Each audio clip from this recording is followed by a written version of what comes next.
It's go time! Good morning, ladies and gentlemen. Coming at you at 6:30 a.m. West Coast USA. The bell just hit. Let's dive right in. Happy trading. Open!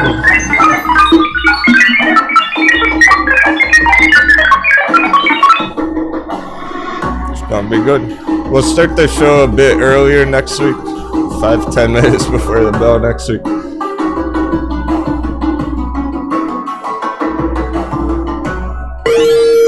Let's go. That's the bell. Let's go! Thanks so much, Vivator.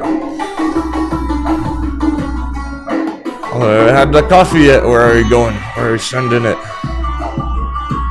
How about around the 7s in the chat? 777.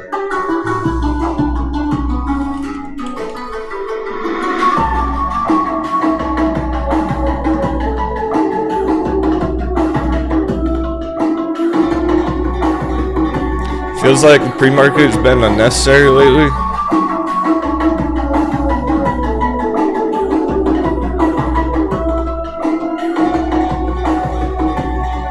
Up, down, all around.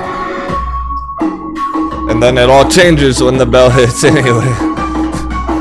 As soon as the bell hits, everything's different anyway. See, Bitcoin was flat, now it's going green as soon as the bell hits. Oh, this is gonna go wild with the S&P today and everything. If you were here yesterday.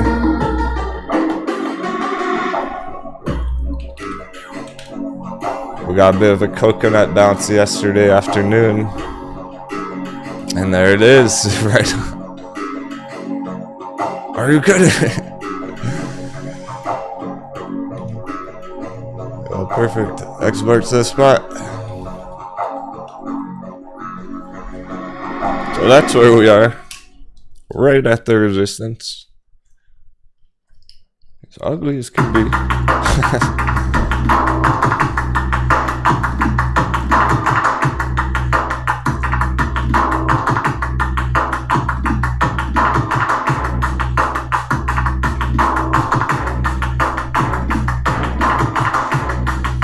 Rejection.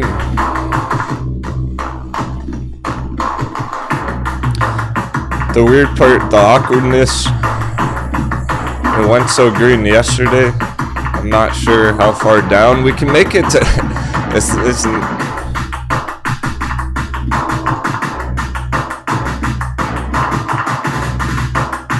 there's no way we're going to 400 today. We're going to 390. We were hoping we could get all the way down here by the end of week candle close. Not gonna happen. Let's go for 420 again. Let's see if we can hit that 420. Yeah, dig. 420. That's what we want for the candle close.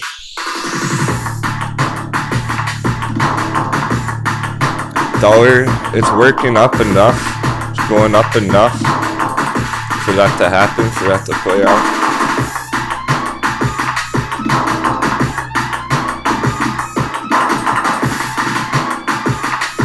See if we got any big moves on the opening. Centered foldings. Straight back up.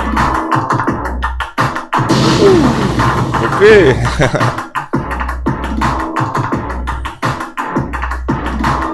What's up? Oh, these are interesting ones. AHT. This is getting interesting already. Headbills Mafia sounds good. Make sure to add you there. Do that for you right now. Just give out some shoutouts.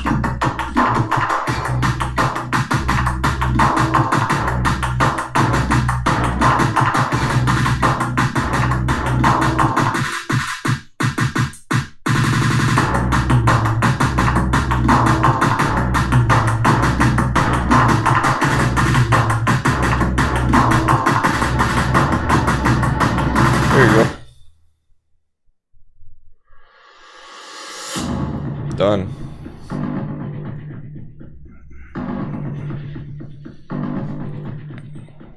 We got Pills Mafia, Elgin Kirk, Gregory Delas, Headstock, Gary Hodgen, Gizmo, Robert, Evatura, Suckwoody, Firefly, JR, Scallywag, My Man, Kelly, 5420, Hornet, Angelina, Sodaline, Underwater, Gregory Delas, hey, get your headstock. It's really party hat. John Dragoman, Yo Husey, bro. Amco, Ben Hopewell, Bobby, 43,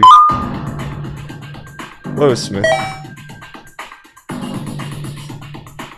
Tommy Lane, Jake Mallard, Mr. Hernandez, Vitaly, Matthew Woods. Cool. I'm getting good at saying your all names. Everyone's name was here every single day. And neighbor Dims, I have something for your mom.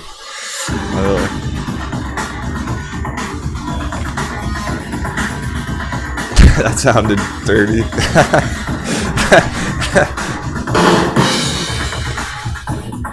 Hyphen.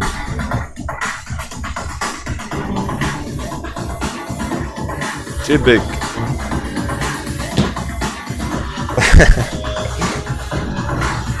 Hi, Gregerson.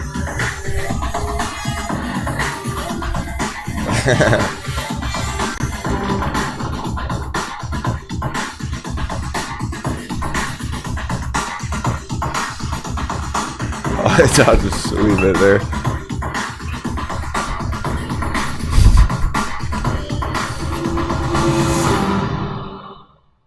Okay, why is dollar not moving? It's Friday, why is dollar not moving?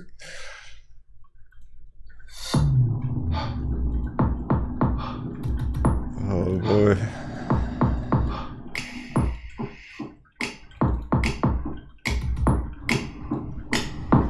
S&P is stuck right on there, resistant. Going down to 420, that's reasonable. 2% red day we're looking at.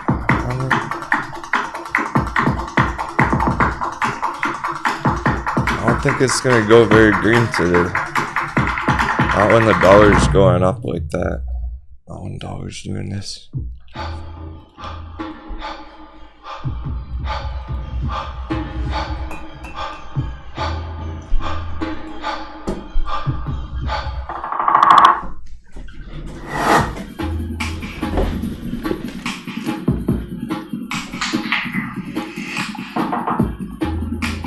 We got a crazy bounce on Dash last night. Dash Altcoin. Percentage still going. I already saw Centage hit 215. I saw it hit this orange line after hours the other day. That's nothing new, actually.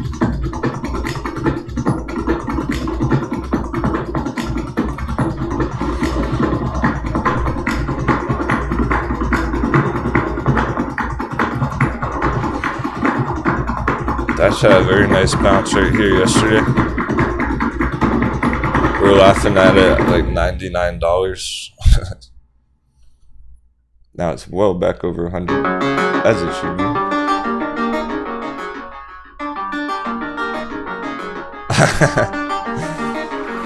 Am I sore after the push-ups?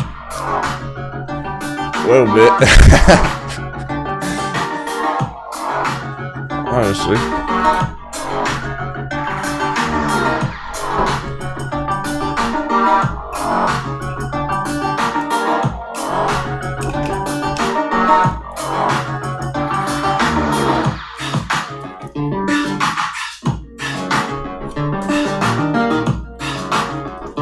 That was a lot of fun yesterday, though. Had a great day. Part of that was Bitcoin. Higher lows.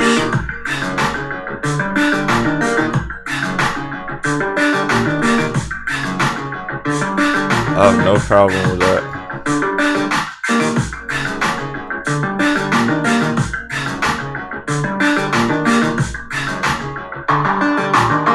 Push off this orange trend line up to 50,000.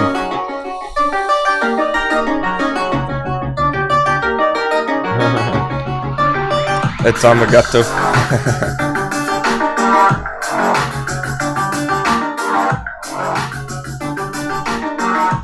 Just in time.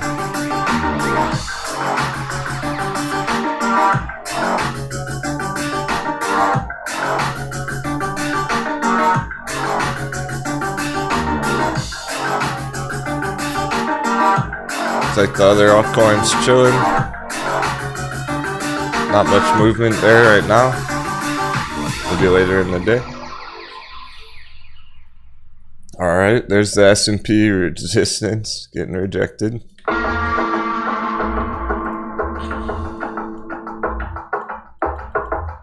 As it should be.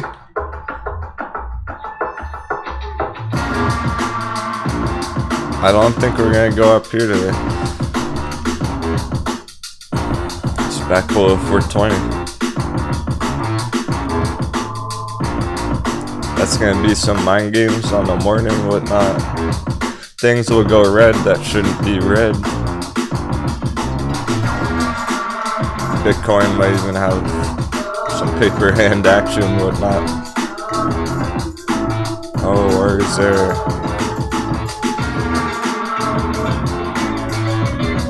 Dollar is starting to move now. Here goes the dollar heading up.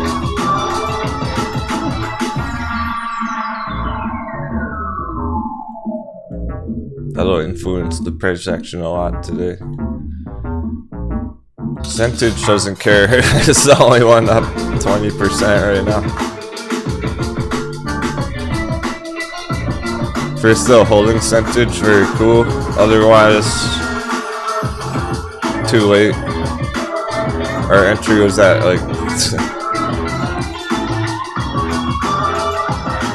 60 cents. Now it's $1.60. No FOMO on percentage.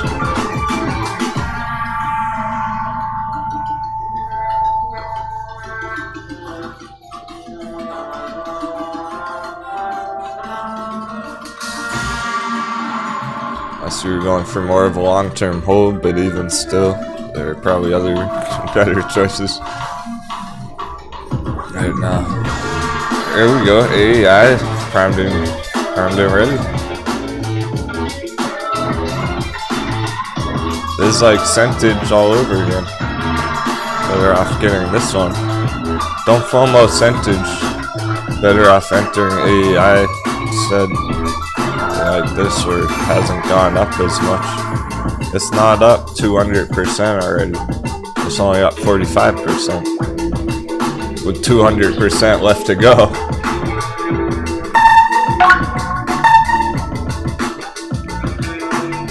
This one's the offset yield. AEI.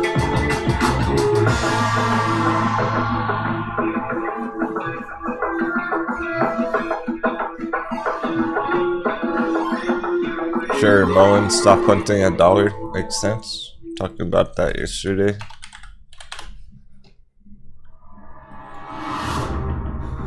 We'll have to see if he can maintain a support line here or not.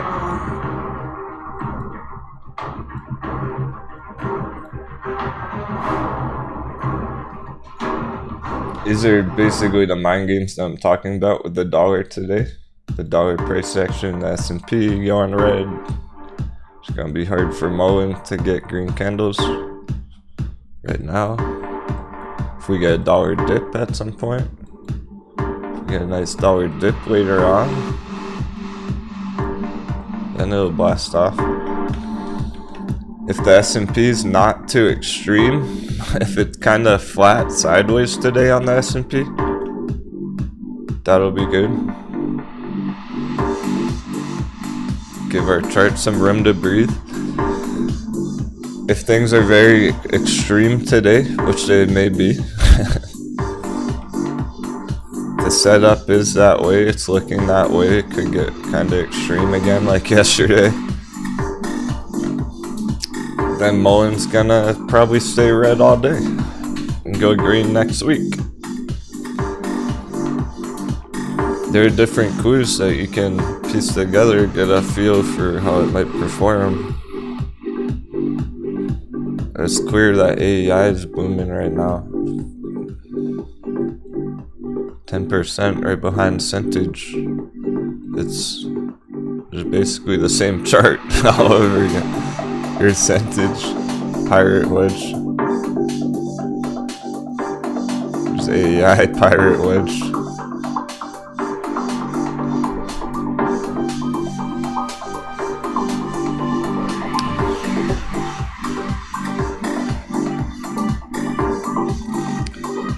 Microvision has been bullish for a while now. Whoever was asking about that.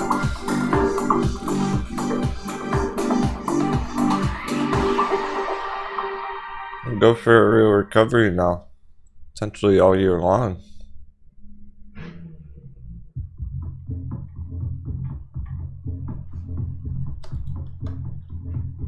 $3, $30, 10x. Hey James, let me show you the best balancer chart we have.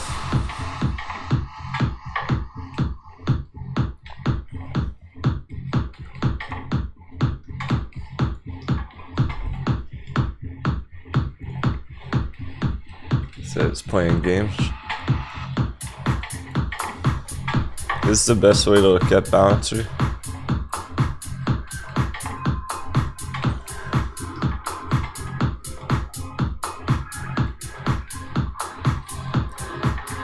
Being that it's a full retracement all the way back down to the green buy box. More like the golden entry.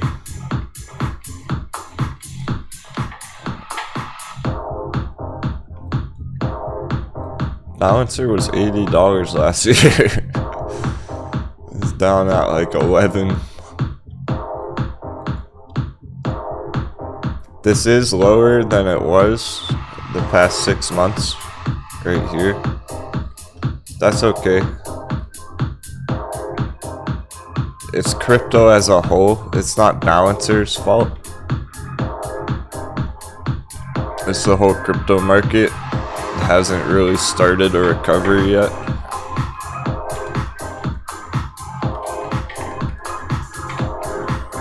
Although with that happening, now we're literally at the all-time low area, back 2020 prices. So it had a full anatomy of a bubble cycle, a full run all the way up, all the way down. Last year was pretty intense. Now it's at the bottom. You definitely wouldn't want to exit it down here. Probably be patient, maybe double down, keep accumulating, or just diamond hands it. This whole area is a hot bevy. This whole thing's a giant coffee cup on balancer.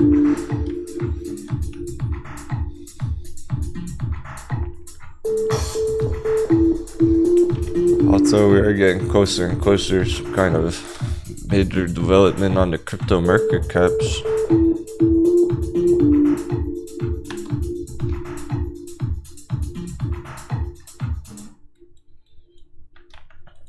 The reason a lot of the altcoins are still down at those low prices is because here's the total market cap, Bitcoin plus the altcoin. It's very stable, it looks healthy. We're anticipating a breakout here within a month. We're getting closer and closer to something big happening on crypto.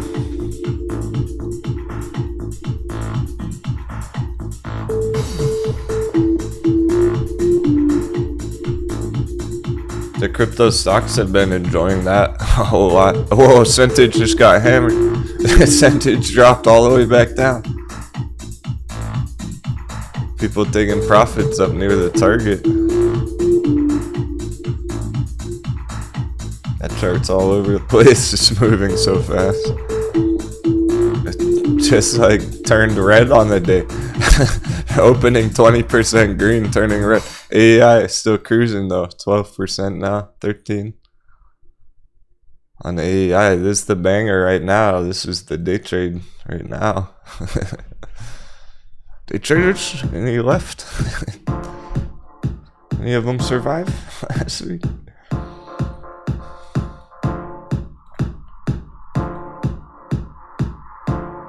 I'm glad it's Friday. Hopefully we get some more conclusions today.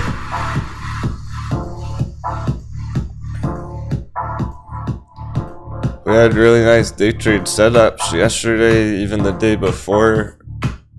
We're gonna have to see. It's really, there's no way to tell what the fuck they're gonna do right now, really, for those ones, until we get more action on the S&P and on the dollar chart.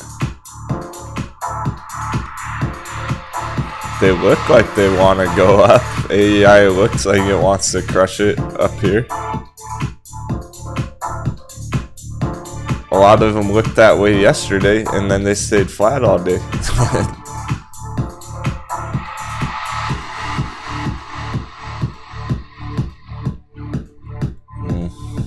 Microvision hitting $5 psychological. Trigger some FOMO on it. YVR, which is an all-time low. No surprise why that's up on the top of the list, and it's so funny. Every day it's like the 5 top green charts are at the all-time low price. Voyager Therapeutics, this was exploding just yesterday. Holding slightly green on the day. How far did it go again? 80% yesterday.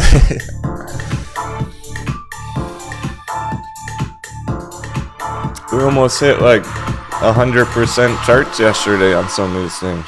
Almost had a trippy digi day. That was the short-term move. This is the part where you don't FOMO in. This is the no FOMO part of the trade.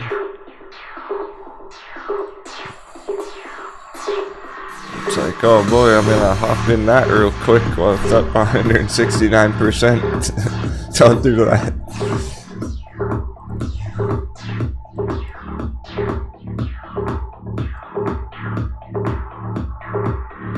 I'm not convinced it's gonna go green today with all the market craziness. We need some more developments. We need something else to happen. A bigger move on it or something like AEI is a bigger move where it's keeping moving. You can feel more confident about this keep going up. Because it hasn't stopped at all yet all morning. It just keeps going up percent by percent. And there's no sign of it slowing down.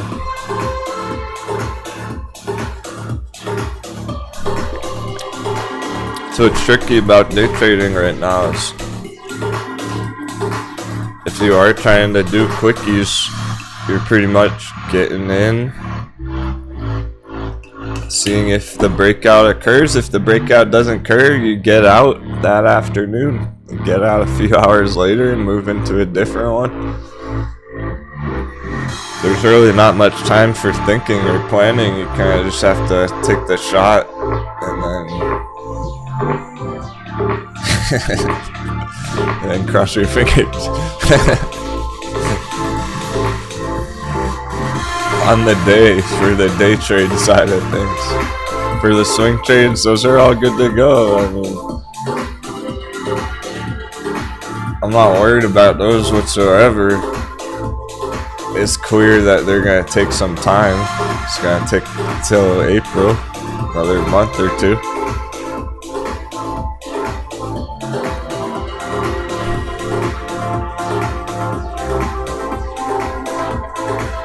Like waiter.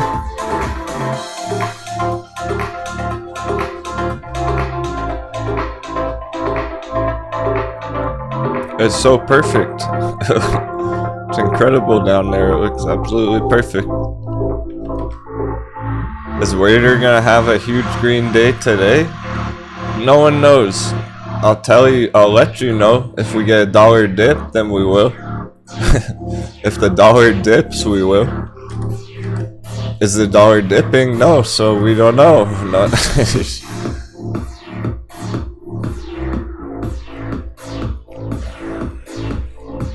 Otherwise, you don't know if waiter's gonna go red, green, or purple right now. It doesn't really matter. It's a long-term chart for real targets. That's why day trading's hard right now. It's doable, but you gotta be quick and bouncing around different charts every day, pretty much. We're trying. Let me rephrase that. No, don't bounce around different charts every day. Don't do that. That's what it would take to succeed at day trading every day right now. That's why it's not a good idea. You have to get in AEI, take profits real quick, and then tomorrow on Monday, the next market day, you're trading New Canada, and then you take profits quick, and then Tuesday you're trading Clover, and then Wednesday you're trading DUO.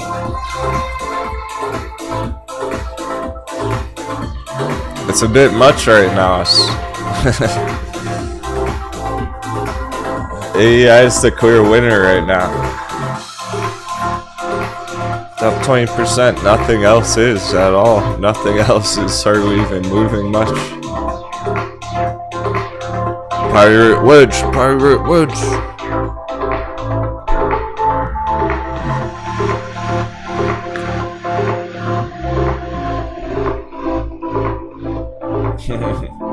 Hey, y'all gotta understand something. It's a good question. Okay. Remember that charts don't tell you what's gonna happen next. The chart is not a tool for predictions, really. It's a tool for planning and strategizing. The chart's not really gonna tell us, is the chart gonna go up or is it gonna go down today? It's not good for that. It's gonna tell us if it goes up, what do we do about it? If the chart goes down, how do we handle that?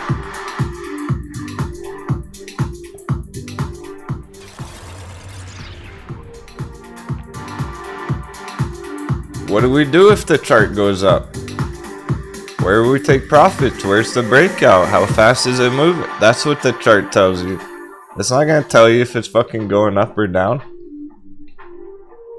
You have to use your logic and reasoning to figure that out.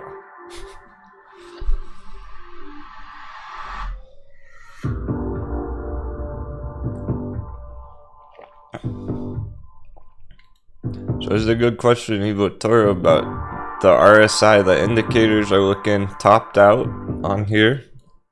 So can it retrace today before going further up? Well, the answer, the straight answer to that question is yes. Always, on every chart, no matter when you're asking. Can the chart retrace before going higher up? Pretty much always. That's what's hard about the timing. How do you time when to get in, when to get out, when it's up 22% on the morning?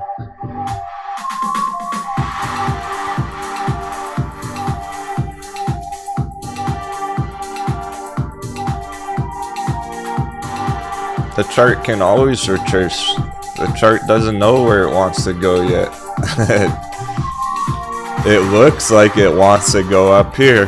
Will it? We'll see.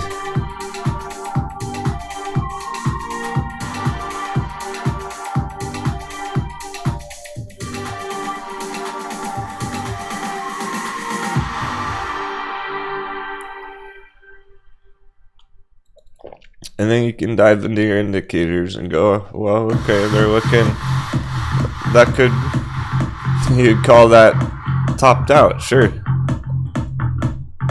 Overbought, overvalued. That's just on the short term. If you're day trading, that's relevant. If you're trading it for this morning only, that's important. What about the daily? Daily's not topped out yet. That's what's more important. Or the weekly. It's not even moved.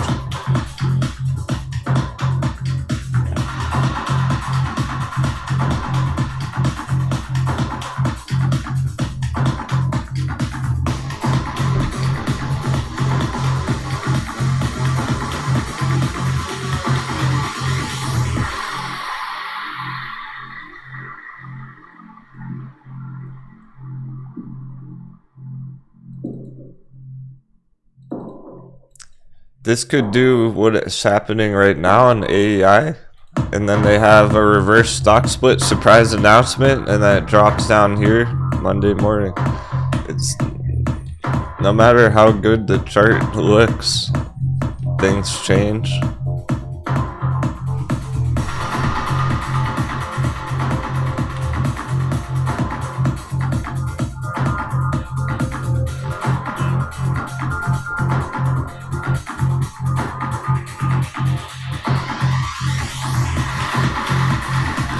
Does anyone play golf? Yeah, you know, golf with the sticks and the balls and the holes. Hole in one on golf. You go and select your clubs. You go to take your shot, and what do? What's the first thing you fucking do before you take a swing in golf? You select your golf club. You gotta have the right tool for the job. You don't hit a driver. You don't hit a putt with the driver. You don't.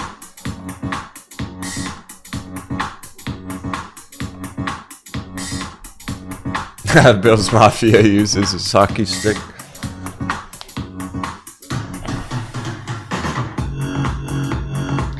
Day trading's kind of like hockey right now. You're juggling the ball back and forth. You only need a stick. As long as you have a stick, you can do it. On golf, you gotta be selective. It's like, I need the 5-iron for the sand trap, for the get over the water feature. Like, yeah, happy kill.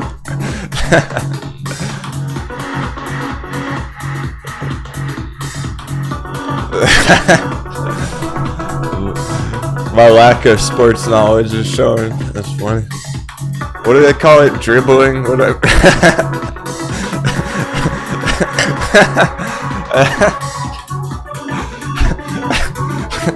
When you're out there dribbling your balls on the court, like what the fuck?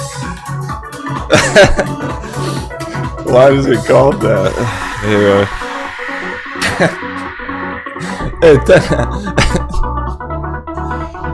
Tennis, I like tennis. I'm the trader. Oh, we're talking. You don't have to run around too much.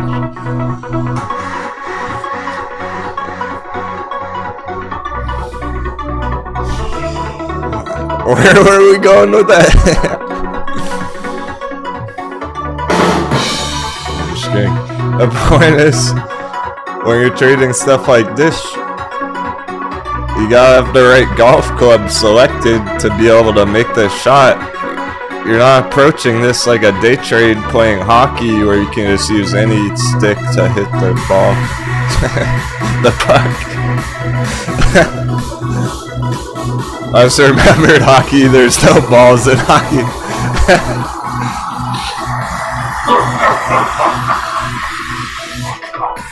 To hit the puck. In baseball, it doesn't really matter. In golf, you gotta have the right club. This is a pirate wedge. That's the golf club. That's our tool. That's what we selected to get the job done. It's a perfect pirate wedge. To take the shot. You don't approach it like every other day trade. You don't approach it like a diamond hands long-term hold either. It's a pirate wedge. That's a style of trade now.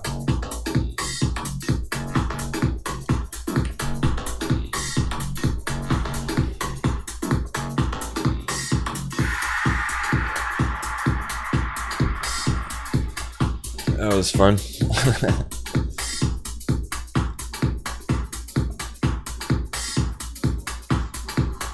Right, boys. My hands are always full. Y'all keep holding them. Every time I reach out my hand, somebody grabs it.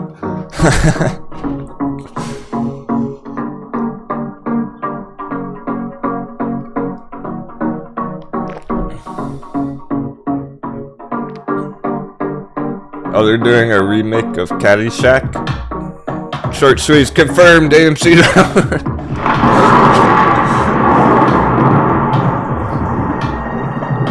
I'm sure it won't be as good as the first one.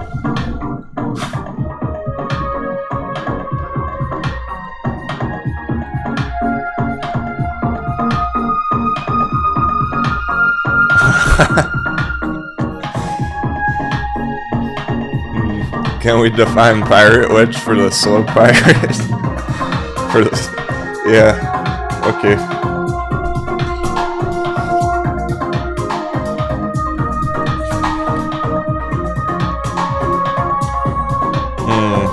To put it simply, a pirate wedge, it has to satisfy our requirements. It has to fit all our requirements.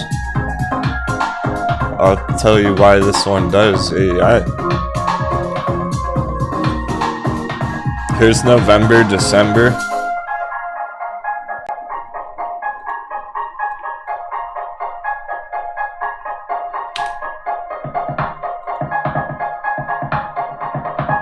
This isn't even the cleanest looking one. There are others that probably look even cleaner.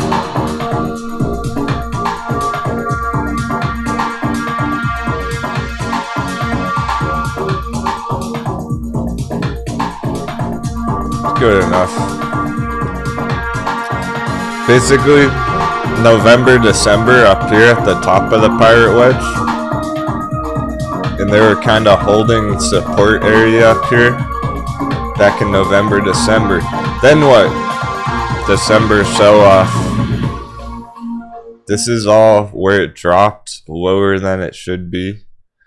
Remember how BlackBerry went lower than it should be? How Ride went under $5 down to $3 and stuff. All that. it happened on almost every chart.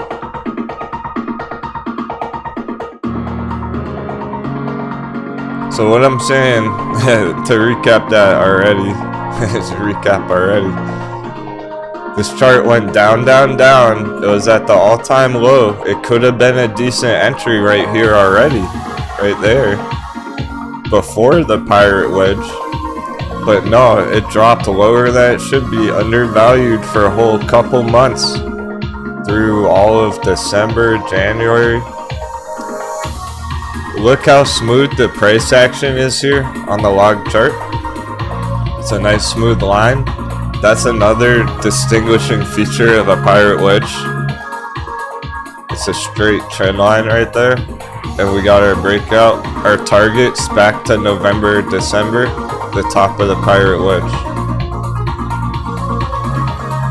So essentially, when you end up drawing out the pirate wedge, it ends up looking like a perfect right triangle in green.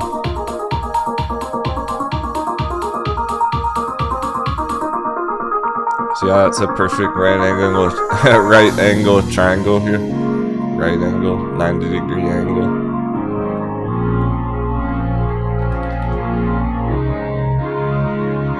That's what makes a pirate wedge. The November, December, January sell-off here, lower than it should be, with a bounce back to the spot, to that target.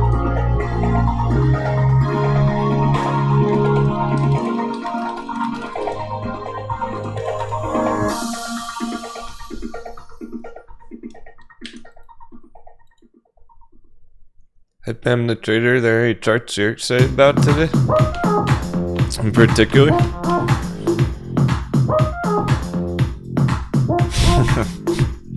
Better therapeutics, fucking mooning. Done deal. It's very clear. It was completely obvious this week. I don't know what the hell is going on with investors and therapeutics companies, but they are exploding this week. They've been on the top of the list every day this whole week long. Just these random therapeutics companies that we haven't even hardly been paying attention to. Better Therapeutics, BTTX.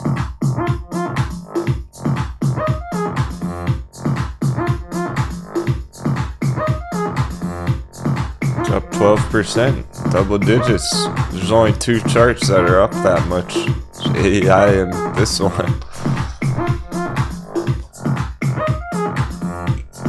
Again, these are kind of your day trades right now. These are your day trade setups, so that's about as good as it gets.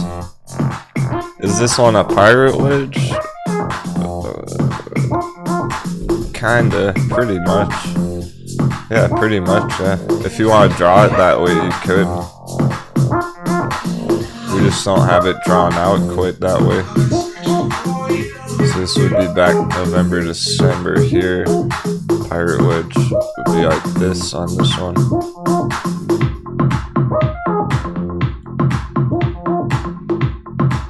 That perfect right triangle.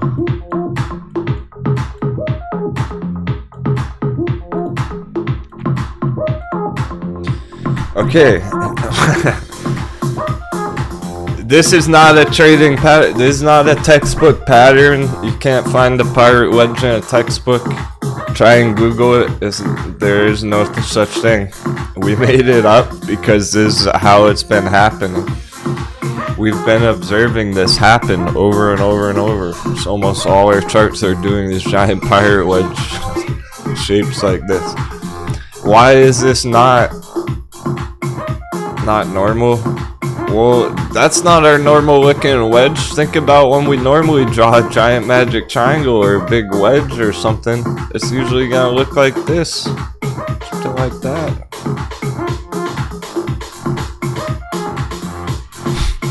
Or maybe this. This one's upside down. It's fucking upside down.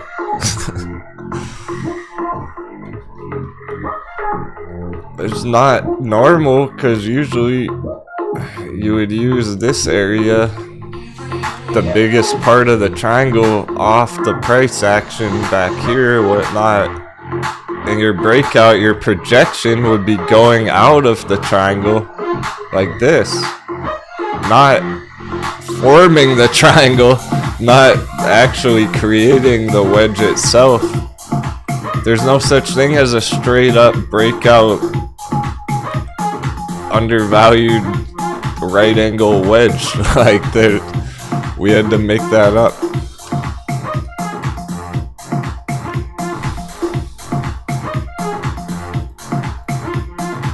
Charts don't usually go straight up like that. That's the catch. Charts do not usually go straight up like this part here. Our projection right here is the straight up part, where they go up 100%, 150% in one day sometime. That part, that's not normal. There's nothing in the textbooks about that shit. Like, only the pirate wedge capable of that. It's the perfect scenario. The stars are aligned where it checks all the boxes. Get back to November, December, right up here. We're on the straight up part. You see what I mean? How normally, if we had a trend line like this, it would be like this, just a breakout from the resistance, something like that, right? Maybe going for a long-term bull run. Not on pirate wedge. We're talking about boom, straight up. Breakout straight up 100% pirate wedge. Like, that's what makes it so awesome. These are your day trades, your quickies right now. Cool, John Dragomir, riding up YVR. Yeah, it does look primed and ready to go. We might have to make a new chart for it. I think our old chart's outdated. Oh, this was the flaming hot one. I remember now. This was the flaming hot one yesterday. So we literally had a giant fireball on this chart. Neo, down, down, down. There goes Neo. Trust the charts. It was all right there.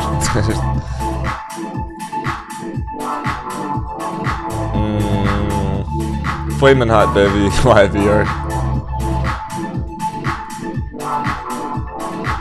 This is our old chart. I'm waiting on this one. 6 months. Awesome. We're gonna take a 2-minute trading intermission. Thanks, everyone.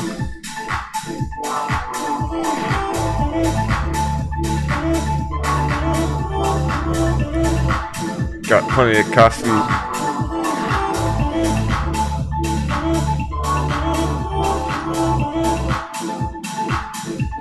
Just need a quick sundial trading break, get our mindset proper.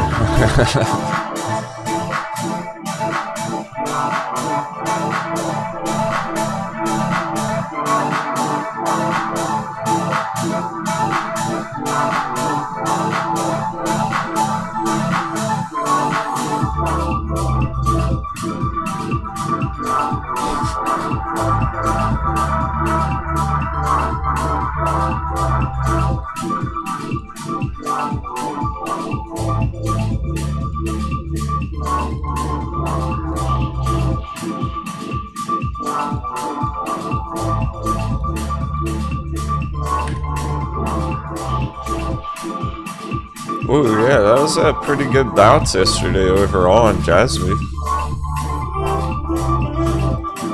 In general.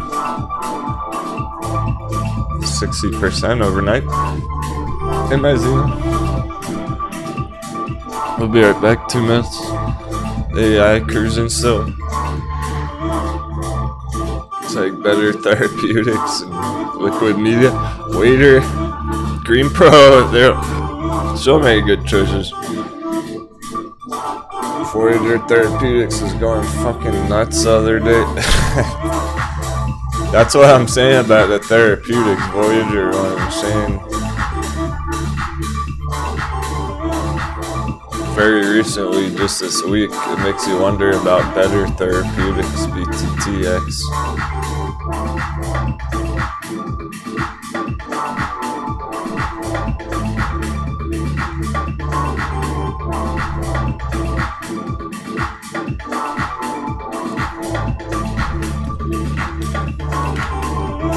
S&P's going red. It's probably just gonna fuck around all day.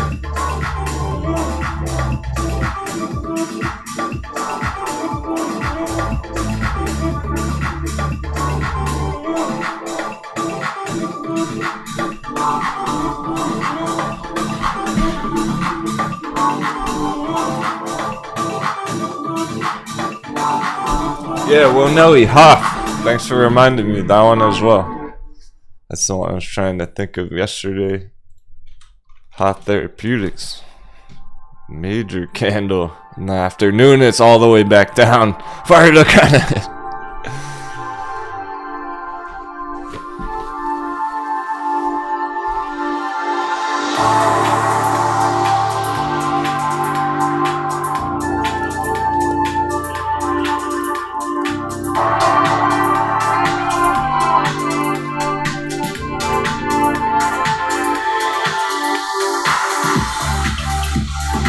Zella's still cruising for $1.30. Don't give up on Zella yet.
Cool, jumping back in the church. Welcome back, friends. Gamers. Smash that thumbs up. Let's get to 77, like always. Like every day is 77 thumbs up. It's great. And thumbs ups are going out of style in real life. I still like giving them.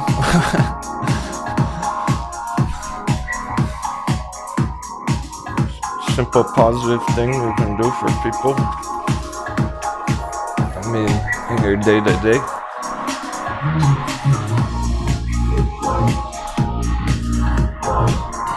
Somebody says have a good day. I'm like, right on, man. You too. Thumbs up. No one else does it.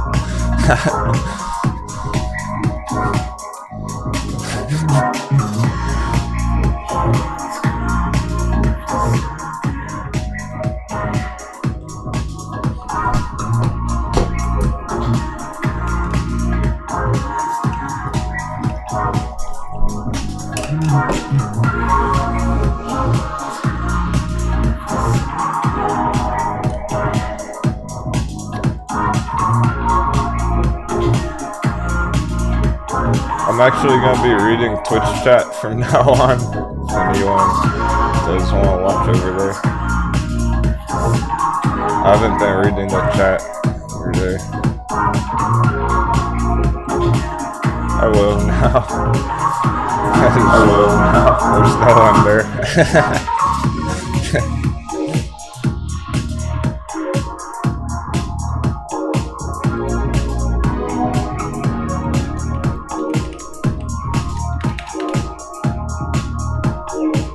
I will, because there's actually been a couple people over there lately. Some new names over there. Someone was talking on Twitch yesterday. I felt bad. They were trying to ask questions to other people. No one saw their message.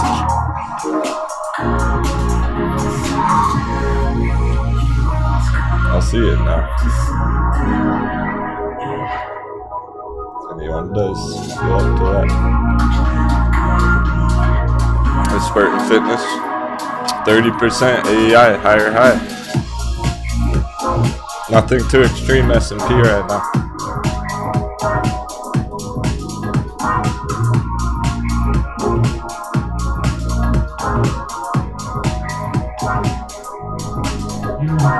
Spartan Fitness rising AEI, perfect.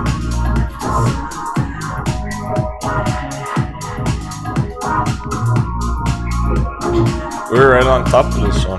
Oh yeah, for sure, Brant. Definitely still bullish on Metin. There just hasn't been too much to talk about lately with it.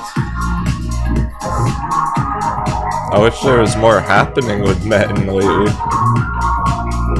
I can't wait till Metin does this. is what we're waiting for on that giant pirate wedge. Up to 30 cents on that one.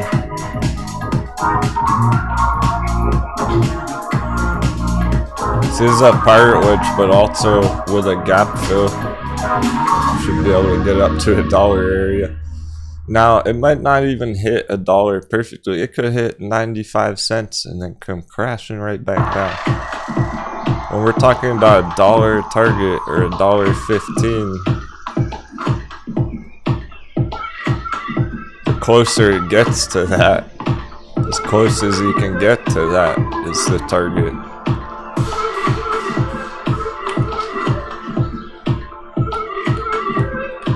It's not perfectly, precisely that exact number.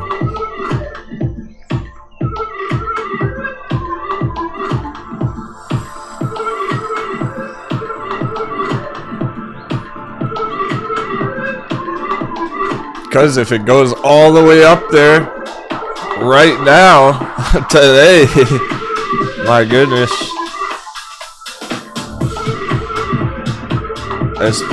it might not make it all the way to $1. Hey, Swabby. I see you. Hey, Gunter Walker.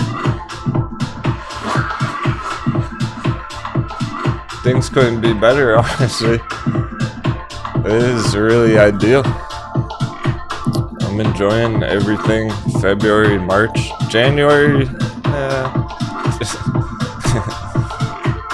2022 is the year.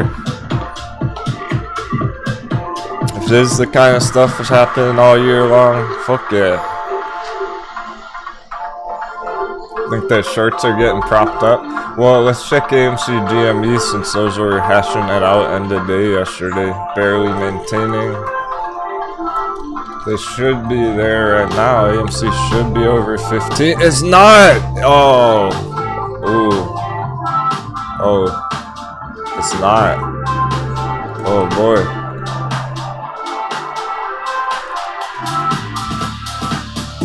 Oh boy.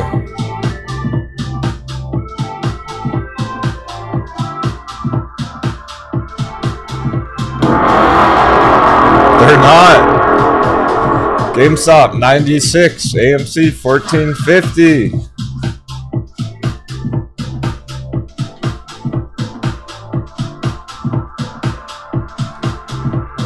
They successfully closed the day over support, over 100, over 15 yesterday, but they did fall below it. Remember, they broke that support earlier in the day.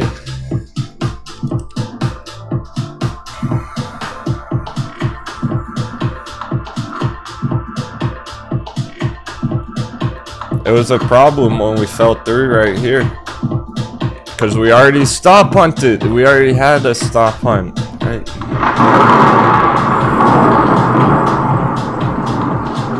2 weeks ago, AMC hit like $14.99 bounce. If we had stayed above there, if we held above 15 after that, that's a stop hunt. This one, that broke support. That's lower than it was back here. That's more than just a stop hunt. Now we're back below again, confirming that it's not support and it's going to be acting as resistance. $15 now a fucking resistance that we'd have to clear through and break above.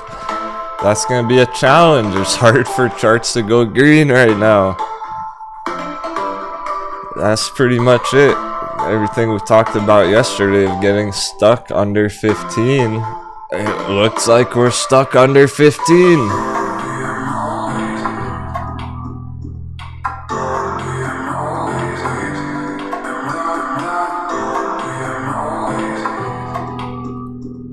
If it's already underneath, it's probably just gonna keep melting all day.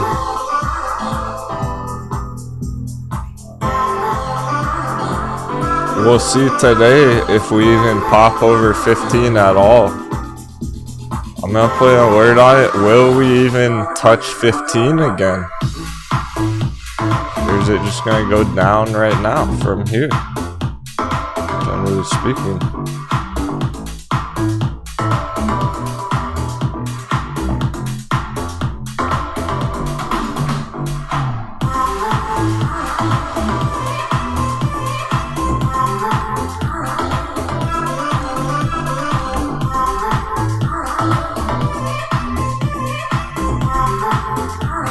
I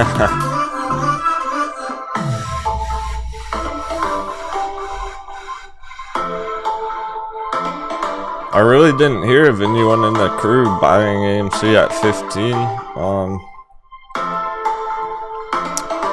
Maybe back here the first time there was some trading going on. We had this nice short-term target. Remember, we hit our $20 target. Anything above 20, people took profits.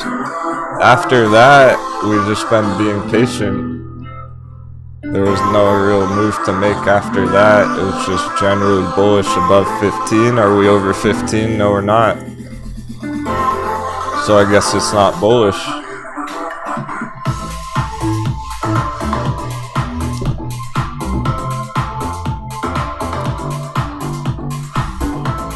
This is all that was happening yesterday. It's just sealing the deal. We're confirming all that right now. Yeah, Bruce located. We do have some traders in NCNA.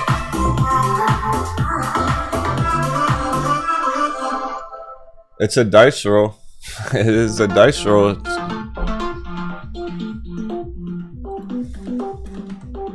Primed and ready to go though. I like where we're at currently.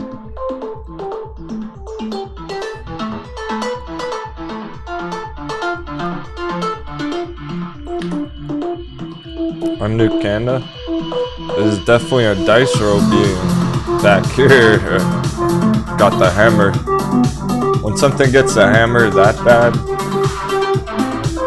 there's always going to be a higher risk factor because you don't really know if it'll get the hammer again. So you'd probably want some kind of stop loss, of course, right? Nonetheless, maybe that was it. We've been monitoring it, trying to find the hard bottom. It usually does take a few weeks for it to establish itself down there. Well, now we're clearing the trend line, getting bullish signals. Big gap fill target, 300%.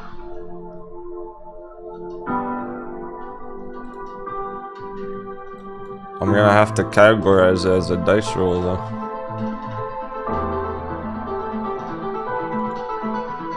Okay, and this is all happening right before the earnings end of month as well. So if you're entering it down here, you gotta be patient and see what happens after the earnings.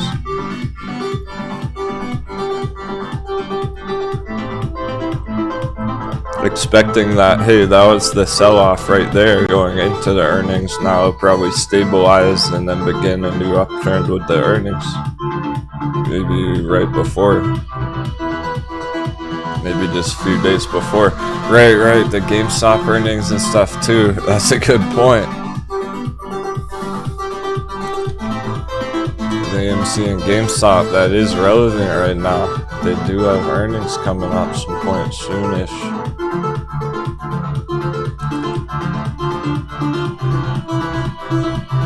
GME, March 17th, that's next week.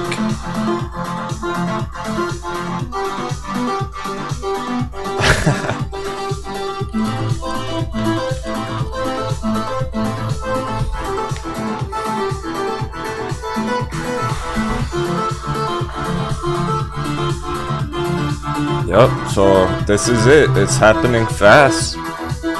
We're gonna get a hard sell-off going into the earnings next week and then maybe bounce just next week with the earnings.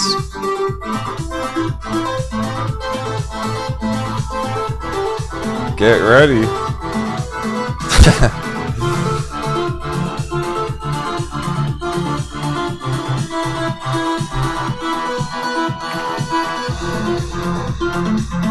You've been waiting to pillage cheap GameStop. Get ready, it might happen next week.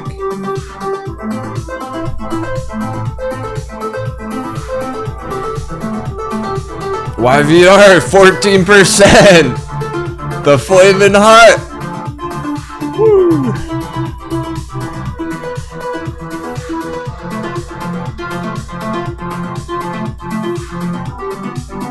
The only one with a giant fireball on it.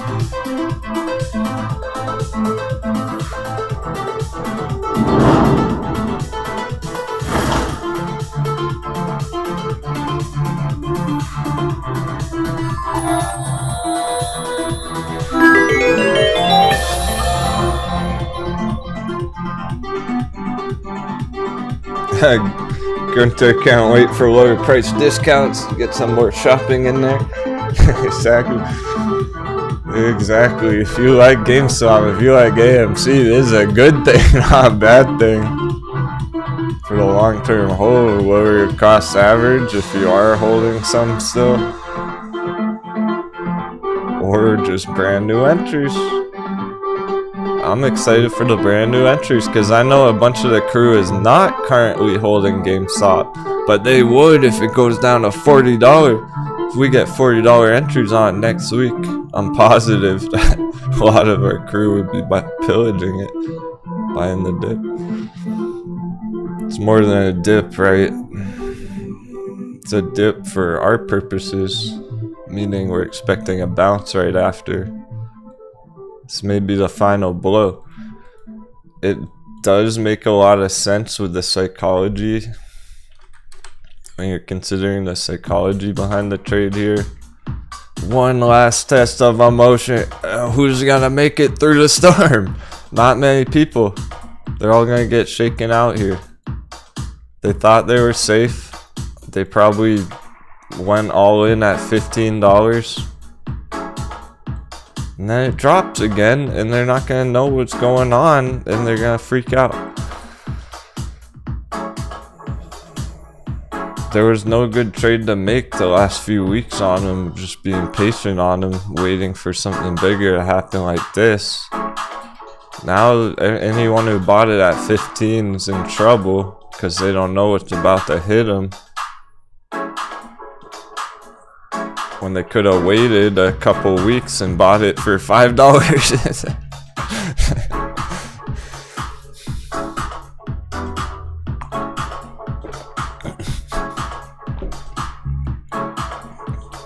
The emotional process makes perfect sense. False sense of security. It was always at risk of going to single digits. We just had the chance to break out here, to hold support and break out. That hasn't happened.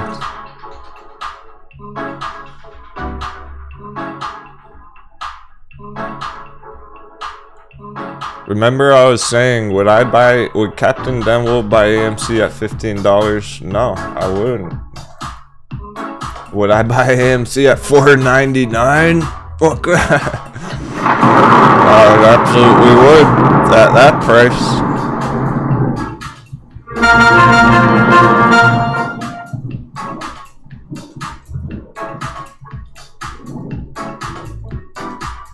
You can be one of the few traders who's actually ready for that, who actually has dry powder ready to go and actually does buy the cheap ass shares down there instead of paper handing it or whatnot. 99% of other retail traders are gonna do, have already been doing.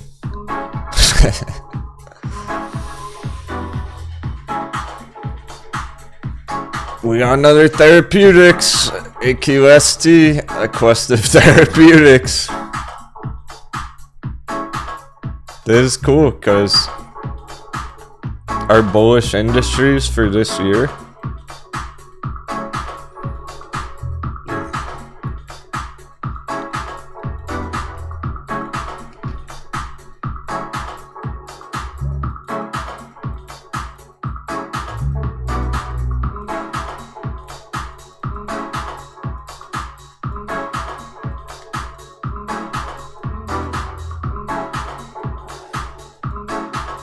our alternate fuel vehicles, our crypto, and the crypto stocks. Crypto plus crypto stocks like the mining companies.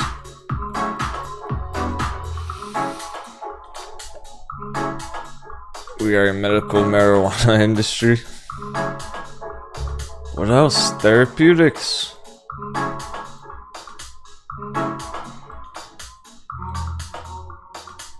We're always bullish on therapeutics in this year. Space race.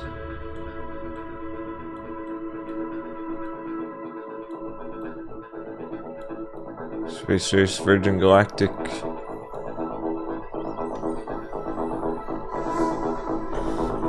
Therapeutic slash wellness.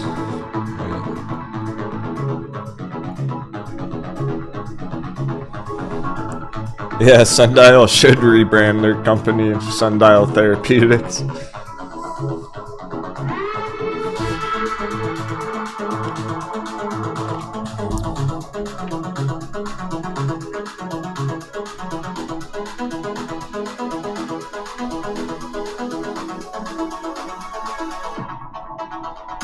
Whiskey. Interesting. Yeah. You might take a loss on Ride Virgin Galactic to buy GameStop and AMC at those prices. It's an opportunistic entry.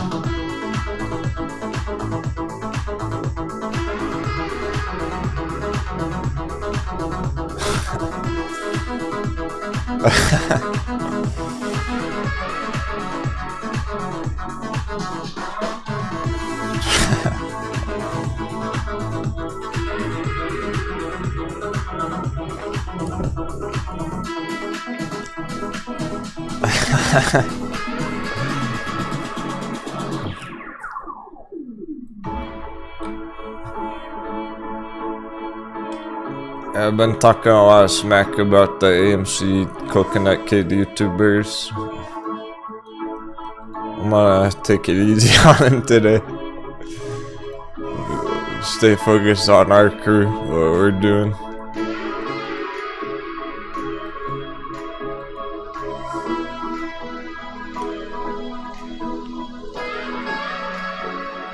We were looking at some of the sentiment out there lately. Remember all those AMC tweets the other day we were looking at?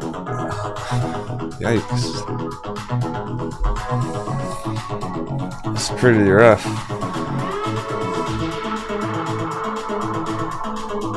You know you're on the right side of the trade. Hey Black Natsu. SMK on crude. Yeah, absolutely. Virgin Galactic rally. Show you the long-term chart.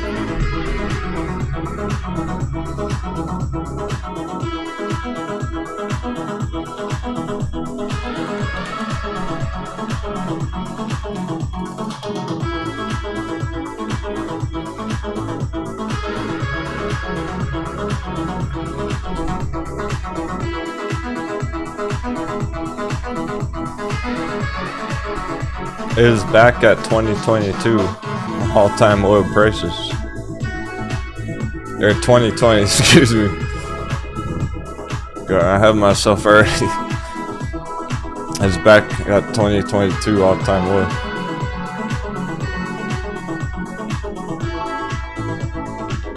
Got bounced back to 20s, well within reach.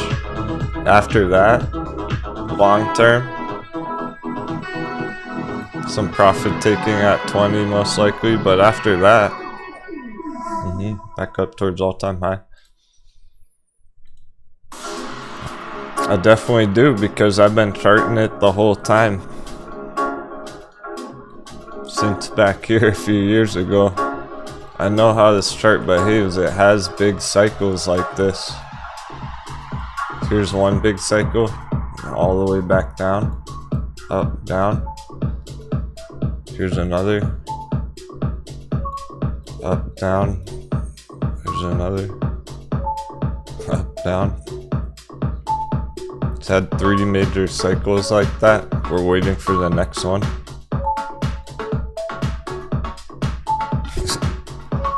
Next major cycle, up, down.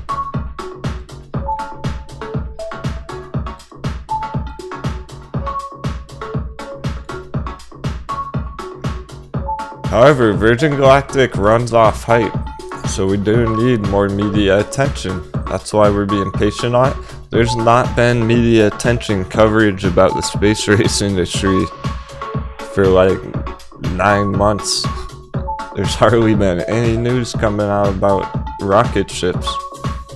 No one's talking about it right now. And that's the whole point. No one's talking about it right now. They sold their shares as dirt cheap. Imagine what'll happen when everyone's talking about Richard Branson's flying up in Virgin orbit again.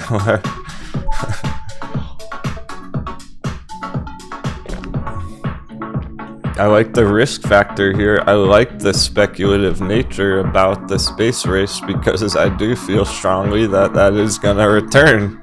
I'm sure at some point this year it's gonna be all over the news again about rocket ships going up into orbit. Not right now, but it'll come back once everyone's talking about it again. They'll see how cheap the shares are and potentially invest in it.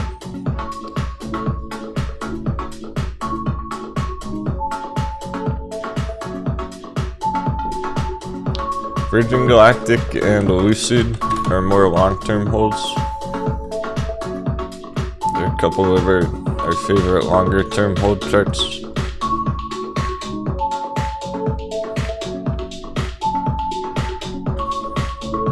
We're monitoring it for a hard bottom here.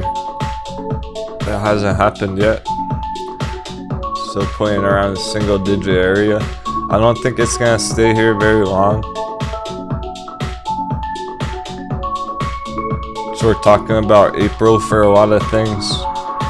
By April, I think we'll be seeing $10 again in a month.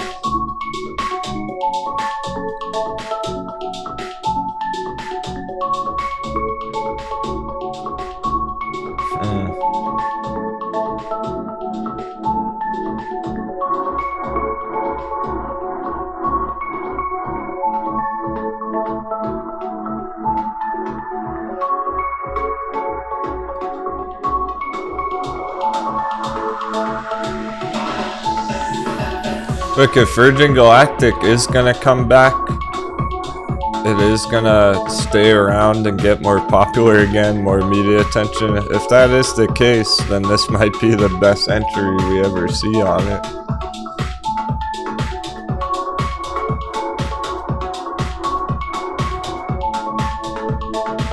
When we look back at some of these charts in 3 months, 6 months, if it's way up here, might never come down in single digits ever again.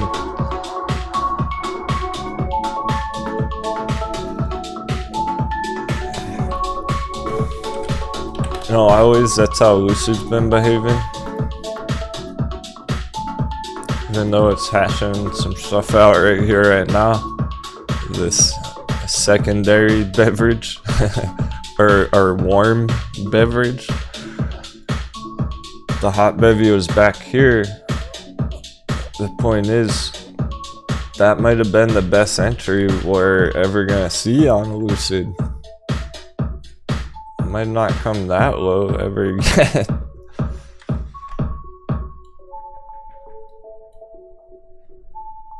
And then the next big wave, it might not ever come back down to 25 after that. Stay up at $50, $100 for the next 5 years. It'd be interesting and fascinating to look back on these in a few months, 6 months, end of year, and see how good of entries these really were.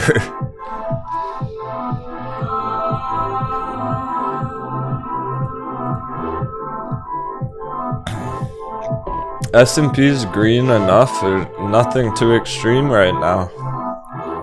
It hasn't moved too much up or down. Decent for crypto. We shouldn't get paper handing on crypto right now. Should be steady there for now. Dollars is working its way higher though, so it might start to speed up now.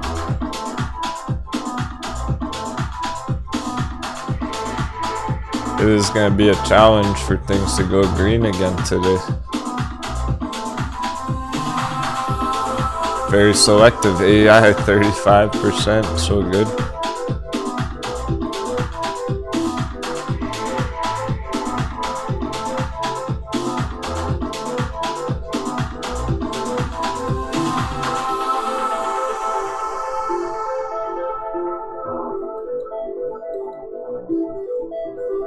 And this is our old chart for it, so people started pillaging the hot beverage down here in December. That's what I mean, whereas December was a good entry on AEI, and then it kept going down in January. Even for February. Now it's lit. Went lower than it should have, so it's instantly recovering.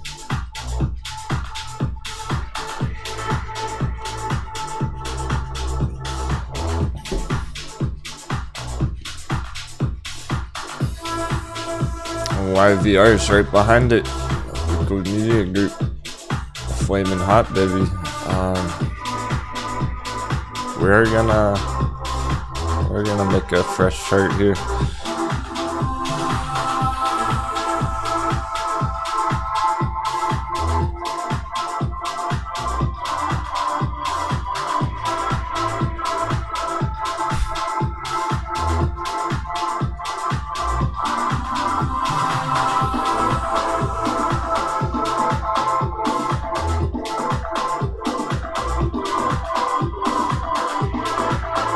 This is a Pirate Wedge YVR. To $1.50.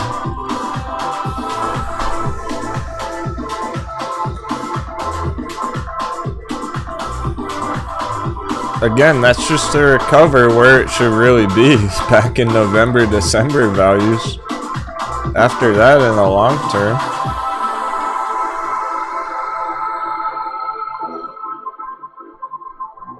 Then you're talking thousands of percent. Talking 10x or more. First steps getting here. The quick 125%.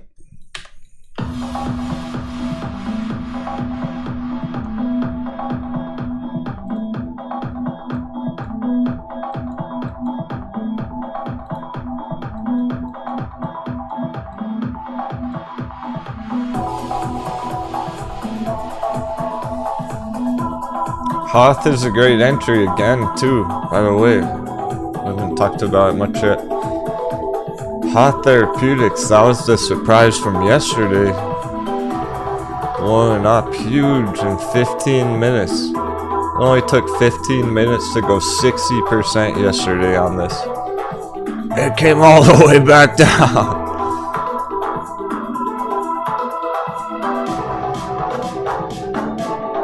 All the way back down, as in it's a good entry. It's almost like that never even happened.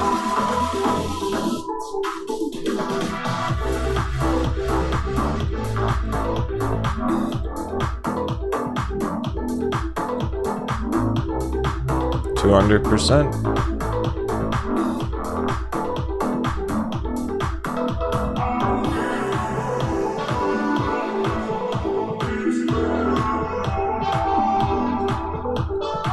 That's no coconut bounce. It's not a coconut bounce. It looks like the start of something bigger.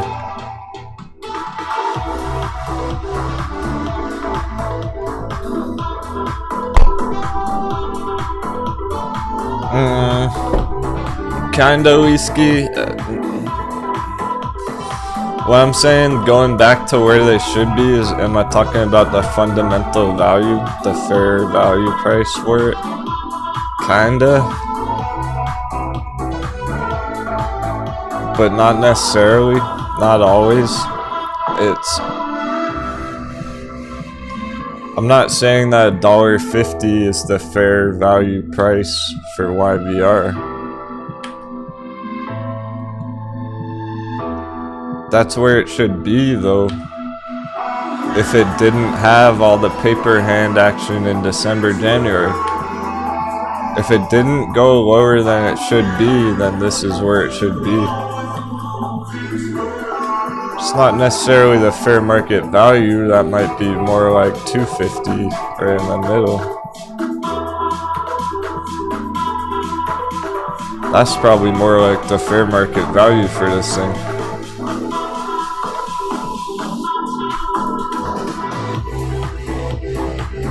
It's kind of like, alright, if this was AMC last year, and we're talking about AMC down at $5, I would be saying AMC $10 target to get back to where it should be. Like AMC should be back up at $10, not $5. The fair value, more like the all-time high area at $30, not 10.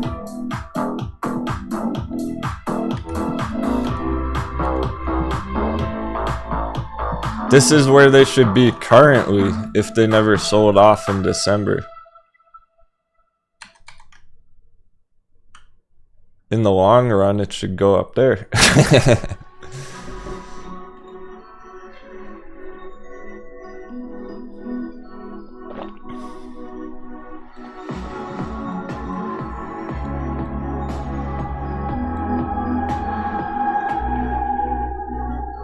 Virgin Galactic should be over $10 soon. That's not necessarily the fair value, maybe closer to 20 for sure. That's still undervalued. What about for Grayscale Litecoin?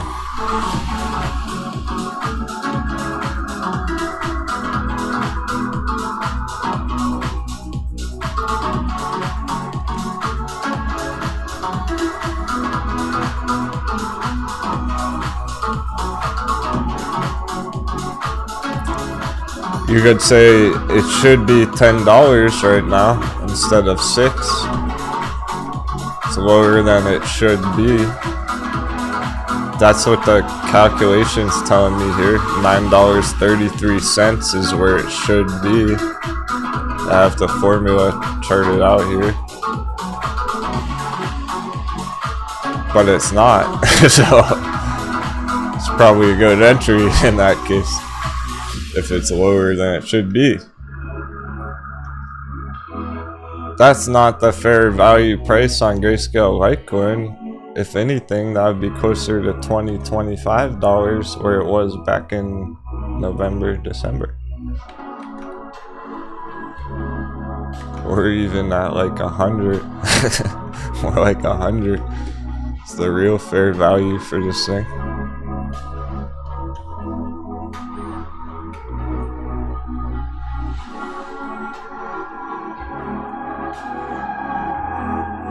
It's all part of the pirate wedge trading action.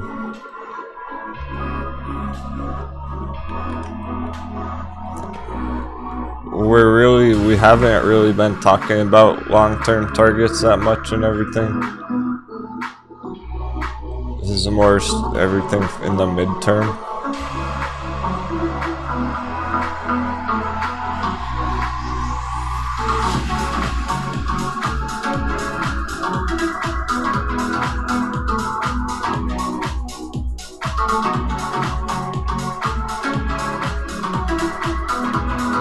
Yeah, it's exclusive to the pirate wedge scenario. Whiskey said if it's not true value, then what determines where it should be?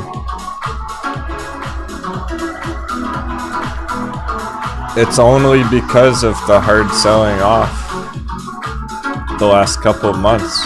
That's what makes it that way.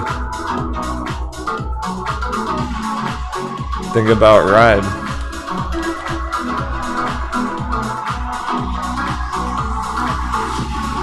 Ride up here? Up here? Really? On all those last times we traded it from $5 buy box?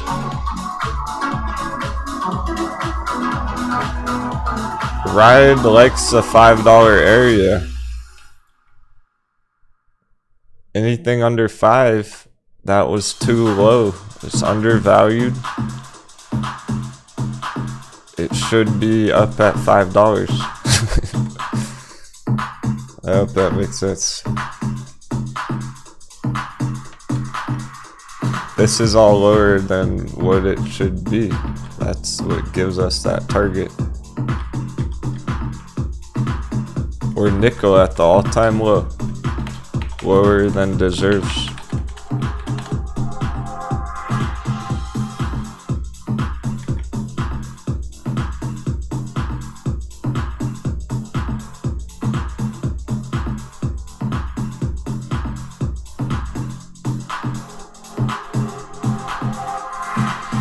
Again, just because the chart looks that way though, just because it appears that way to play out on the chart, like Hoth here, doesn't mean it'll happen.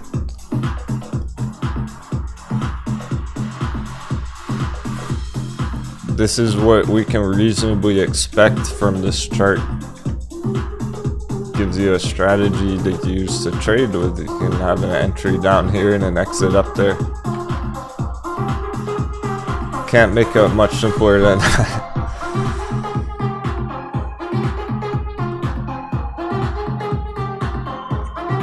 You know how a lot of content creators on YouTube don't give targets?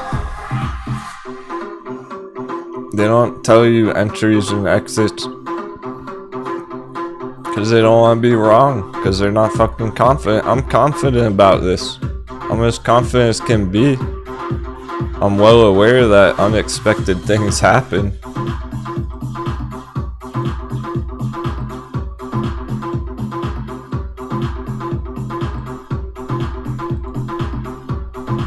Here's the weekly candle.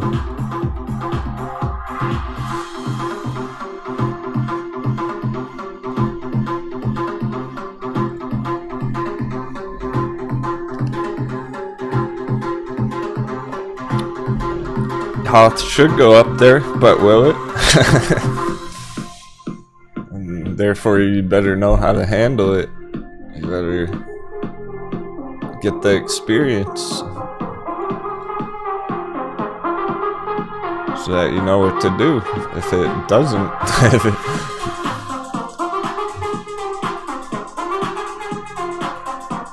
if something changes, you might need to change your strategy.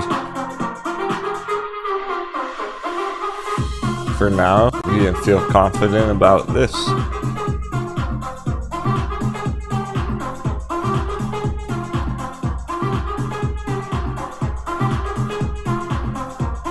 I wouldn't have been as confident about it yesterday until we got that giant breakout candle. Until this happened. Now we're feeling pretty certain of it.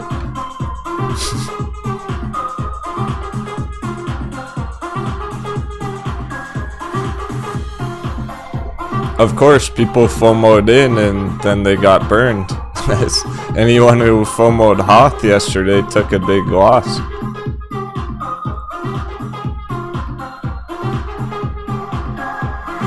Trade's just starting, really.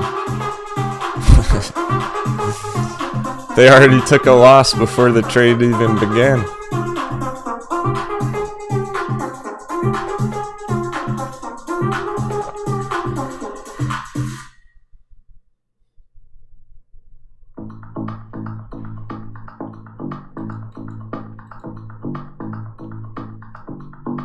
It's on the bottom of the watch list. One of the most read charts we have today is this one that was on fire yesterday.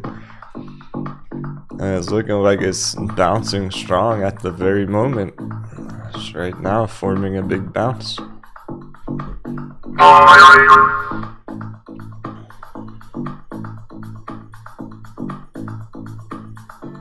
Of course, Camber Energy mowing with the dollar stop punch. We were talking about that yesterday.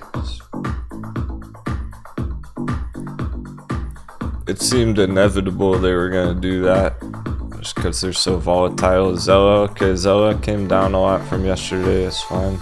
Some of them did. This looks like TAL too. That's what Tau did as well. Let's see if we got any move there.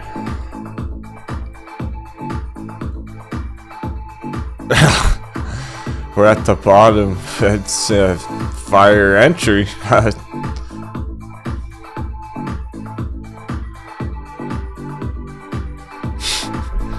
That can only mean one thing.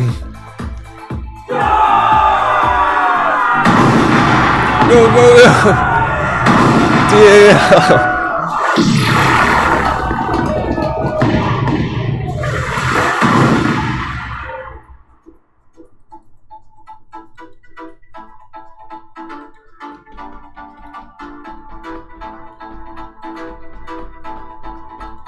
That's the real fucking TAL day trade entry.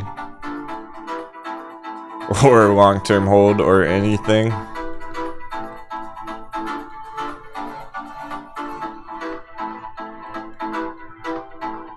Who's feeling savage?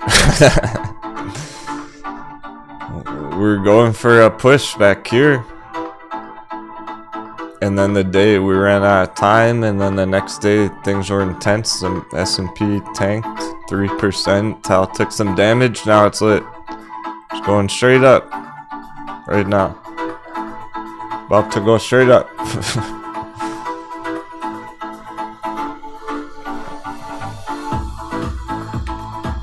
Notice how there's a gold box up here, and it's just touching in the green zone.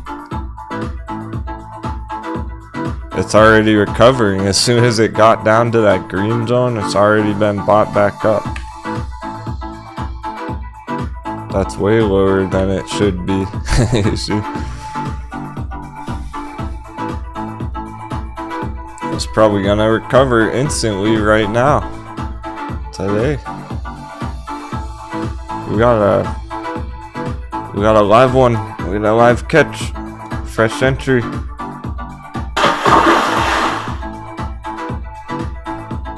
Straight where we want it.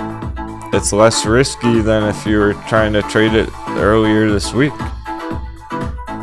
It's actually lower risk entering right here than it was the few days ago when it was green.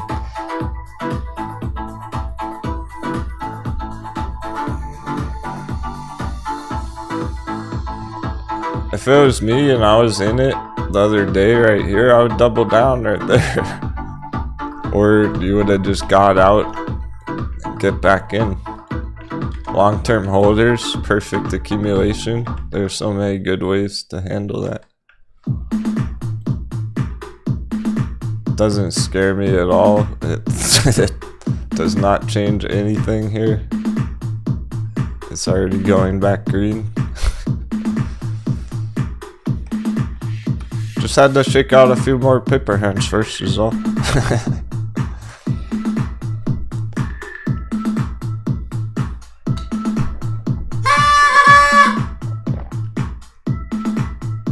S&P flashing red green red green. I think it's gonna be trending down today though, so just be ready for more mind games and shit. And we are waiting on Tal for next week really too. At this point, for this target up here.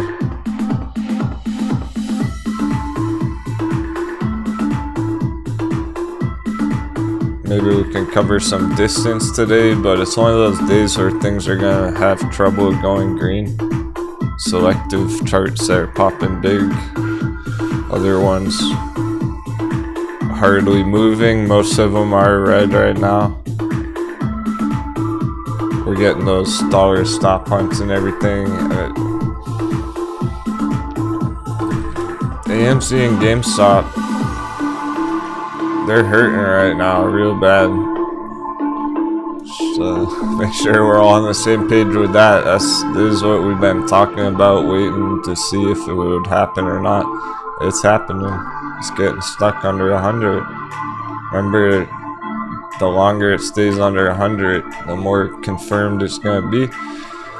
The more verification we'll have about this projection, and it doesn't have to take very long. That's the thing.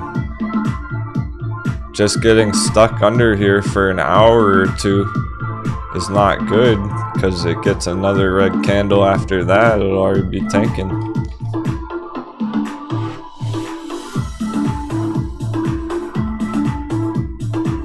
If it's strong enough, it'll pop right back up. I'm not seeing that. I'm seeing more continuation selling pressure. It already tried to pop back up right here. It tried and then failed.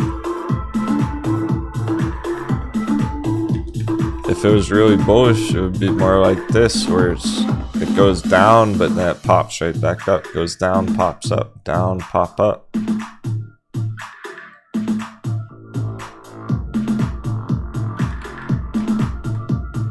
It's not popping up.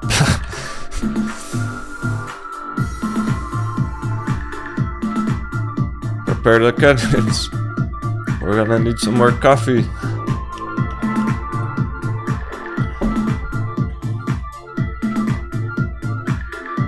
I do think they're prone to following the S&P. I think they're gonna follow the S&P here with the red close on S&P. The reason that makes sense, because the dollar, there goes the dollar. It's all over. There's nothing else to wait for. There's no other sign. There's no other puzzle pieces. There's no other signals. It's clear as fucking day. The dollar's pumping.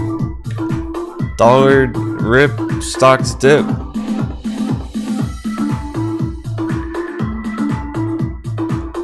We don't have to wait for anything else to see what's gonna happen next. It's all right here already. Dollar's going up. That's gonna bring down the market, the S&P and the stocks. As it's been doing every week for a whole year. It's only been doing that constantly all year long last year.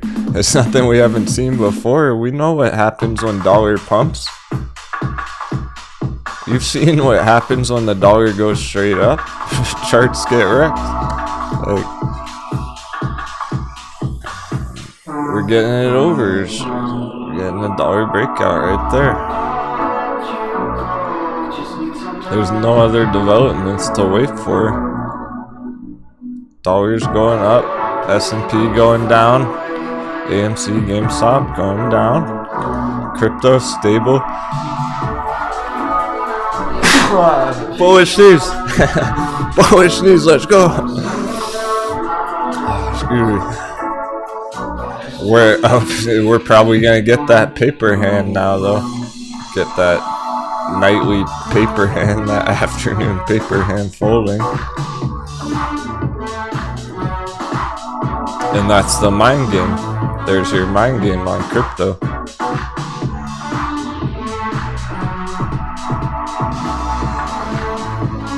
I think it's quite clear though with this dollar action right now. Dollar goes up all day, S&P's gonna close red under 420. Simple as that. And GameStop's not gonna make it back above 100. And it'll be hard for our charts to go green.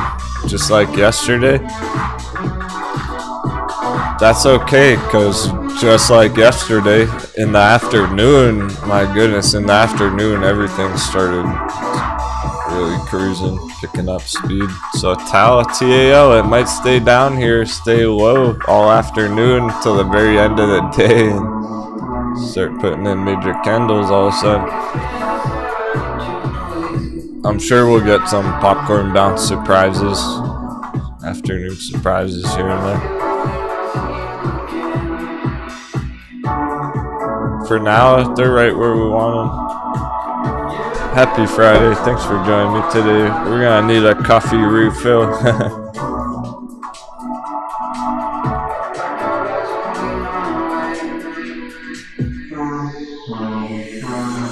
It's good overall because we're effectively finishing what we started yesterday.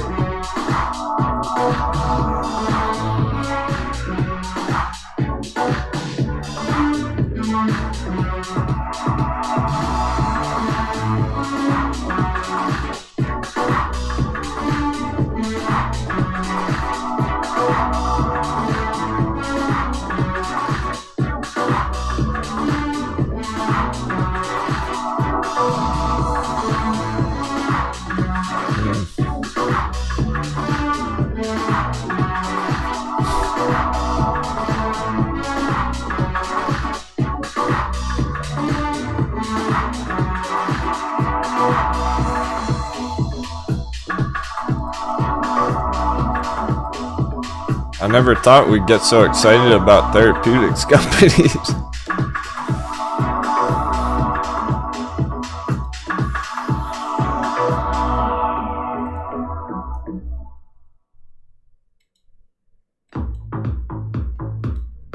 Things like Mullen Camber Energy today, they're gonna have a challenge going up. No big deal.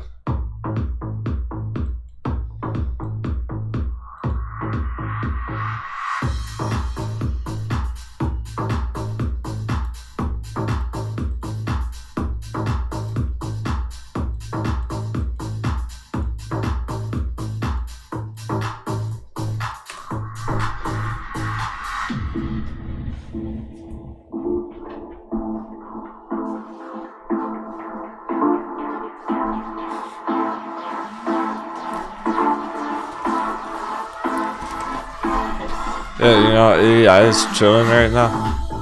Tally ho. Throwing Tal up here. We're all on the same page.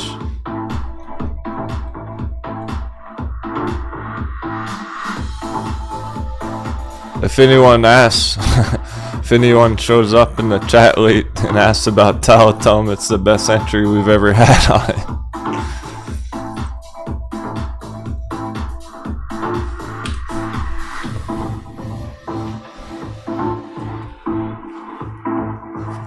See how flat though? They're not really moving.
Welcome back, my friends. Alright. Good job practicing that patience. Kinda need it today on the charts. Not much movement right now. Well, S&P's going red on the day for real now. Not flashing. No more flashing red, green, red, green. That is what we were expecting. And the dollar going up. Alright.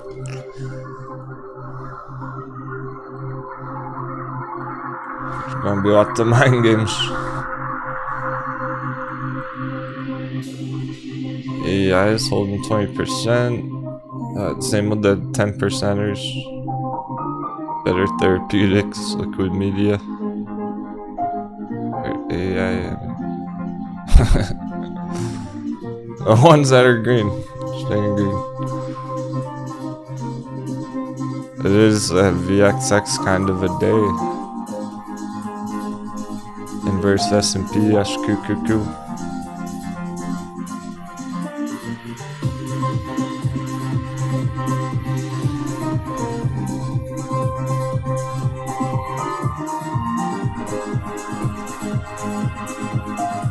Where are we at on VXX? 2550.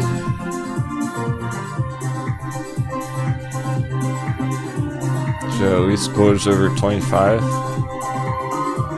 Remember, the longer this is taking to build pressure on VXX, the bigger our target's gonna be. We're not going for $30 anymore, we're going for 45.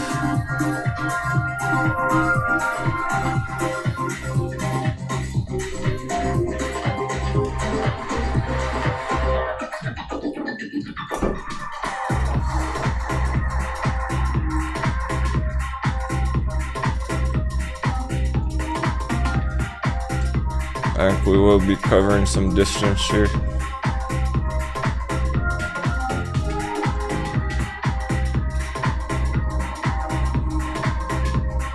Just selective charts, crushing it. Let's check the bear watch list.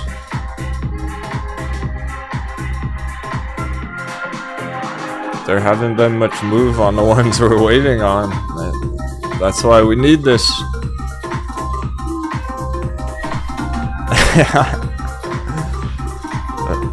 Jeff's laughing about VXX. He's so glad he got out the other day. Every week we've been going for that 30, 30, 30. It never happened. He got out at 29. Close enough. Now we can actually laugh about it. He's not waiting on it every day.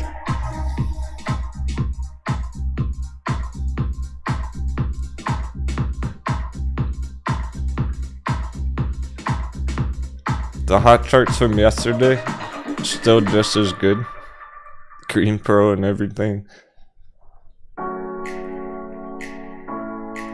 like what they're doing right now. Oh, and Great Panther mining. I forgot about Great Panther mining. Green alert.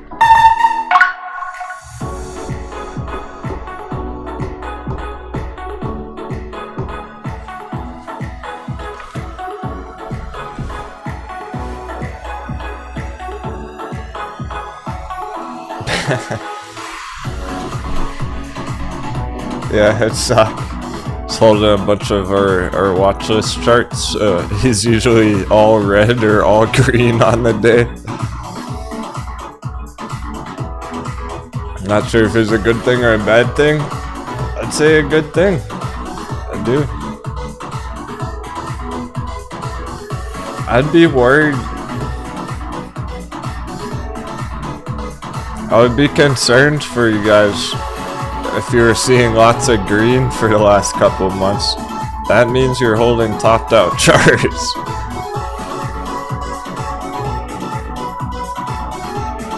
If you've been green from December, January, something's wrong.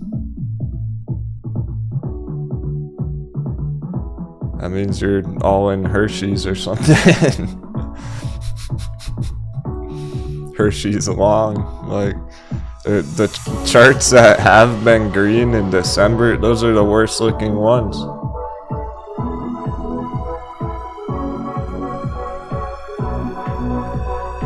That means you're in Kaval or something. You're still in Kaval or...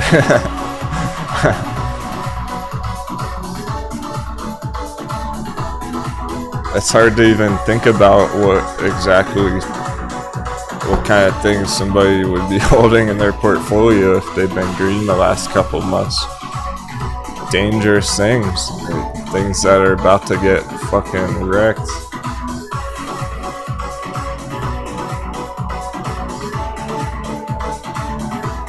They already have been, so I struggle to even find any charts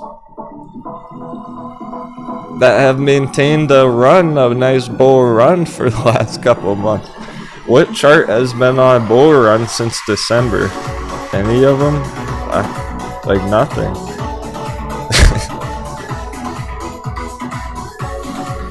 Except for these bear ones on our list right here, except for like this thing. Nutrient, NTR, or bear chart.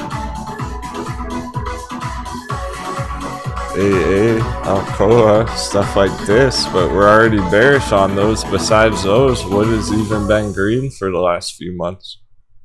Not Tesla. Like nothing. Not Nvidia, not Google, not Amazon, CVS, Leesky. I guess Macy's has. Yeah, there we go. That's what I'm talking about. Thanks. Perfect example. This is what I mean, like what charts have even been doing well going on a bull run for the last few months? If you're making profits every month for the last few months, there's a problem. I would be worried about that. That means you're holding stuff like this.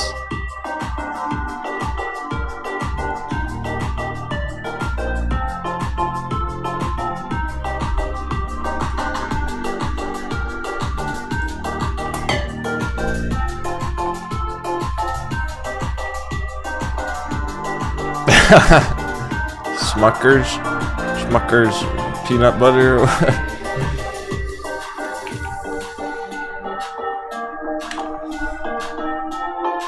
Yeah, exactly. Yeah, these charts look topped out. They've been going green for the last few months, but they look topped out.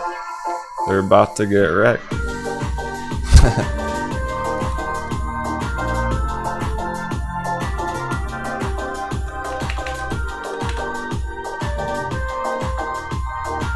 So I would be concerned if you're green the last couple months.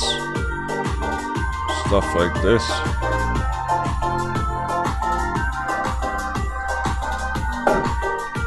All the good charts, all the good fucking companies are bottomed out.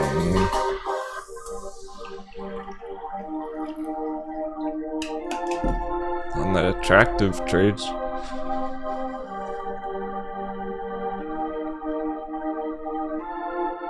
This thing's not even worth going bearish on though, because it's not even that big of a target.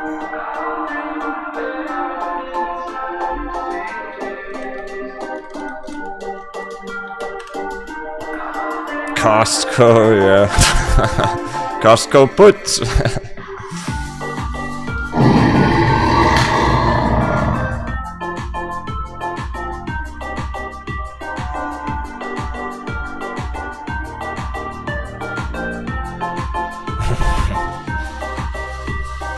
Damn, kid got so rich off Costco.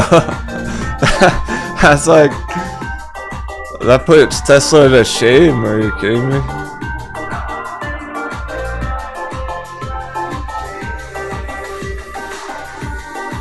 That's way bigger than Tesla went up.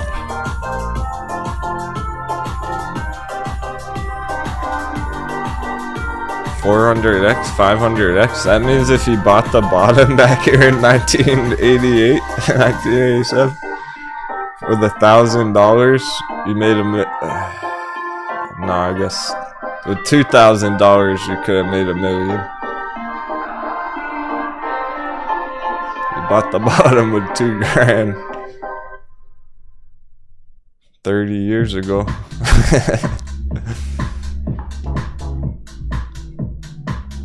Talk about long-term hold. And it's going to be hard to call a top on that. It's also because of all that. It's hard to say if this really is the top right now or not.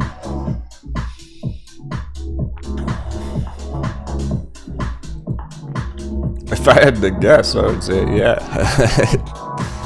It's a perfect condition. Market storm going on. Dollar pump and everything. It probably is topped out. Oh, weekly's got bearish momentum.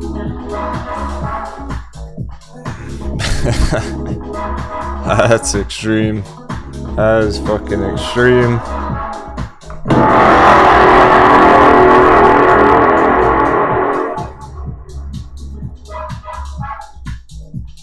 That's not the share price. That's the MACD.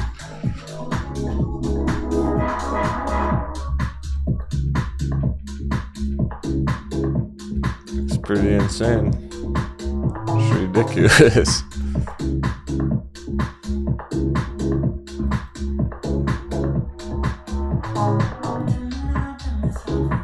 We got the 4 profit taking spots, just like Tesla.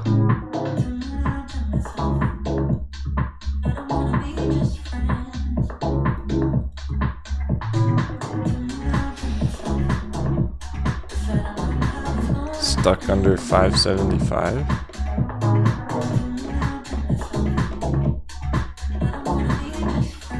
Where was it in 2020 back here? Damn, I don't know if the targets are gonna be good enough.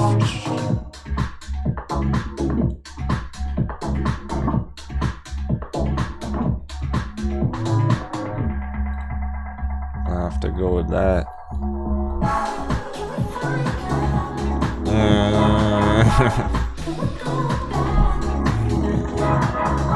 We like 35% targets on the bear ones for puts. That's only 27. It's such a large market cap and it's such a strong bull run. It's not as good bear targets. Arg.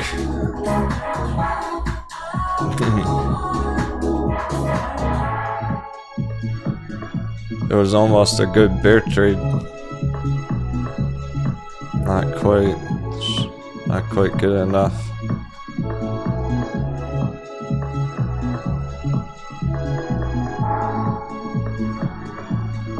Still bearish, but not worth trading.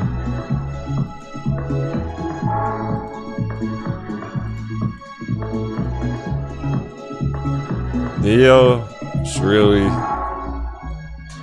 This is what they're doing. I remember there's a bunch of our audience was asking about Neo up at like $30 and about Neo Day. I told you nothing could save it.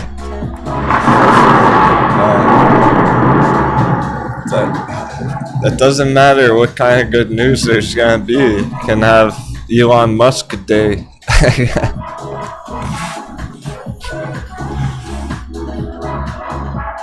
When the chart looks like this, there's no avoiding it. It's inevitable. It's gonna go all the way down.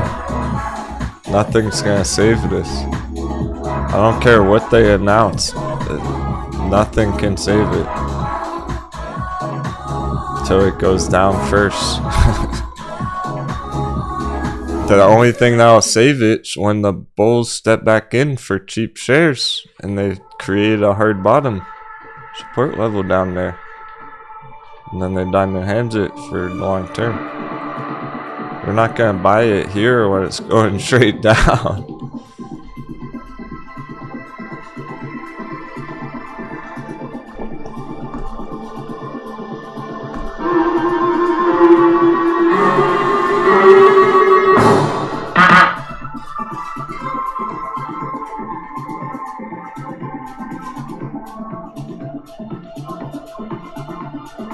Yeah, maybe some of you were in the markets back then, like 85, when Costco was at the bottom. it shows you the potential. It's like, damn, if even fucking Costco could do that, you see what I'm saying? If a company, like, yeah, they're a huge company, but still.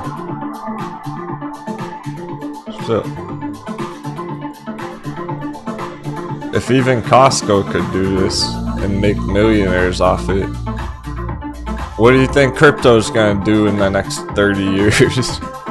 Like, where do you think Bitcoin's going? If Costco can do this.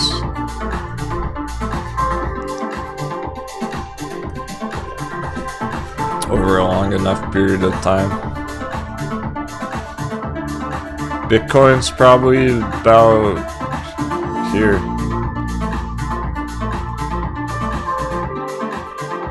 We're about to crush 100,000, 500,000, a million.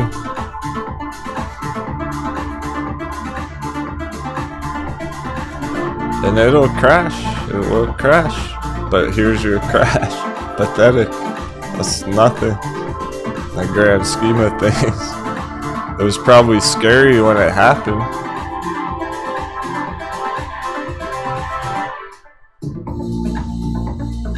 Here's the next one. It's not that bad. Just go right up after it.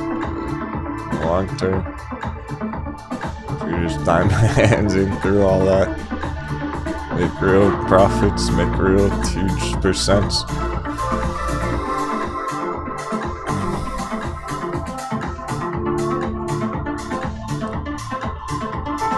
That's not very fun though. If you were all in Costco 30 years ago, it's not like you're trading it. It's not like you're really charting it.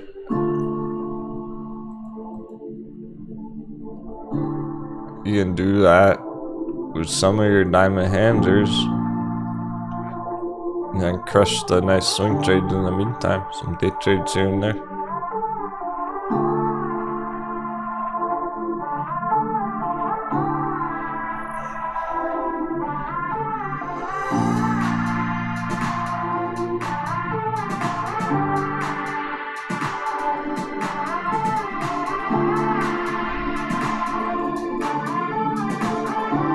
The big greens staying that way. Very cool. It is selective. We're only a few of them up a lot today. That's how it was yesterday too though. And it all worked out in the end. End of the day yesterday was epic.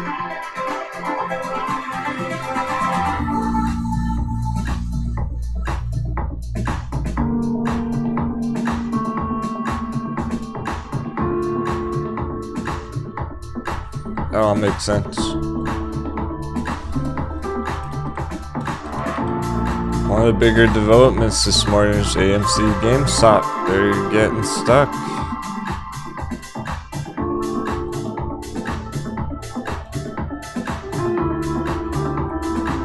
We're watching them get stuck. Because 15's now behaving resistance, not support. Hey, Mike Mixer.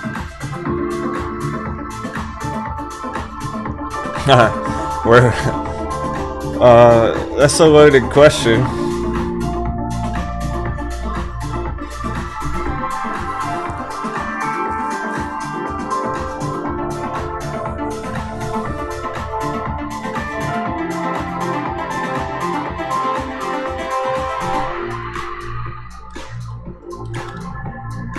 Where's the S&P gonna be in 10 months? Well, that's so far away that we're talking about after the crash is already over. We're talking the end of the year. By that time, the crash will have already happened and we'll be having a recovery. S&P might be right back where we are today by the end of the year after it goes down a lot. Down then up. It'll probably be where we are today in 10 months from now, after the crash. We'll be somewhere on this part of it, on the recovery.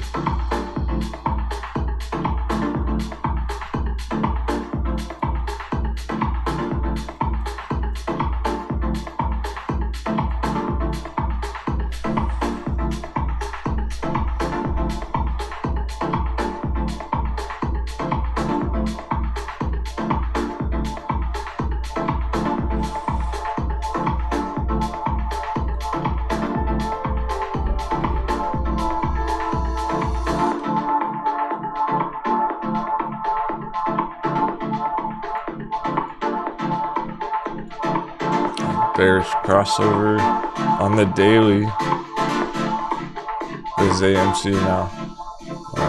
Mention it a bit. Cover your ears. Earmuffs.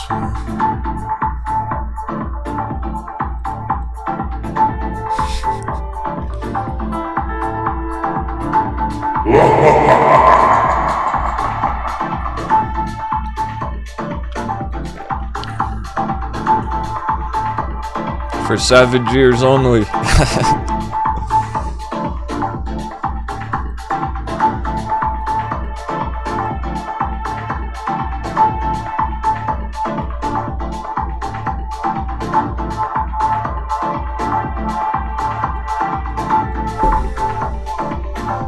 If we held 15, we could got breakout here. If we're stuck under 15 for real now. Hot bevy. Then a breakout.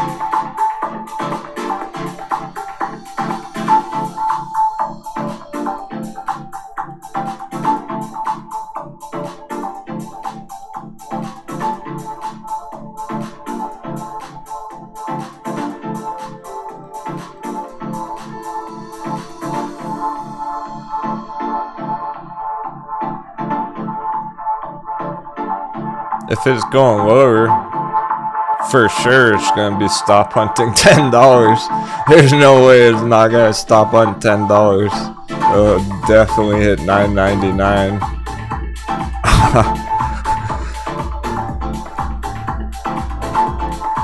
With the potential for an extreme push, an extreme extension, all the way down to the $5 buy box.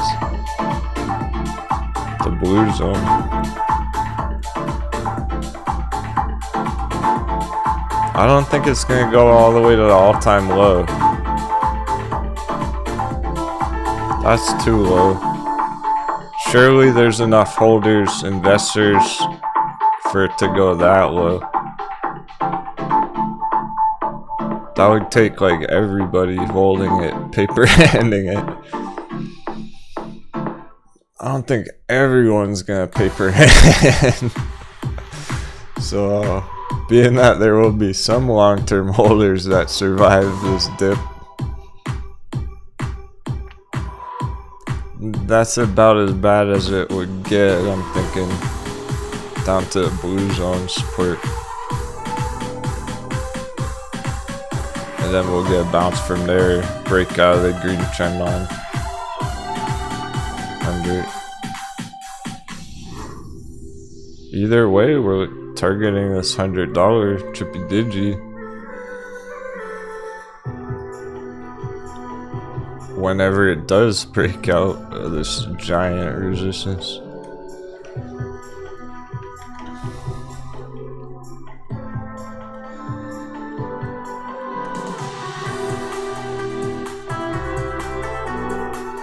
Alright. That could be like a 50% dip here.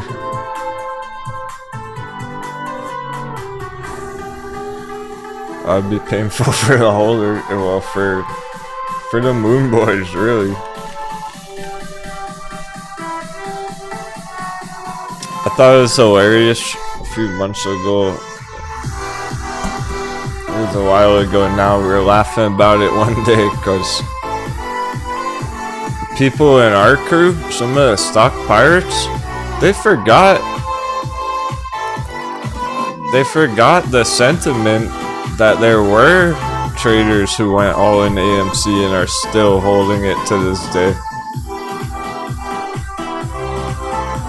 legit, minds were blown when everyone remembered that most AMC traders are just holding it still after they bought it at 50 in the red. I think the majority of AMC holders are in the red right now. We're so used to crushing other charts now. We have so many good opportunities everywhere, especially crypto and everything too. People forgot in our community that there are just all-in holders on this thing. That's all they're trading.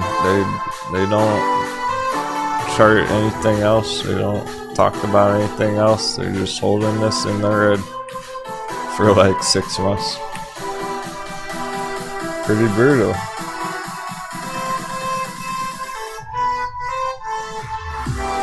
Here's a Twitter chart from a while ago. If you look close enough, if you look closely, you'll realize I have it pointing down to $10 first before going to 100. It's showing down to 10 first. That's what's happening.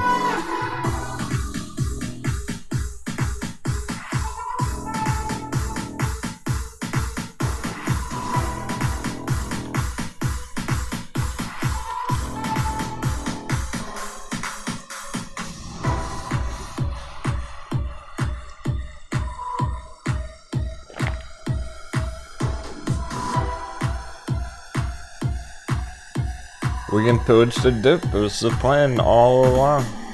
As soon as we took profits on AMC, we were talking about where we're gonna get back in.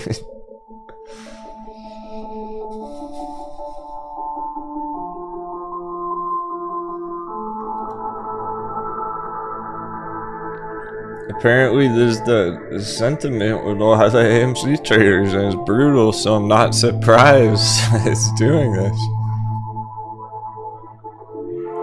Boxboy market rallies and AMC starts ripping facers.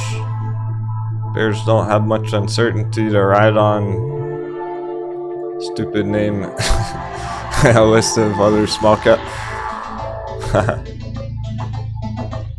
Imagine telling your followers when the stock was at $70 to keep holding, only to be cheering a 50-cent price increase a few months later.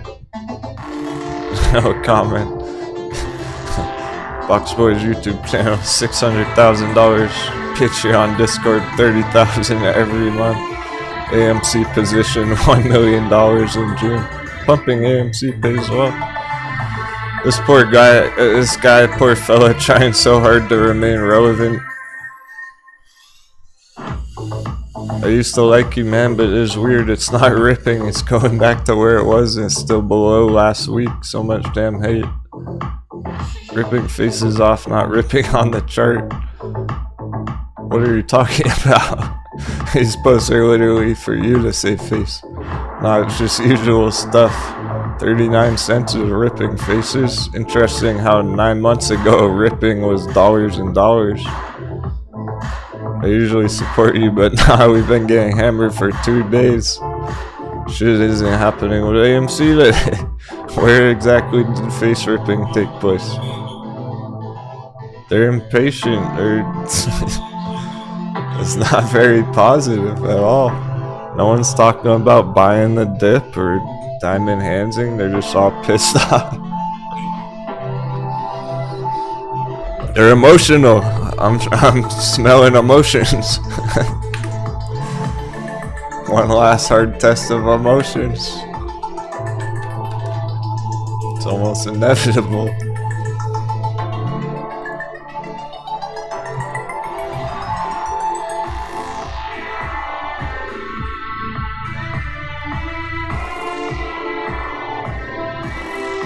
Those are the ones pushing the price down on AMC. It's all those people. It's not the hedges with their short ladder attack. It's all the coconuts paper handing. That's your chat. it seems inevitable with what the dollar is doing right now. Dollar keeps going up here, AMC is gonna go down more. Simple as that. You're better off watching the dollar if you care that much. If you were really that concerned about AMC, don't even watch AMC right now, watch the dollar chart. Because that's where it's gonna go.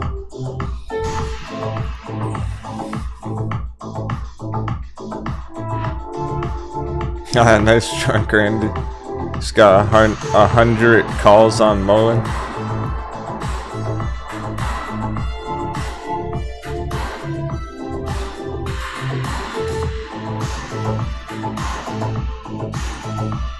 Okay, cool. Shoot out, fired some cannons or something. Check it out.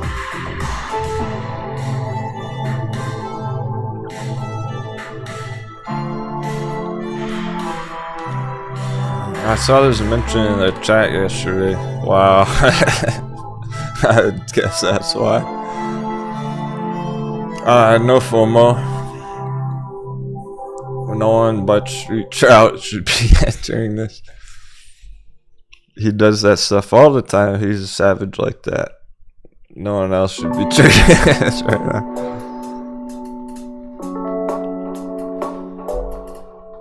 Unless you like eating risk for breakfast and no reward.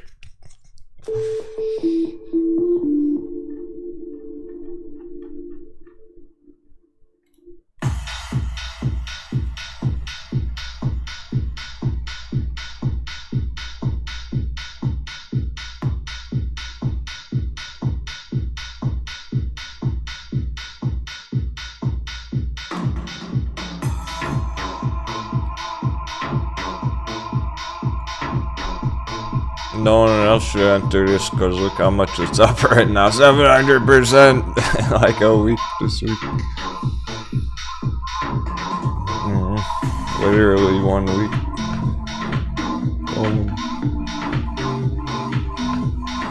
If we had spotted it early enough, I'm sure Street Trout just going for quick scalps, whatnot.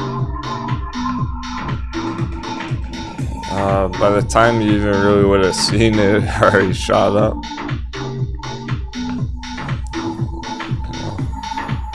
It's pretty much what half our charts look like right now. Almost all our fucking charts are sitting right here, primed and ready to go. Love it. It's kind of like an extreme pirate wish. Yeah, because here's November, December. It is. It's a pirate wedge in November. Boom. There's your right angle triangle.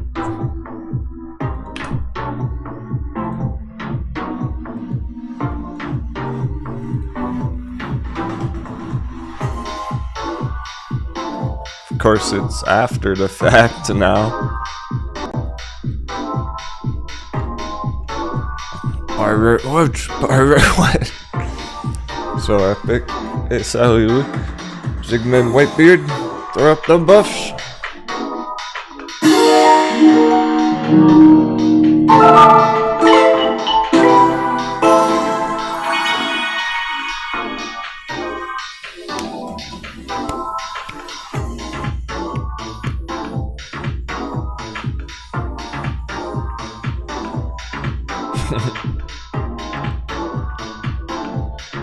Street Trout's feeling lucky.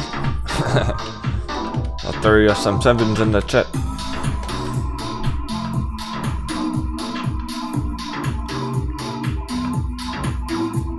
Oh, native, you know, let's check the EMVB one that you love so much. We were asking about it yesterday, we didn't have time. Yeah, good to go.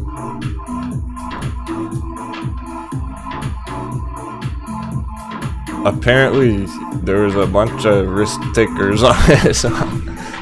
Or a bunch of savages going after this one. 777.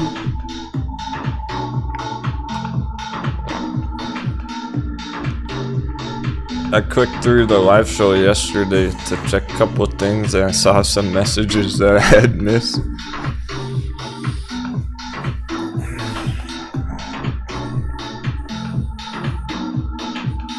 There's a bunch of talk about MVB, people waiting for it, confused what's going on. I like what it's doing. We could even call it effectively a double bottom, if you want to look at it that way. These are the kind of action where it's as close to a double bottom as you're ever gonna get.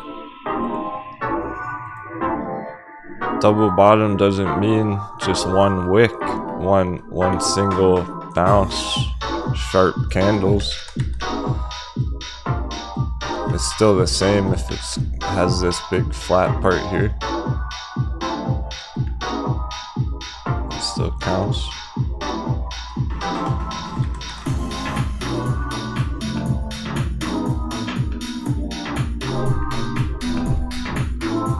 We got our gap fill target up there. So what it really looks like happened with this thus far. Got the hammer.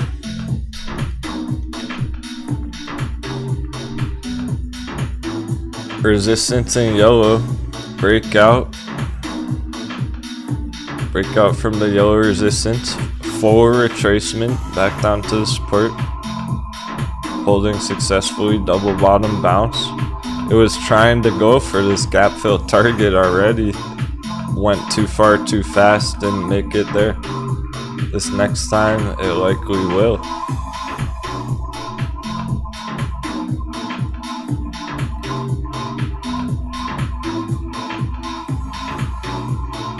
I suspect it will. Because it is pretty undervalued. It is quite low. Way below our Fibonacci back here. That's the whole point. Going for instant recovery. Right back to the Fibonacci where it should be, so to speak. The trade hasn't even really started till it gets over that fib. That's how low it is. Gotta get up to there. And then the long term can keep going. So that's where it can clear another resistance.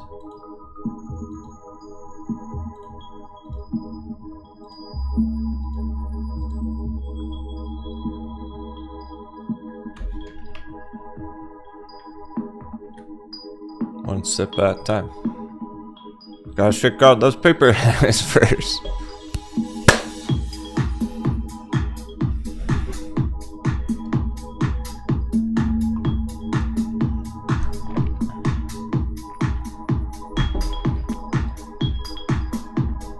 Yeah, if we measure it from the all-time high, it's like more than 95%, 96.5% down.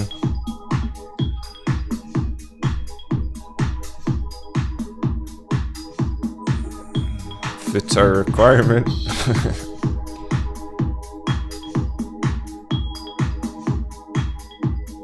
It is the last hard test of emotions. Gets very extreme, reaches a critical breaking point, turning point even.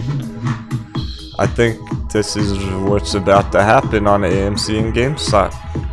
One last hard test of emotions, smack down like 50% and then bounce from there. Shake out every last paper hand. Can't take the heat. They're not ready to buy the dip because they already bought it at $50.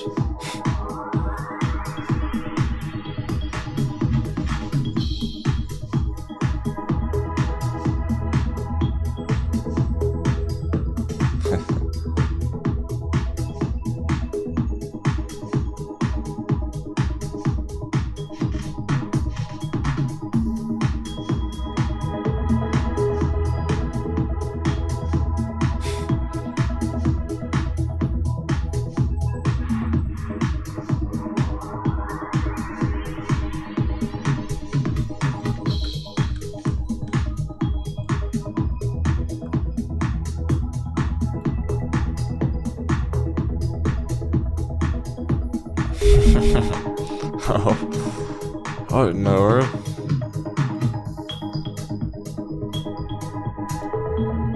Hey Omar, asking about CYBL, Cyberlex Corp.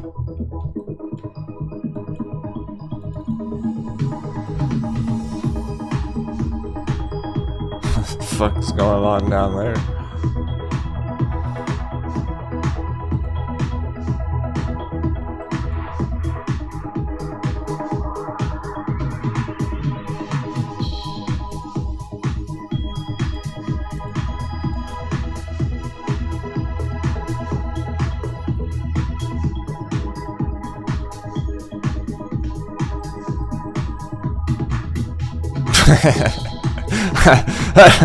That's what I'm trying to figure out, native. What's WTF am I looking at?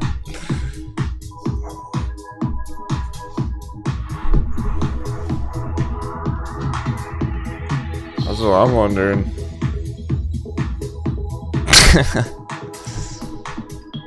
It crashed to 0. It went to 0. For a decade! For 10 years!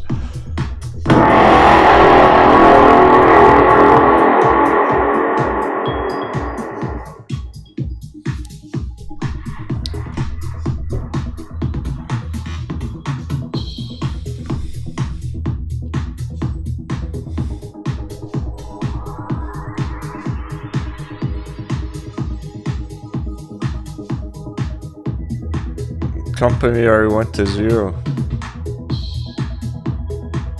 That's sketch.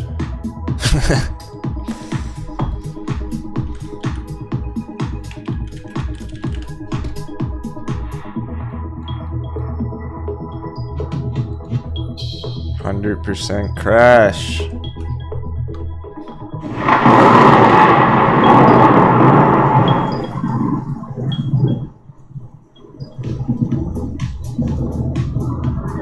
$130 million market cap.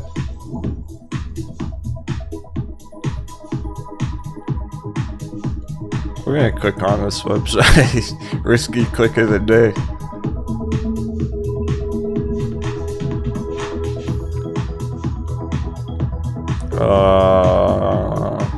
Let's see. Advanced solutions for military, government, commercial organizations.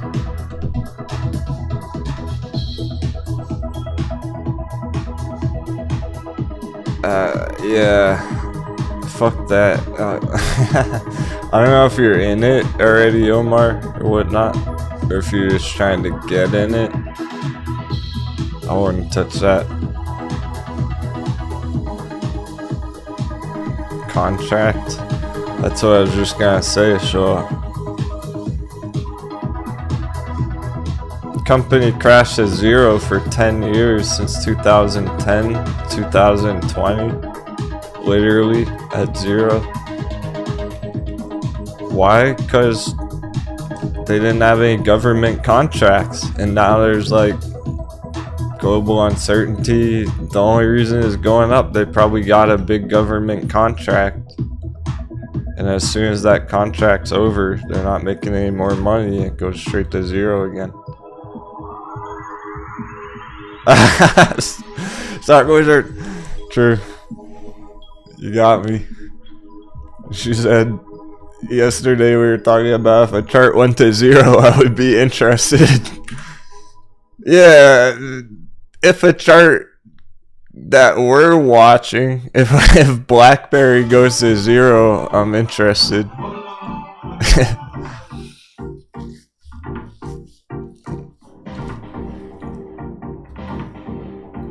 If Coupang goes to 0, I'll buy the fuck out of that dip.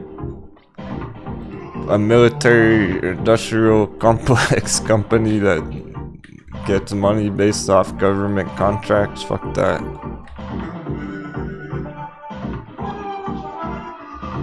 Well, it's too speculative, Jarhead.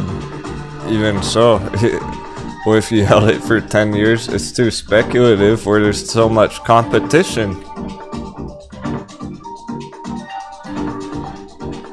They probably just got one contract for like $100 million to put some cameras around the Pentagon or some shit.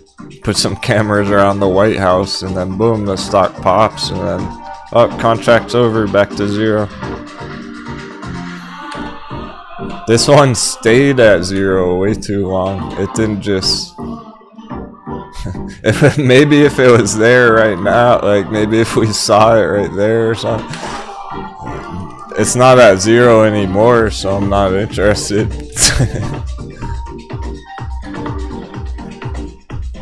If Sears goes back to zero, that's more like it. Sears too bullish right now. This is what I'm talking about on Sears. 99.8% crash right there.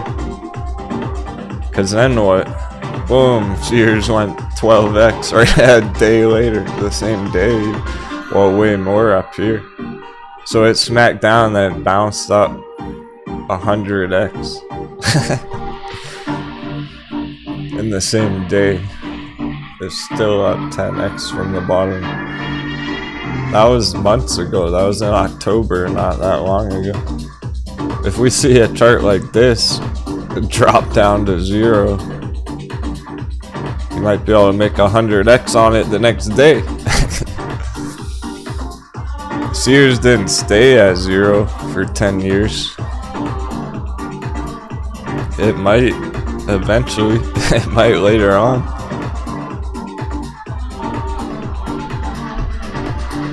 There are a couple. I'll show you a couple blockbuster short squeeze. Oh damn, yeah, it was down there not long ago too. It hasn't got quite back there yet though. If you wake up one day and you see this chart at zero, like 0.001, you can get thousands of shares for $1 for... Yes, 10,000 shares for $1.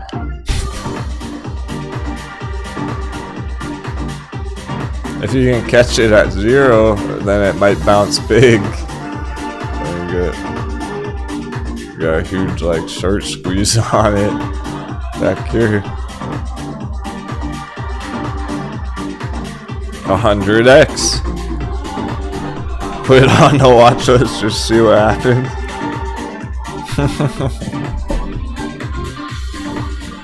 0%.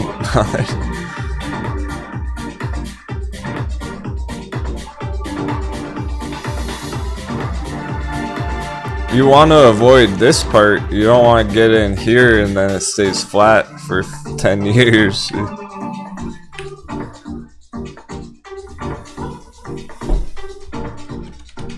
I guess I will put it on the watch list if we ever see it drop like 99% in one day. It's hard to even buy these things because your brokerage might not let you, since it's too risky, according to them. CBDD. Here's another. CBD of Denver. It almost triggered our alert on an entry. That was in February. That was a couple weeks ago. It's bouncing from that already. Wait a second. This is getting a big bounce. Last couple weeks. Oh shit. It's bounced 100. We better put this one on the watch list too. I'm holding like $20 to this. But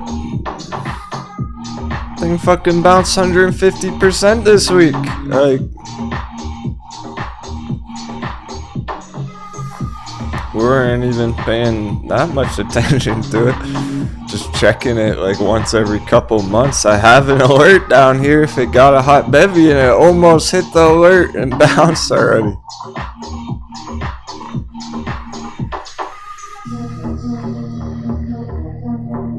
I guess.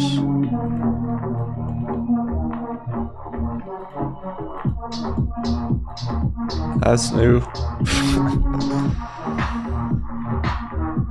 I might have to actually buy a little bit of that, more than just $20 of it.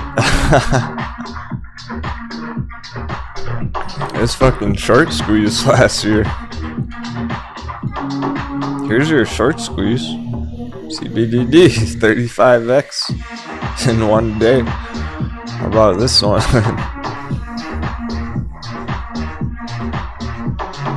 Another 35x. And then down all year last year till right now. What's this right now? What's it doing down there? Breaking out all of a sudden.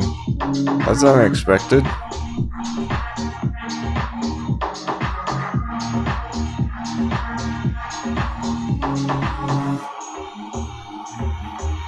Oh man, oh man.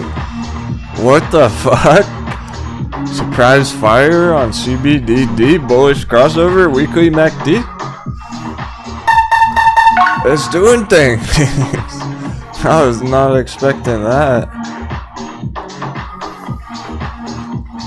I wonder why it popped 150% already. That's actually kind of tempting. It doesn't get much more high risk, high reward than that.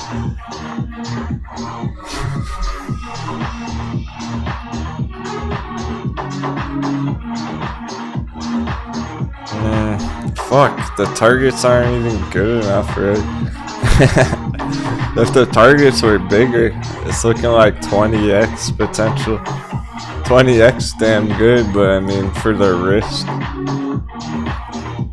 Targets aren't even as good as we would want, really.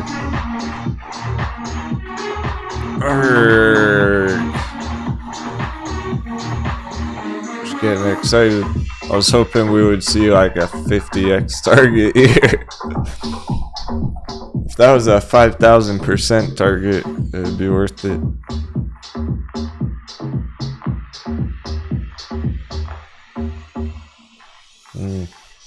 Nonetheless, fascinating development, brand new action, showing us how powerful the hot bevies really are.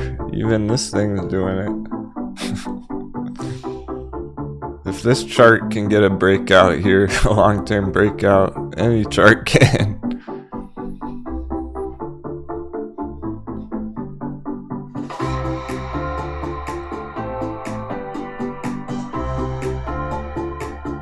Great Panther Mining's cruising.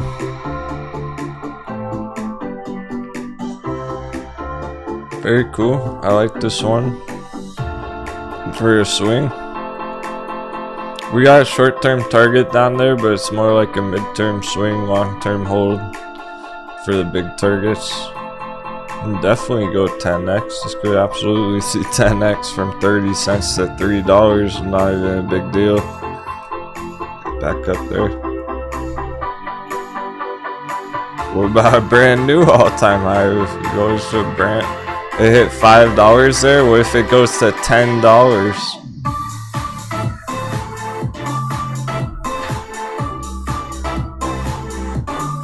$30x targets. Great Panther Mining's not about the short-term targets. Sing my moon.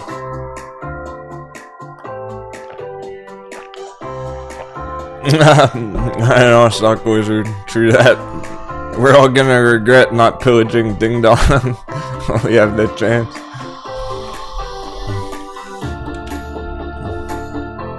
Yeah, anything under 5 is pretty ridiculous. It's these Chinese companies this week. They're super hot entries. Kind of like TAL down here.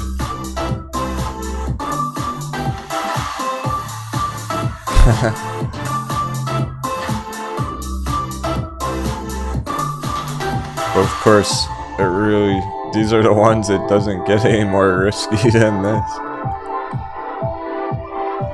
So you would never want to go heavy on it, really.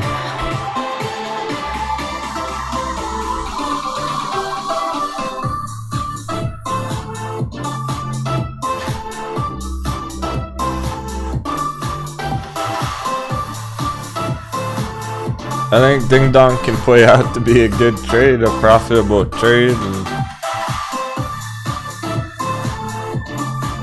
that's about all it is.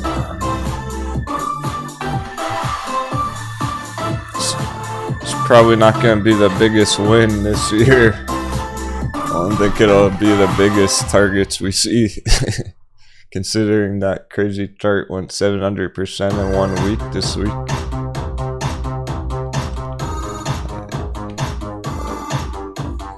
This one, considering this just hit 700% in a week. I don't think Ding Dong's gonna do that early.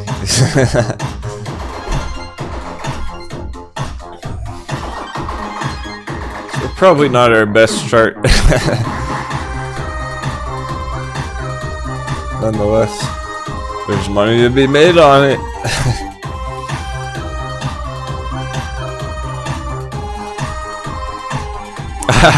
It's funny now that we added Blockbuster to the list. Here's Blockbuster at the bottom, 0%. So only 0% suspicious. That all the others are red. Let's see what's on the bottom. Zella, Hoth. Okay, these were going big this week. C-Pop, Canberra, every one of those centage. Those were all on the top of the list earlier this week. Even XL, Ocean Power, TA, all those ones were. That's okay. I'm hoping we get more bear moves today. I hope we get a bigger bear development today on like Hershey's or something. That's what we really want. We really need to have happen today more than anything.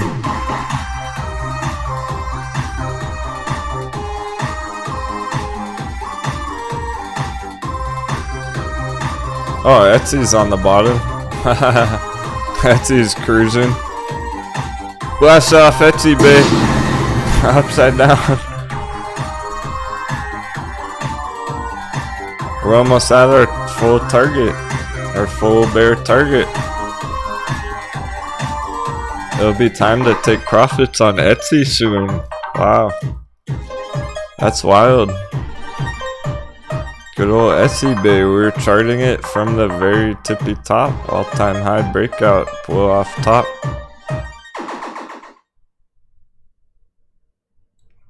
At 307, we've been riding it the whole way down. We're almost there.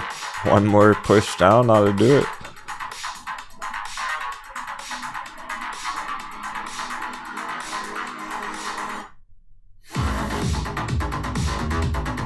We saw that one through the whole way. This is what I'm envisioning our other bear charts to look like real soon. This is what Tesla is about to do.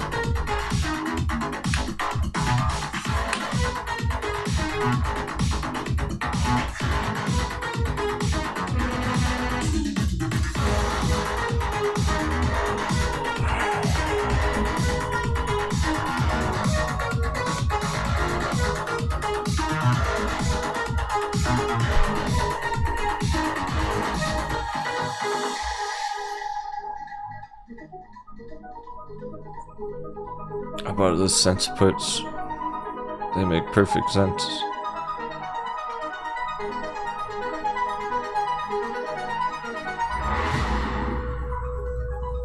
We're getting the continuation here. This is the stuff we really need today, more than anything. And Tesla just broke below 800.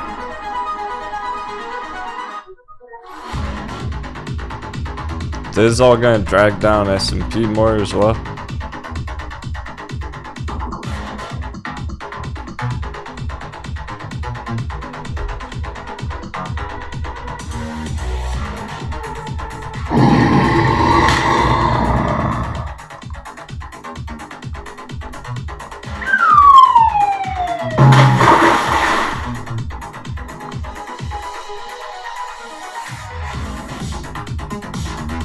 YVR is lit, Frank.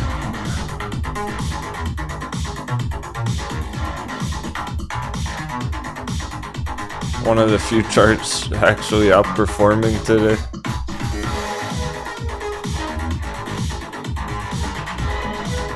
Great Panther Mining keeps cruising though. GPL about to go to the top of the list in a horse race.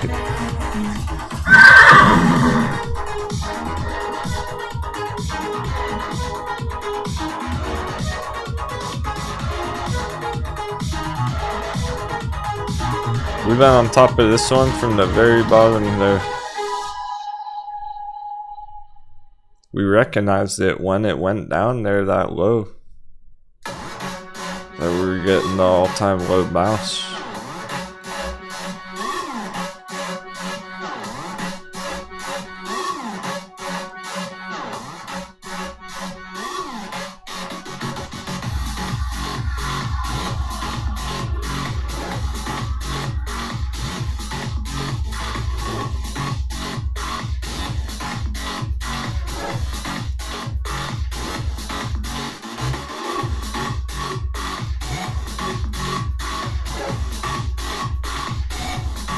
There's the 10x target, $3.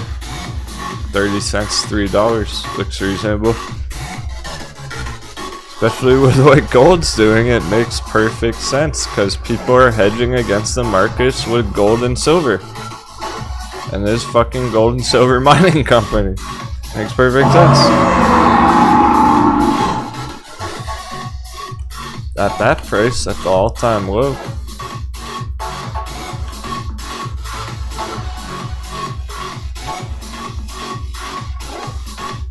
There goes AMC.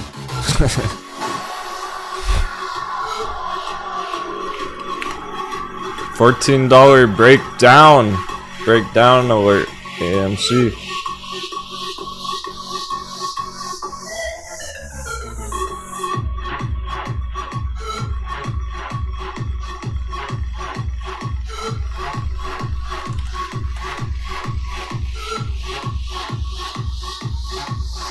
Here's the gold chart. Gold price per ounce. Straight up. In the middle of a market crash. It's pretty obvious that people are hedging against the market, buying gold.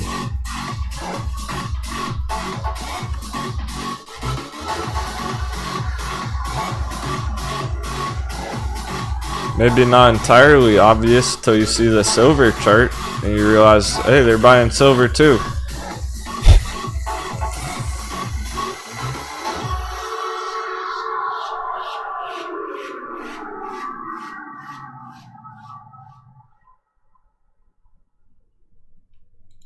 Maybe not entirely obvious until you see the crude oil chart and realize, hey, they're buying crude oil too.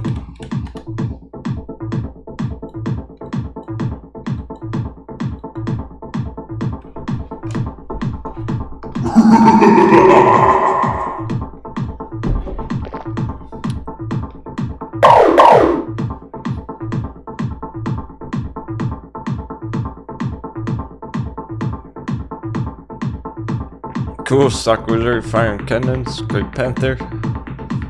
Yes, far from late. You're not too late. Still at the bottom zone here with the 10x targets.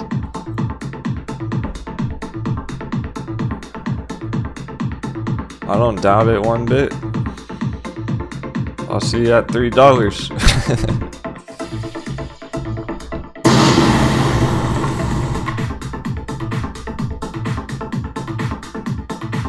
Low risk, high reward.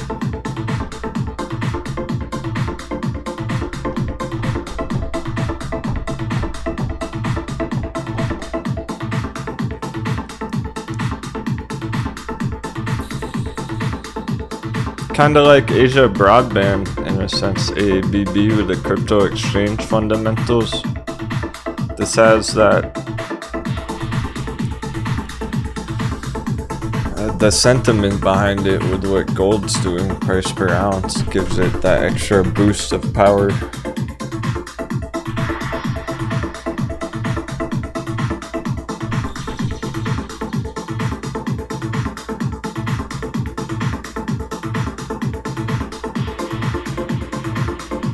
Yeah, good Grizzly. You're asking a great question about barcoding on Discord last night. You have the right idea.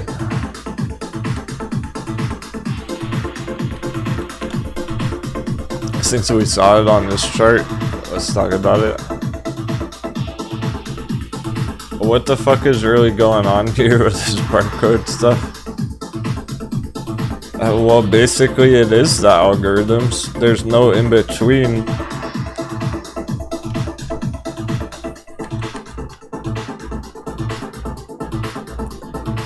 Maybe no one was even really trading it themselves, except for the computers placing automatic orders, trying to catch people in the middle. So somebody places an order at 2 cents, it gets bought up, and then it gets sold at 9 cents. And they get trapped in all this choppiness. How the algorithms are created, designed, manufactured, programmed. What they're gonna do is, let's say you put an order at 10 cents right here at the top, right? You go, okay, I want to buy some at 10 cents. They're not gonna let you. They're gonna put an order before that at 9 cents, and their order gets filled and yours doesn't.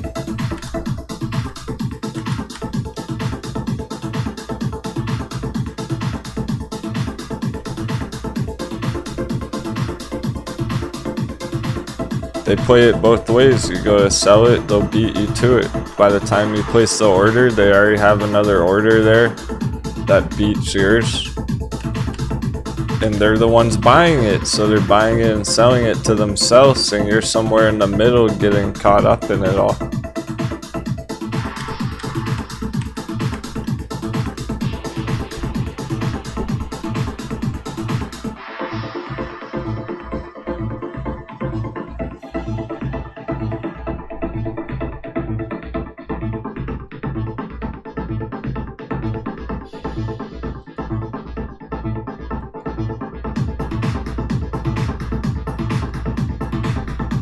It's bare sunflower.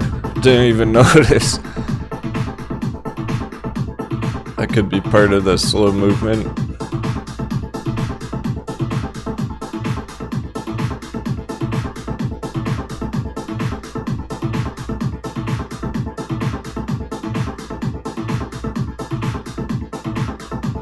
The double digis are on the bear watch list right now.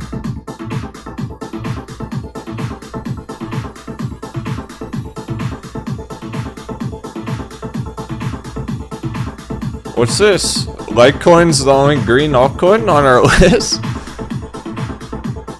Go Litecoin, go! The only green altcoin? The only green crypto for that matter? Bitcoin's up there too? Huh. Refusing to drop under $100 on Litecoin? Sorry, did that yesterday. Staying green? Staying over 100. That's neat. That's kind of cool. We've never really seen only Litecoin be on the top. We've seen Jasmine be up there. We've seen Dash go up there. Never just Litecoin.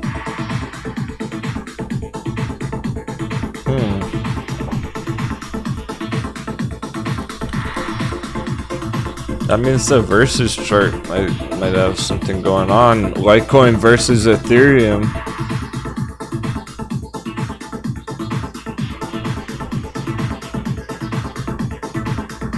What is going on here?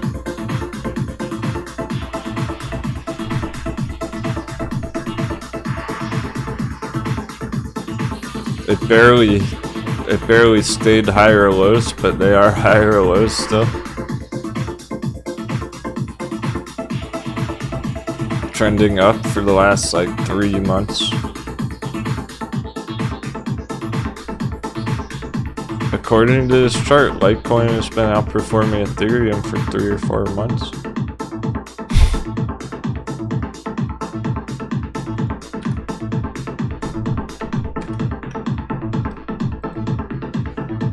results of this.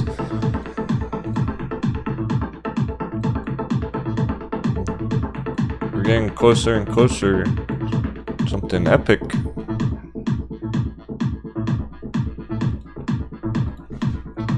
Oh, Litecoin versus Bitcoin. Okay. All-time low.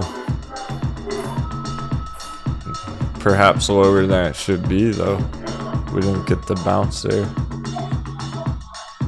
This might be a bear trap kind of scenario.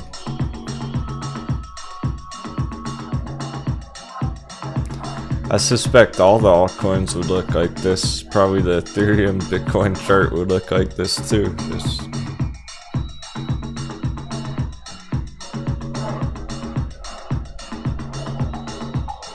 The altcoins are pretty much just waiting for Bitcoin to have some kind of further extension up towards 50,000. That's when they would really start popping on altcoins. Remember that we're range bound here? We are range bound between 35,000 and 45,000. We don't know how long that's gonna last. Just up, down between those areas.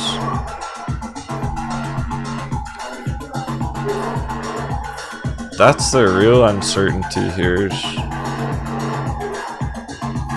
how long is that all gonna happen? As soon as we get a bigger extension up to 50, that's where the altcoins will be putting in big moves. They're waiting for that. So are we.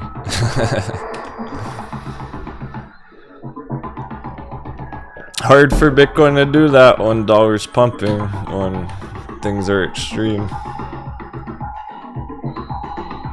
We're almost there. We're almost at the tippy top on the dollar chart. It's not got that much further to go.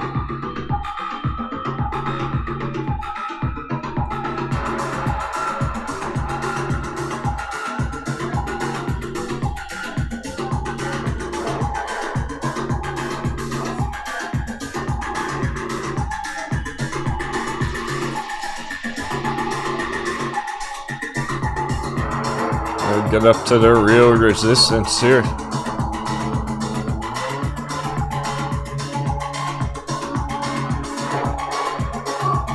Every day is getting closer and closer, really.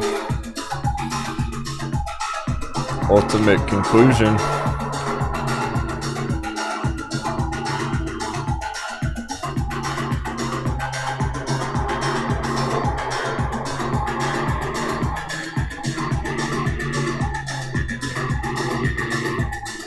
Great Panther Mining, cruising up to the top of the list. It really is.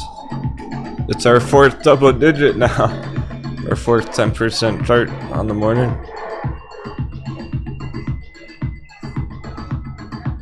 It never stopped going up. It just didn't go up very much yesterday. It was waiting for Friday. Friday fire. We're off to a great start.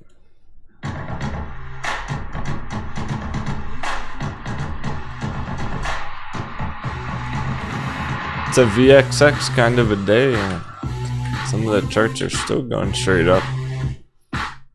Cause look, hardly anything's green overall. In terms of the number count, if I counted the green ones, not many. It's like 15. It's like 15 slightly green charts, and the rest are all red, so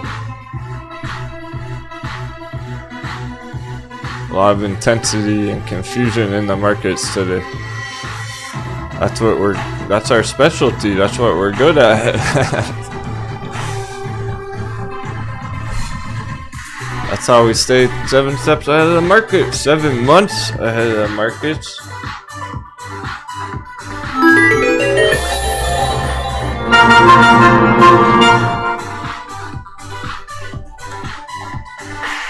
charts behave weird on a morning like this.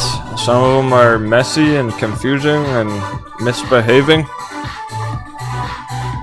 That creates emotion. Emotions cause panic, so it is what we're good at, just enjoying the ride and make sure it's all on track. Everyone else is panicking. We keep sailing onwards and upwards.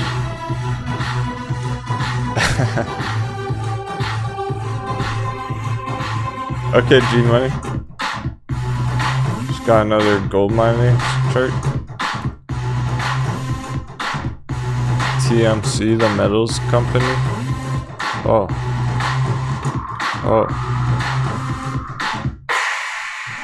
It's like I'm not even changing the chart. They are pretty identical. That does look a lot like Great Panther. At least in this area. Let's see in the long term though. Oh, is this all-time low? It is. Okay, well let's say if it pulls what Great Panther does.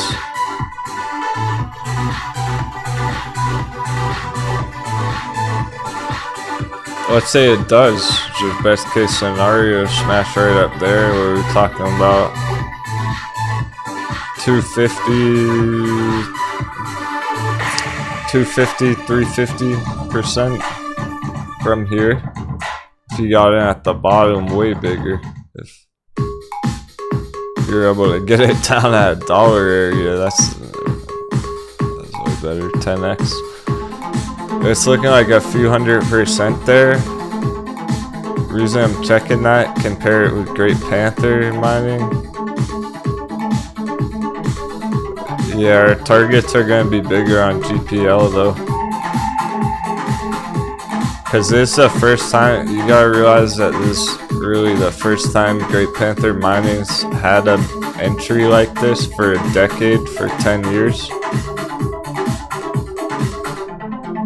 Last time it was at this price level was 2009.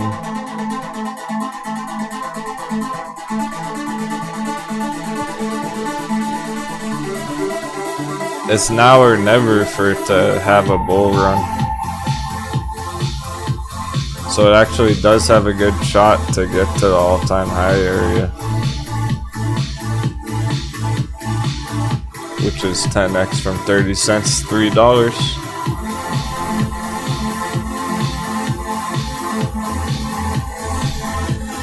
That's a bigger target than the mining company one, the metals company.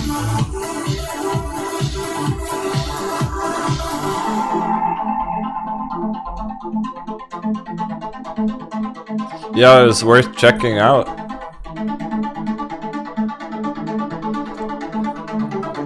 There's a trade-off. Even though Great Panther targets are bigger, this one might happen faster. That's the trade-off. It's not as big targets, but this might happen a lot quicker. Just get up here by the end of the month or whatnot. Whereas Great Panther mining could take all year to hit big targets. That's the benefit of it, the good part.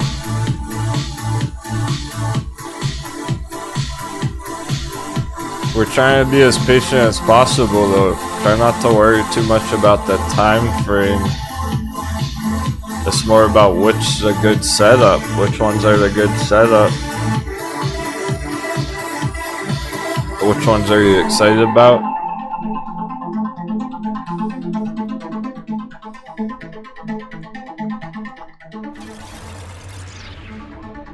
The more excited or interested that you are in a company or a stock or even a crypto, right?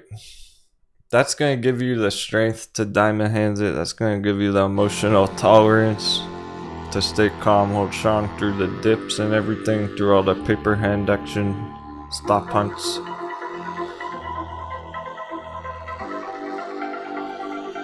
Find a good one on the chart. There are so many of them. Figure out which ones look the best on the charts to you. and then do some research into the company, and if it's exciting concept, that's your winner. It'll give you the faith to be able to hold it for long term. If you're just entering something willy-nilly without really caring too much about the fundamentals behind it, then you're probably not going to diamond hands it for longer than a week. You'll change your mind next week. I'm not changing my mind on Grayscale Litecoin. I know that.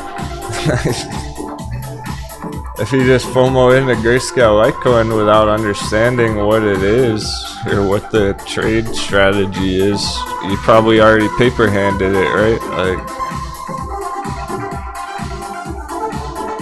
for example. None of you did. Shame. If you just entered this because of the chart and only the chart, and you don't really know what's happening behind the scenes or the fundamentals there, you would have just got out of it right here or something. You would never diamond hands it all year long. You gotta be excited about it.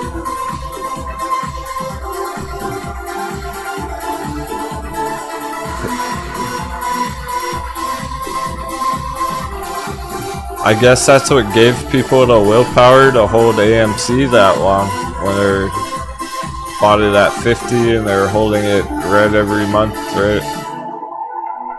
Through all this, because they loved the company or they fell in love with the idea of a short squeeze either way. You get the point.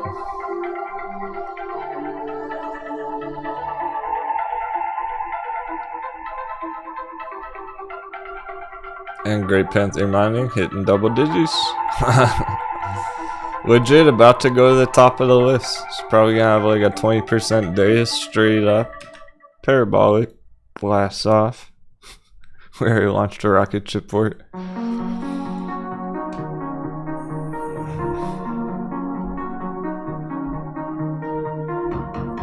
Short-term target 50-cent area. Tommy Lane.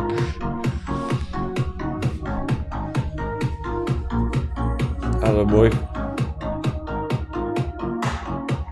This is one with the gold, with gold and silver mining.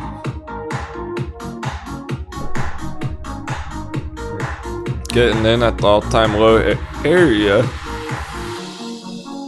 That's something to get you excited about for long-term holding, because you know gold's strong and people are FOMOing into gold. It's a good concept.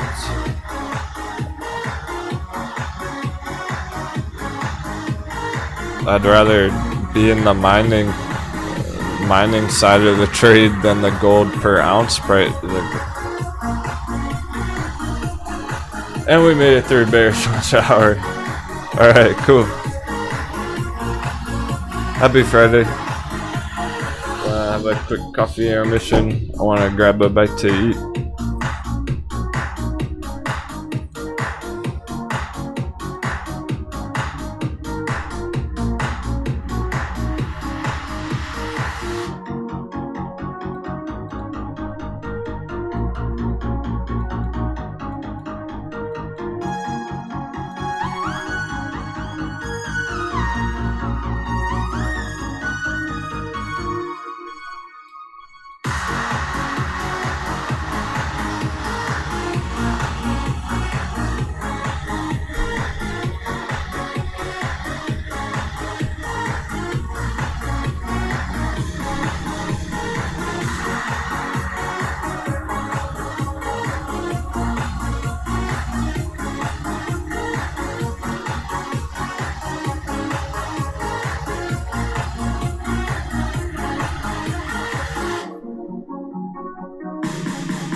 These are the only charts even moving right now.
I know exactly what happened this morning. Well, the charts are right. Because the Moon Boys busted their load yesterday. They all FOMO'd into all the straight up charts yesterday, remember? This premature climax. They forgot about the foreplay.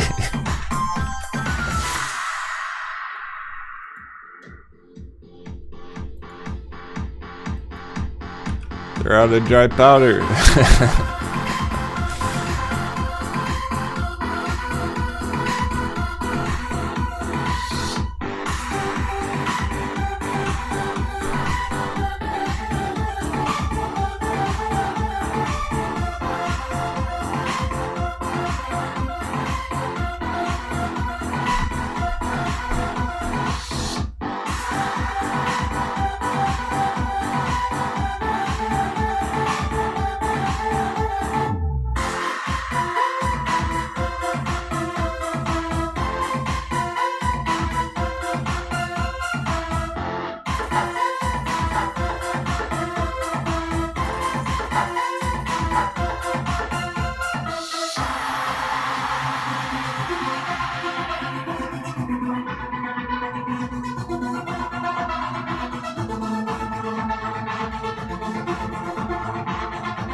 Hype in the chat for Mullen! 12%!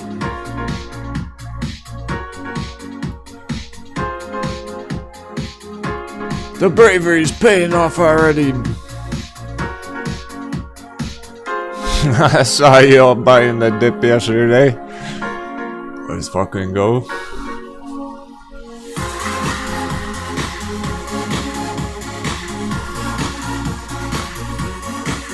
That's why we needed the extra 7s. 777. I think we did it.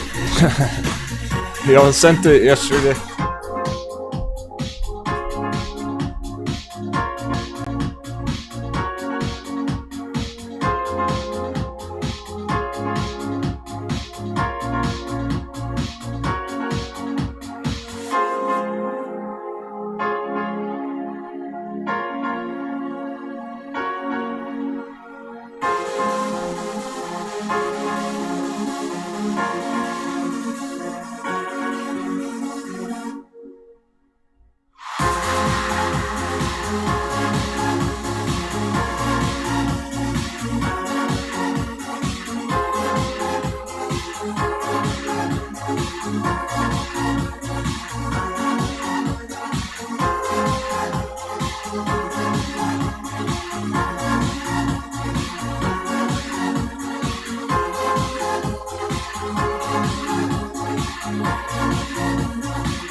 Jumping back in the church. Let's be work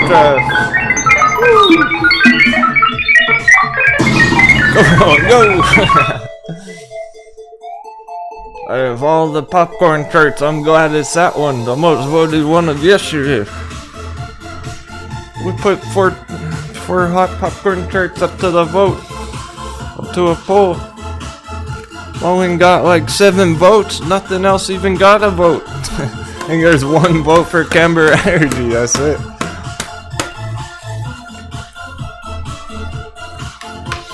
Oh, it's the new AMC, what? Oh, who said that?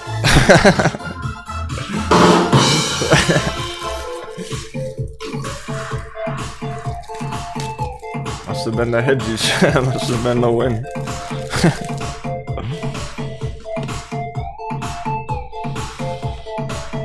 All we need is 1 bullish meow and it's gonna hit a target.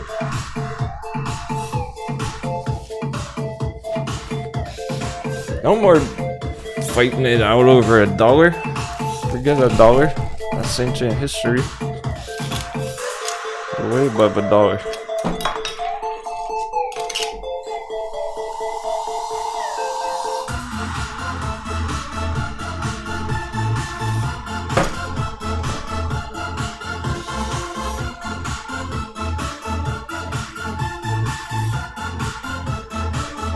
I was just squeezing in the other room. Squeeze some jam.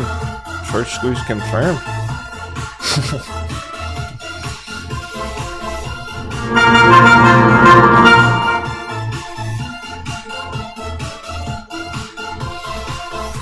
This must be the Mullen buying song.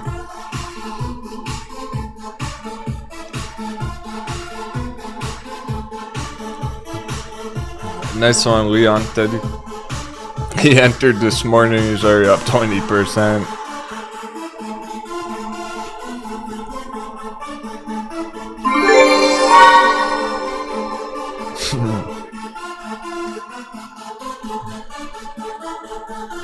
I like you, Lois. Lois goes, just scooped up 1,000 Great Panther mining. Wish I hadn't spent so much dry powder on other things this morning.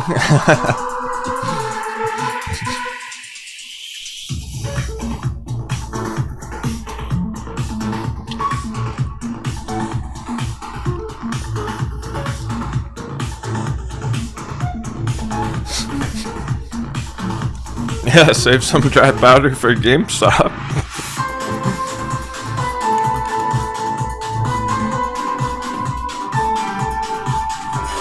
Save some dry powder for Tesla, baby.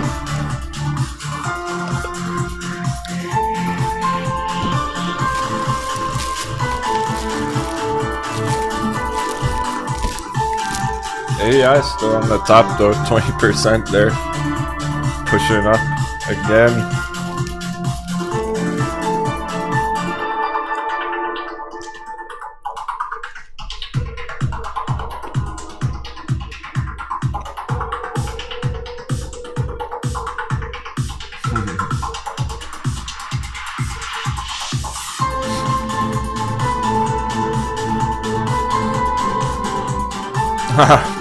Underwater tripled down on Mullen, not just double down. Under $1.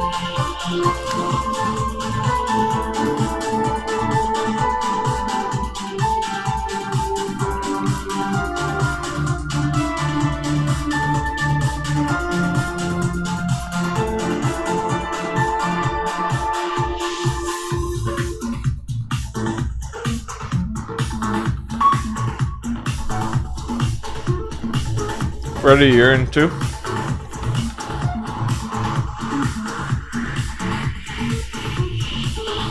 Here we go, here's where we are.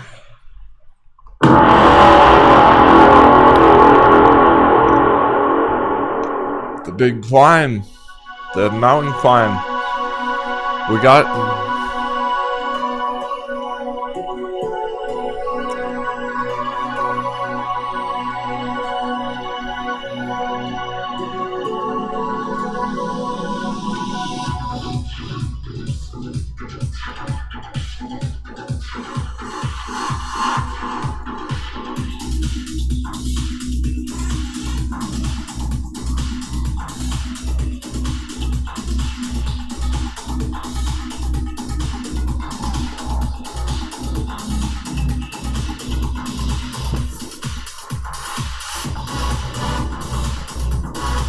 Nice, Pam's in too.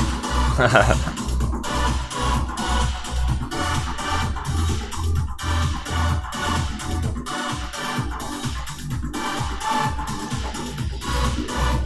hope this is a huge win for y'all. I really do.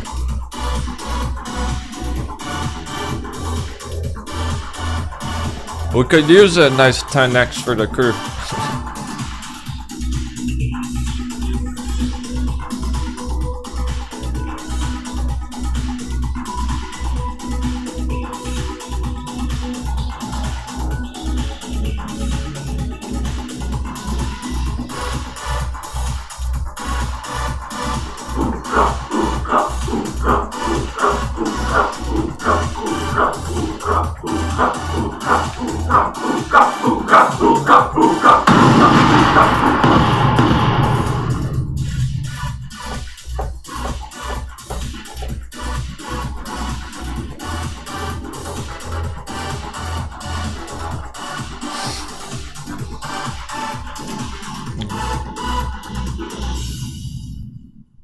I think we better send it.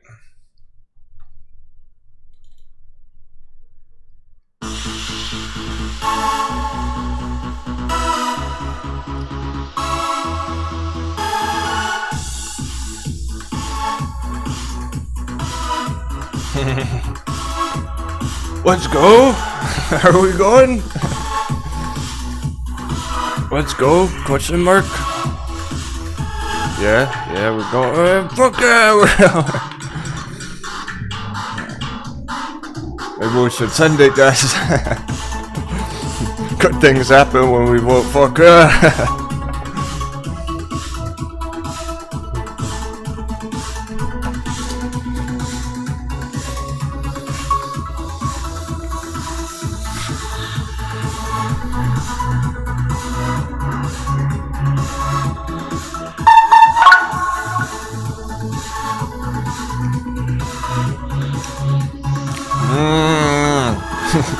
There's that daily. We got a long way to go to get this treasure back to town.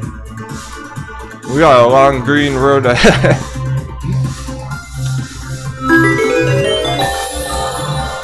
Or hit the votes if we're going. Let's go.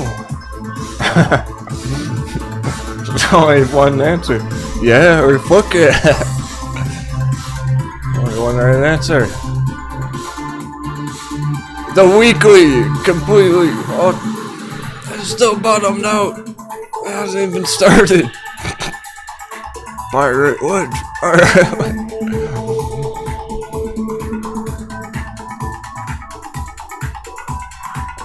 I think we had a bullish crossover on the weekly though. Let's double check. We do on the daily, that's for damn sure.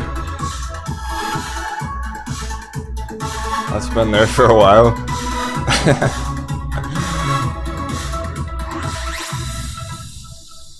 Not even on the weekly yet. Imagine what Mullen might really do when we get a weekly bullish crossover. Oh, we're going 100% vote for fuck yeah. Let's go.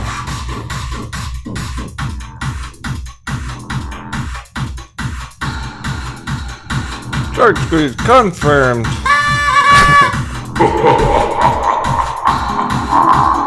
I'll tank it. I want to tank it. We'll check the fuck out of Mullen as much as we need to.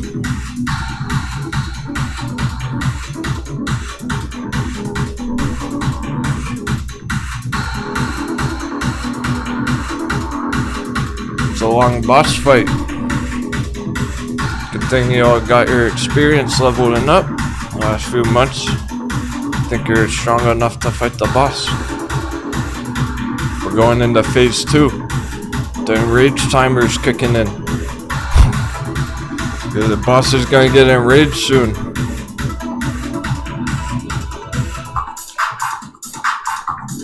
That's when we pop our cooldowns, throw up the buffs. Get those mana potions ready.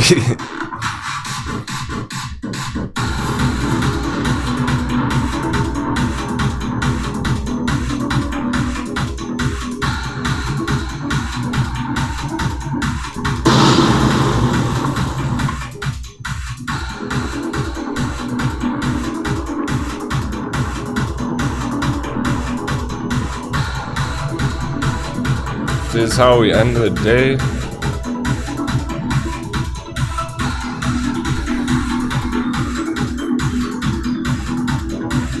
Damn, it might hit $2 today.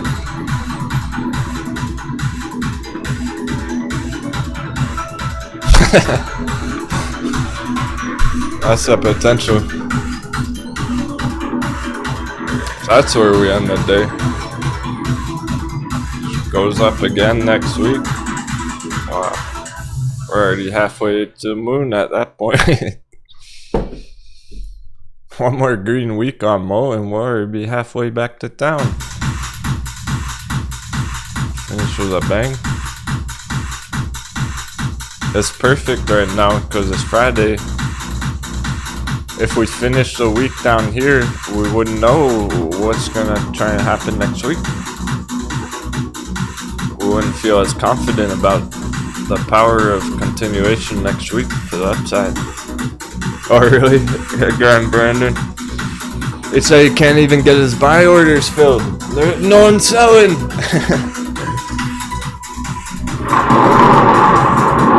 I guess no one's selling it.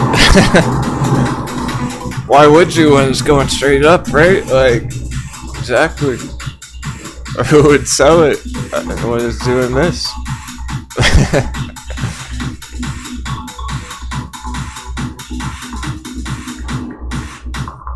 As soon as somebody places a sell order, it gets eaten right back up.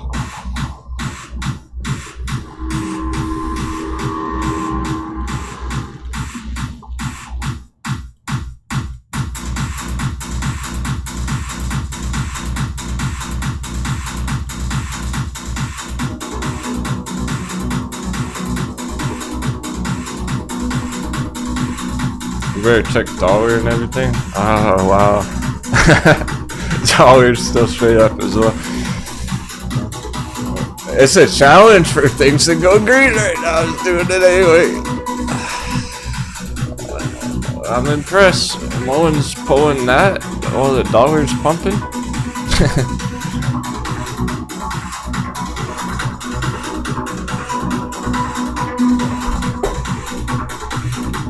If Mullen can do this right now, imagine what Mullen's gonna do when the dollar dips.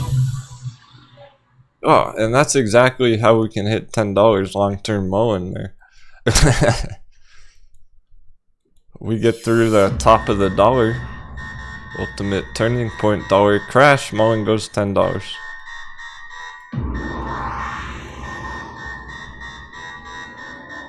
Bitcoin goes 100,000. AMC goes to 100. That's what dollar crash is gonna do.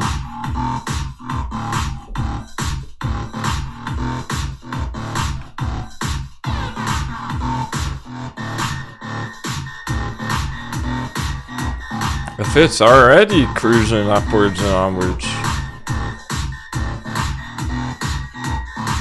you can only imagine what it's gonna do with a real dollar crash, a real dollar dip. Well, I suppose this is where Mullen went 177% in one day on this dollar dip. That's what Mullen can do on the next dollar dip. Another 177% a day. That kind of thing. I'm impressed. It's going green in the middle of this. This is why AMC's rolling over. This is why GameStop's rolling over. Even Bitcoin's having some paper hand action, everything. Except for Mullet. Like, damn.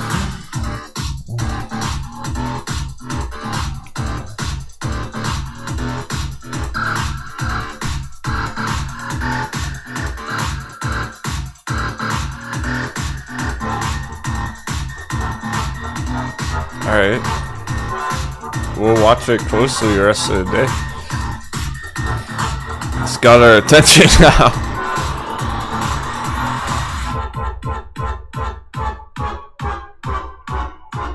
That's funny because you could argue that AI is more lit than Mullen right now, potentially. But it's not as popular. Mullen's got that hype factor. Everyone's talking about it on the internet, apparently. After we've been talking about it for like 3 months. We were watching it, waiting, come down the whole way back there. Waiting. Now everyone's talking about it. That's something advantageous with Mullen right now. That's something it has going for it. Not every chart does.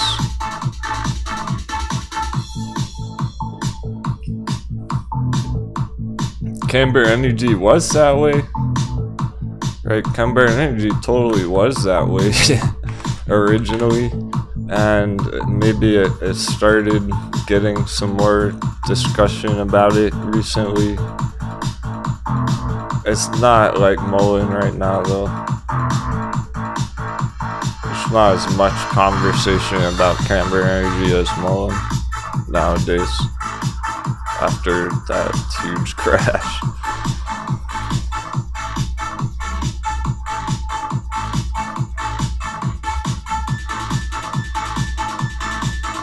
So it really is the perfect storm, right?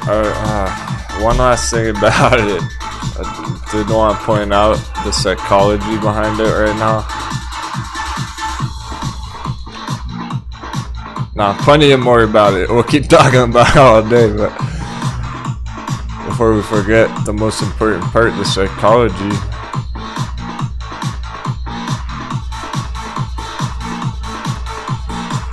It's not gonna line up perfectly with everything that's been happening, because this first bubble, alright, first of all, the big bull run here, the first Mullen bubble is way back here, is what I'm talking about with that.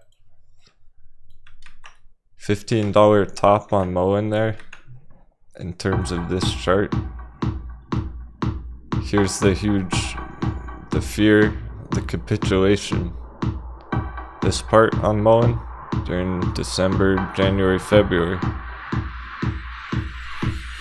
We seem to have reached the ultimate despair. Got major bounce already. Returning to mean. Let's call that this. Let's say here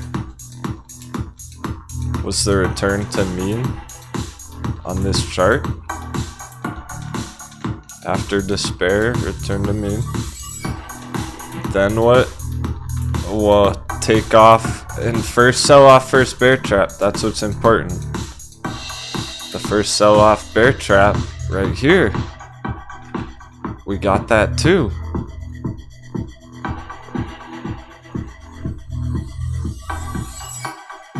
Now we're getting flooded with media attention. Everyone's talking about it. Keeps going green, there will be more enthusiasm. Sharing greed, delusion, a whole nother bubble run. Back to $10. And then when people get too greedy and they're FOMOing in up here and you're taking profits, it goes back down. Bubble crashes all over again. That's the psychology on Mullen. It makes perfect sense. We're gonna see it happen. And therefore, if you're watching it too closely and it turns red all of a sudden and it looks intimidating, don't even worry about it. This area doesn't even really matter that much.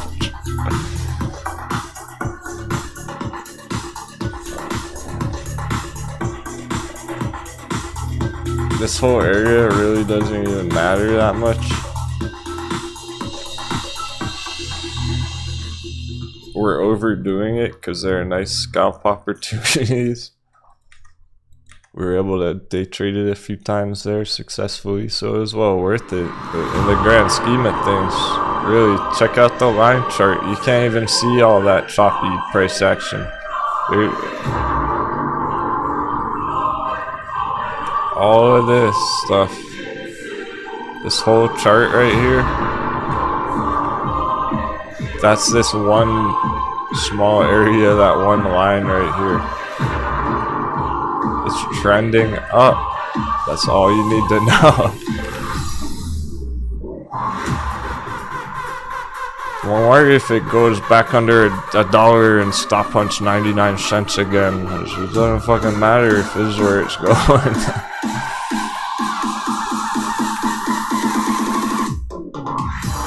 That's all irrelevant in the bigger picture. It's kind of like those days where last year AMC would stop hunt like 801 or whatever. $7.99 stop hunt on AMC is kind of irrelevant in the grand scheme of it all.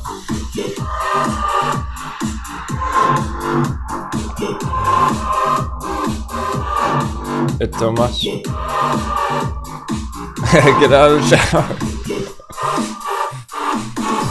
Stargozer ran out of the shower to watch Mullen pump. You're gonna have to take a shower later because it's not done yet.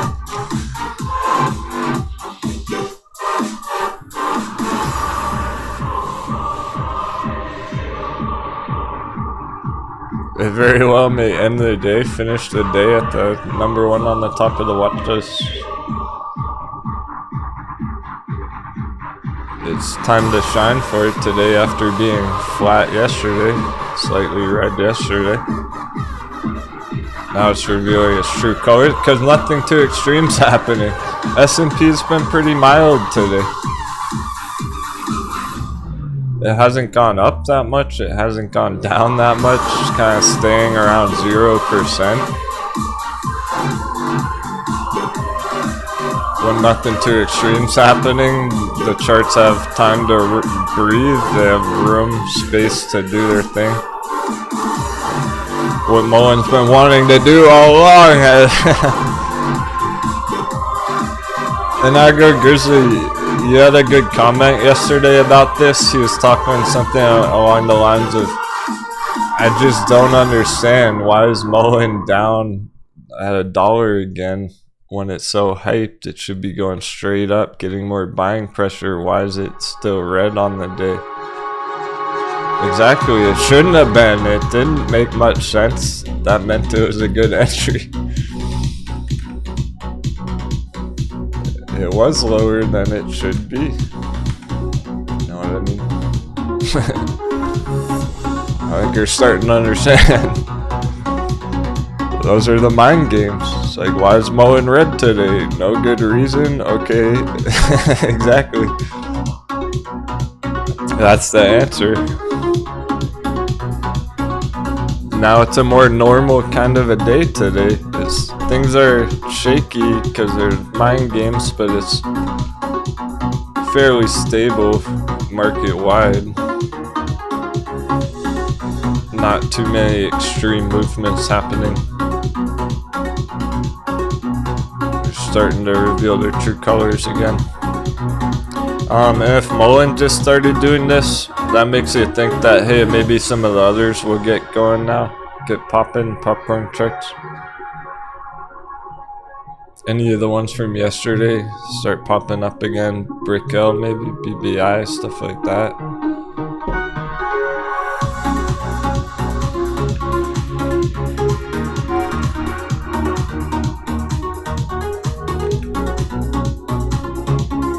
Yeah, we might get a breakout on BBI here. Color Star, primed and ready to go, Color Star. There are so many that are just primed and ready to go. They're having trouble when things are extreme.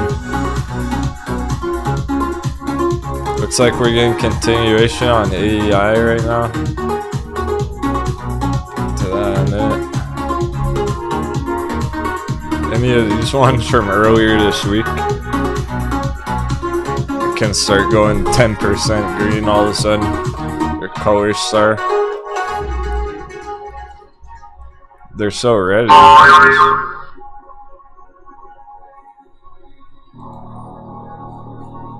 It's not entirely a bullish morning. It's not a very green morning overall. Once we do get more bullish climate.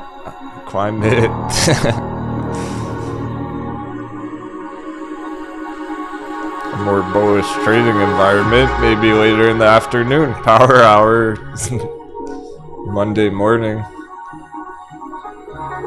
Then these are the ones that are going to be blasting off. Asia Broadband, that move on Asia Broadband yesterday. Looks like it's already started, it's already began here. This could go up 10% green end of day, stuff like this, so we're just waiting.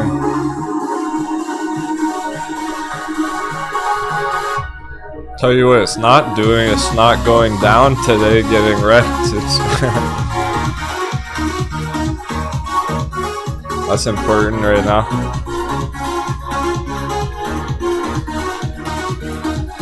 People pillaging TAL. Yeah, I like it.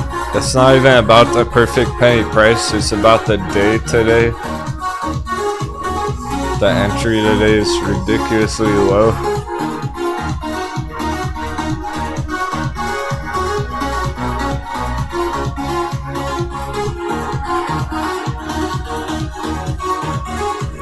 And this is perhaps one of the most extreme hot bevy charts that we have too.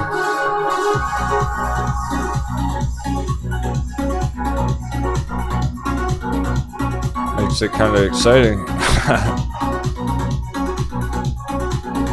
There are things that are really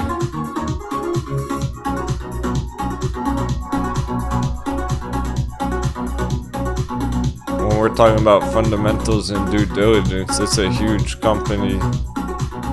It got hammered with the China FUD. That's really what happened with this. Investors fled the scene of the crime because last year there was all the talk about China FUD on the media. They're not really FUDing China as much anymore, they're talking about Russia.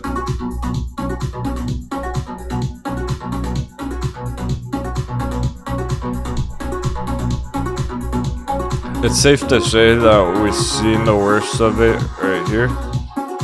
However, it's clear that we're not in a bull run either. Not yet.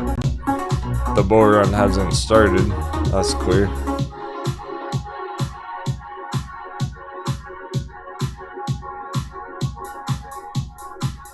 When they go down so fast, they can bounce just as fast. They can go back up just as quickly. Took a year for it to go down. If we get an epic bounce down here soon, start heading up into a new uptrend, could go up here in a year.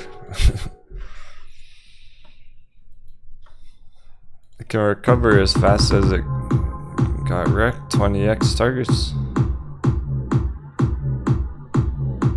This is actually a good spot to be on it too, because we have our $20 gap fill target halfway up. So if you think about it, from $2 to 20, that's perfect 10x. That makes a lot of sense. People would buy it at $2 going for the $20 target.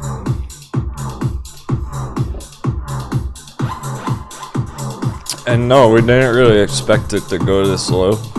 We're just gonna handle it the best way possible.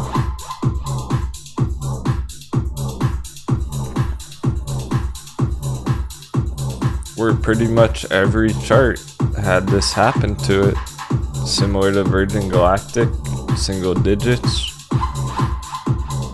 Or right under $5, almost every chart went lower than it should be.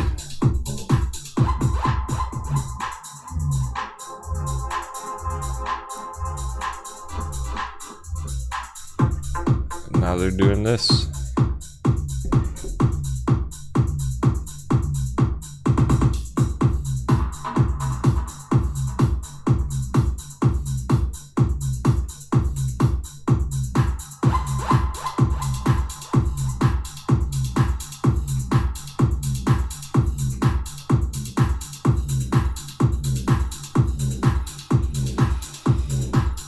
It's been feeling the more high risk, the better almost.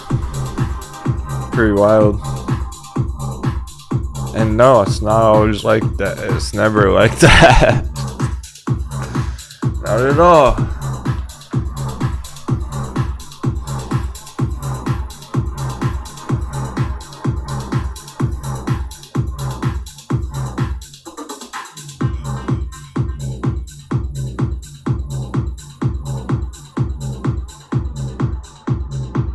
Usually the market's the lower risk, the better. You don't want to take big risks. I've never seen anything like it. So I'm sure you haven't. I'm sure that's what makes this once in a lifetime in a lot of respects. Regards. These once in a lifetime opportunities where you got Mullen at 50 cents.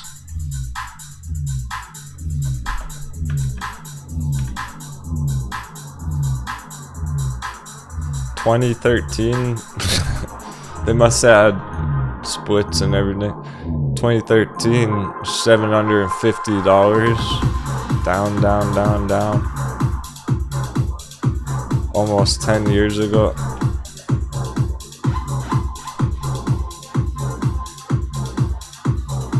You might have to wait another 10 years to get another hot bevy like this. Like,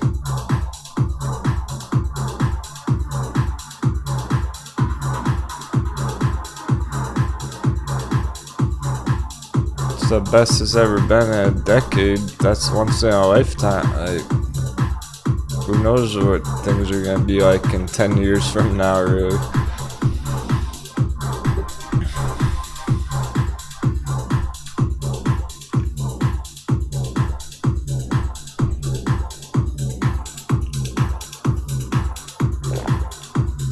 How about DRV, the bearish real estate?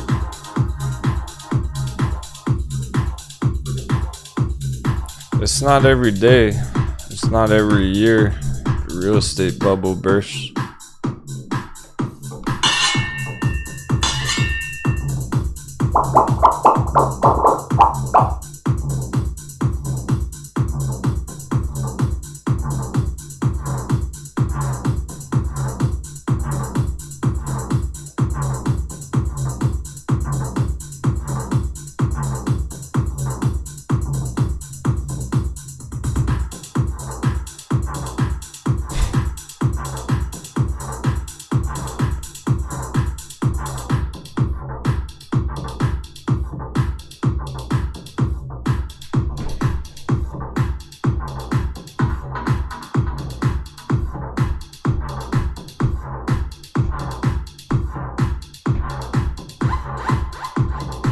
No, it's never been up there before.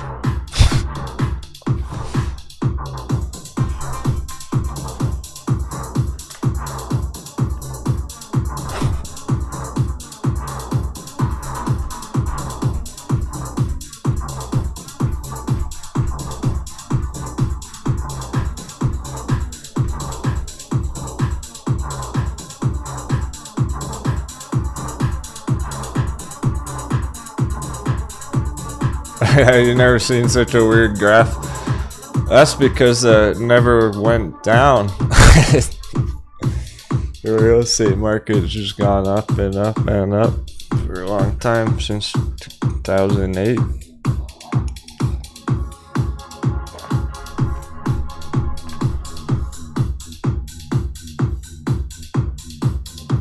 There are no like retracements on the real estate market. It just goes right to the moon, and then the bubble bursts, crashes.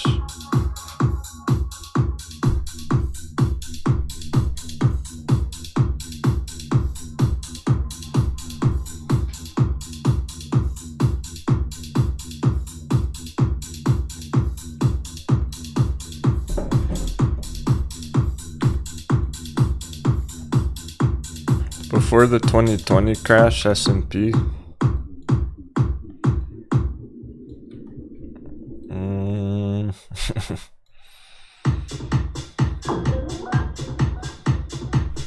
It is why you hear stonks only go up.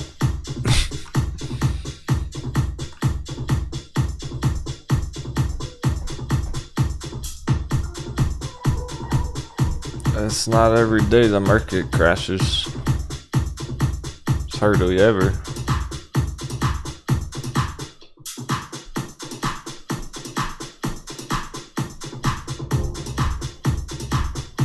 Usually S&P is just going straight up.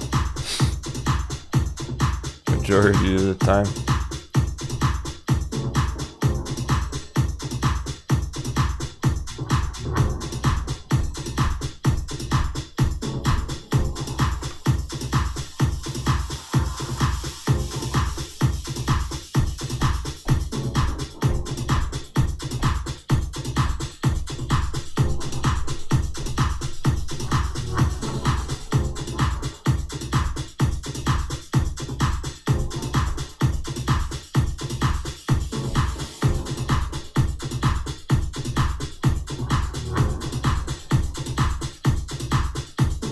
Bitcoin versus S&P. Still right in the corner.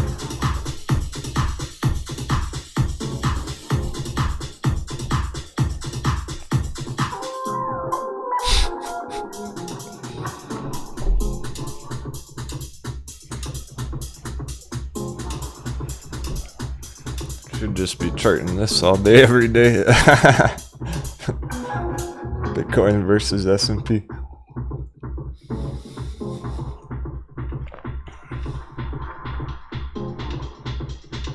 Going back to 2012.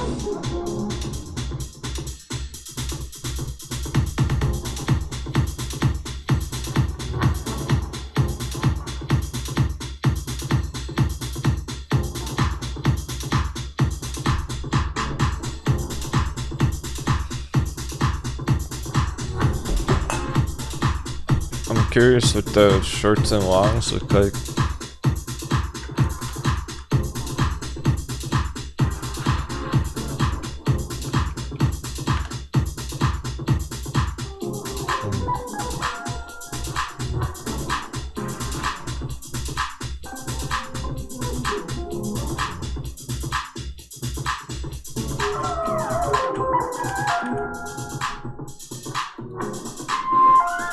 They're both going up, shorts and longs going up. Increased volatilities. Bitcoin's still the only altcoin green right now.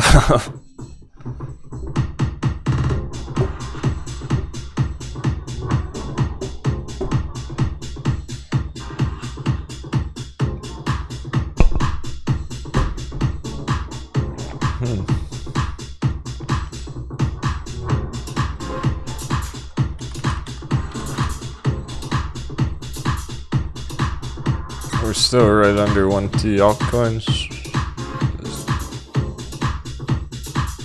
High confluence zone.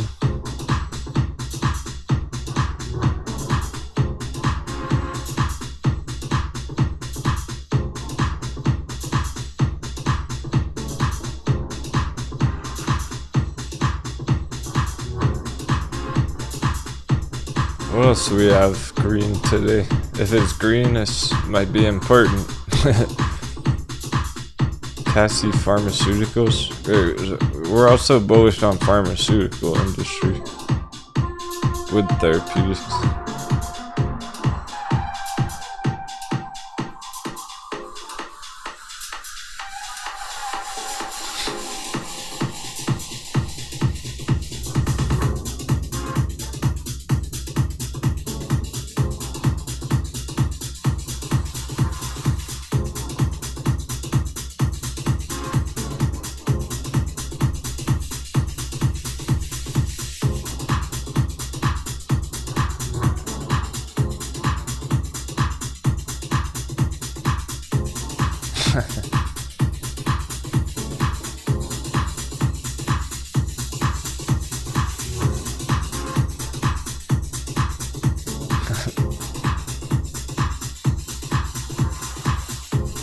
Somebody trying to catch Mullen under $1.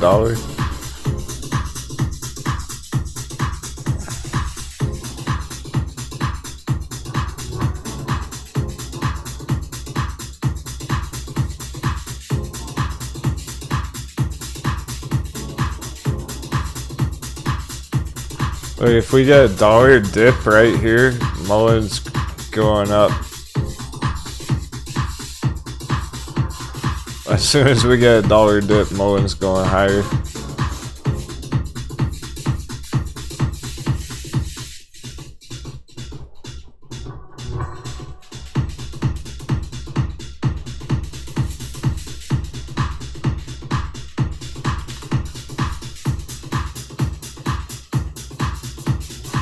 We're not going to be able to catch it any lower if we get this $1 dip right now.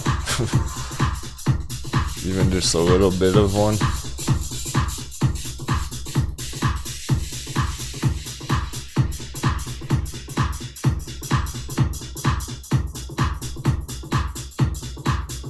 If we get that, Mullen's going higher.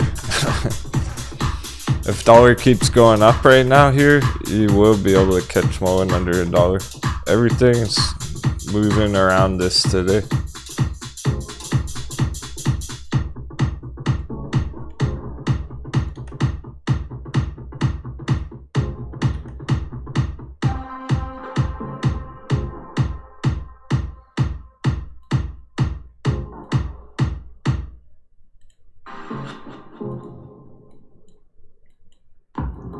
What's gonna be, dollar up or down?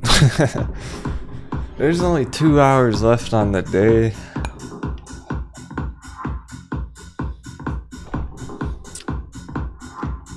There's not that much time left for cover too much distance. Dollar's gotta do something.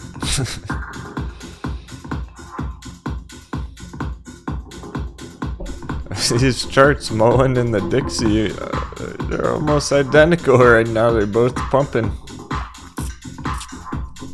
The point is, if that's how strong Mullen's behaving right now, it should be going down. Mullen should be seeing more red with the dollar pump. Dollar rip, stocks dip.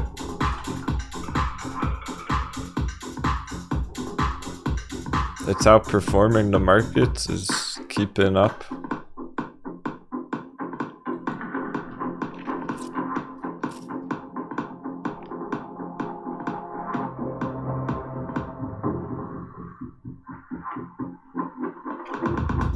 There's not much wind today, we gotta catch more wind.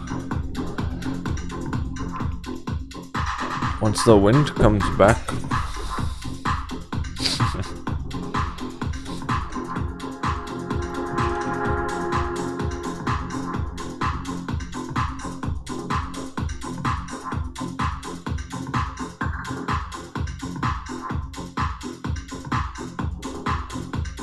Yeah, so Hickey, VXX never hit 30, not yet. That's awkward, it's a VXX kind of a day, it should be over 30 already.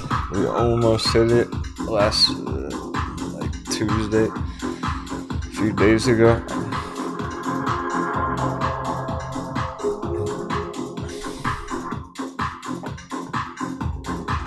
It may be a blessing in disguise on VXX. The longer it takes to go up through 30, the more pressure. We're up in our targets. $30 VXX, that was last week's target. Next week's target's 45. $30 was last month VXX. For March, we're upgrading our targets on it.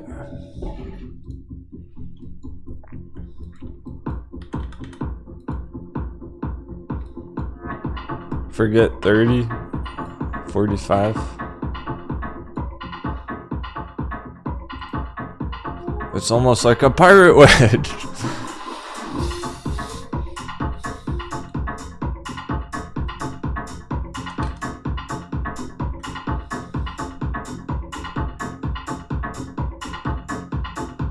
At the very least, should stay above 25 on the close.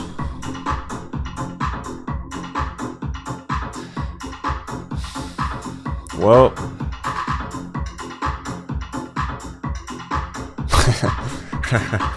before I say what I'm about to say,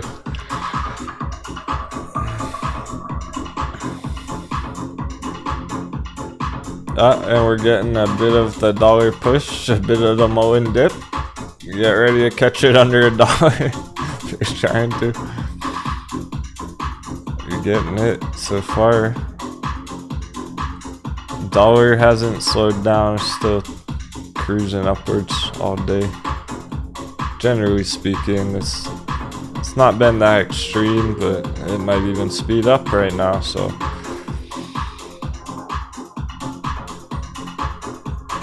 It looks like we are gonna get that under $1 stop hunt on it. Whoever was waiting to enter Mullen.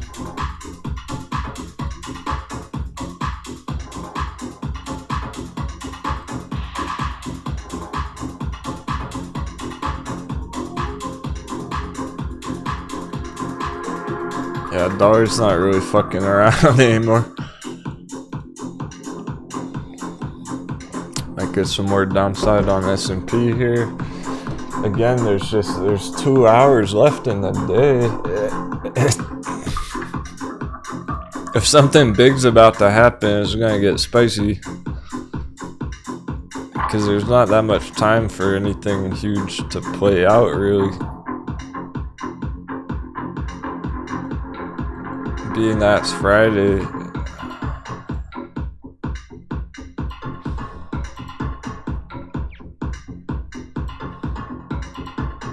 It's all gonna happen quickly.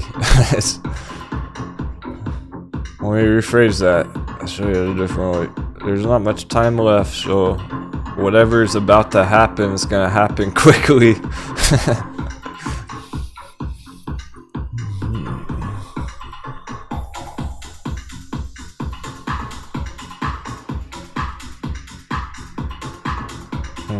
There's a dollar point down there in the green box on this chart.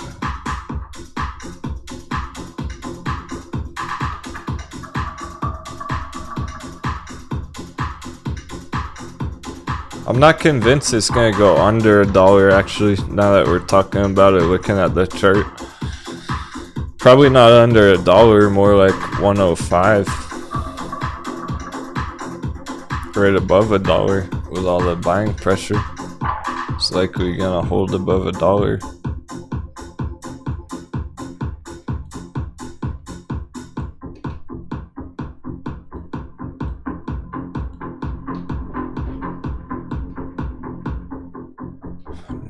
Yeah, dollar's speeding up itself on the value chart.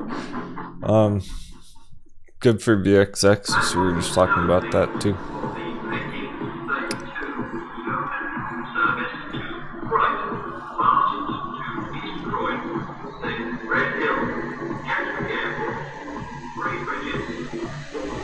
Yeah, and the EI is held up 25% whole time, pushing upwards.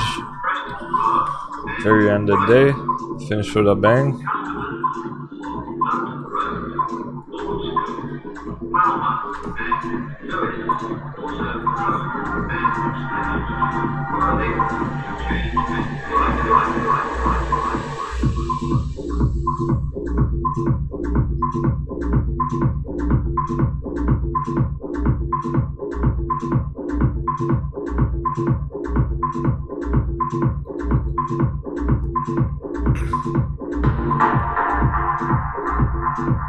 With dollar continuing upwards, we're not going to get many green charts right now. It's going to be like this whole time. You can't really expect Tau to bounce right now or anything.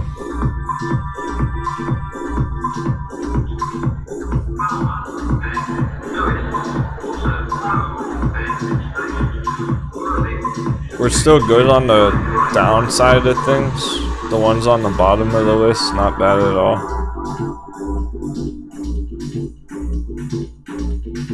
It just put us right back where they were a few days ago, really. On those red ones, like Zella. Zella went up like 50% or something yesterday.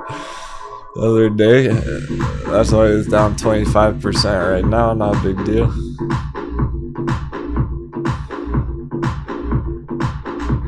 They're kind of balancing out. A lot of them are balancing out. They went a bit too quickly. Skipping the foreplay.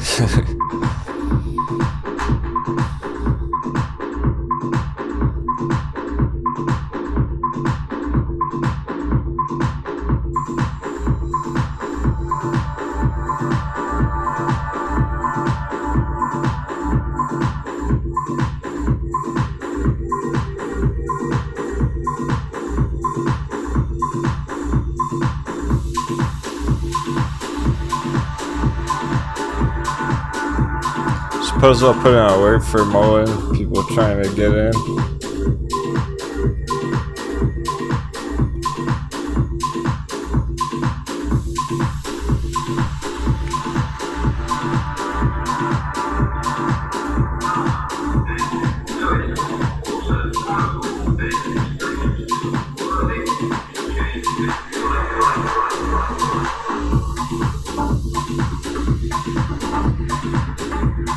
Yeah, really the bear charts are developing more than the bull ones. Things like Tesla under 800, the ground number.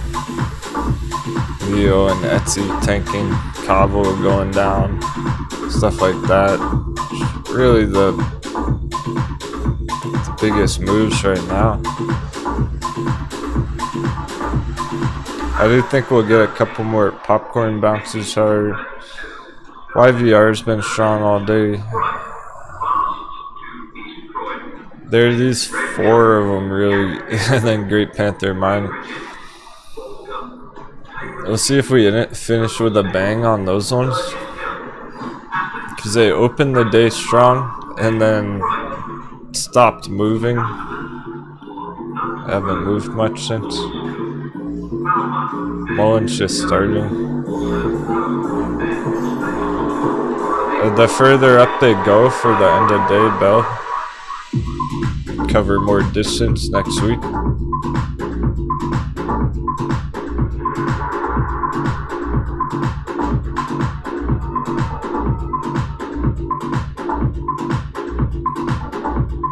And crypto's getting a bit paper handy.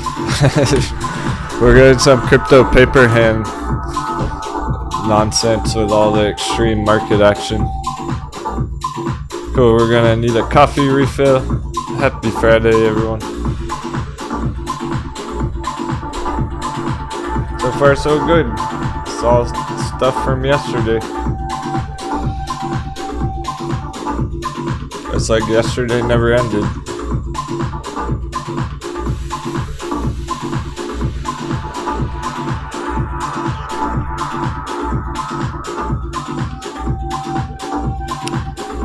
Dollar's not moving fast enough to affect Mullen too much right now.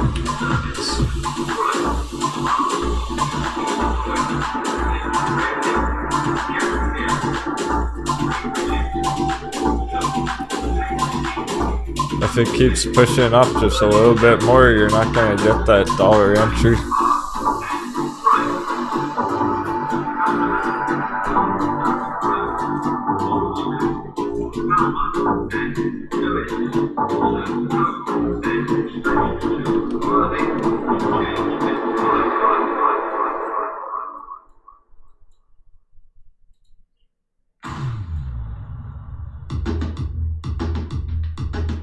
It's going up regardless of dollar. I wouldn't wait too long. If you're trying to get in, probably a good idea to just do it while you still can before it goes to $1.50. Green alert, Mullen!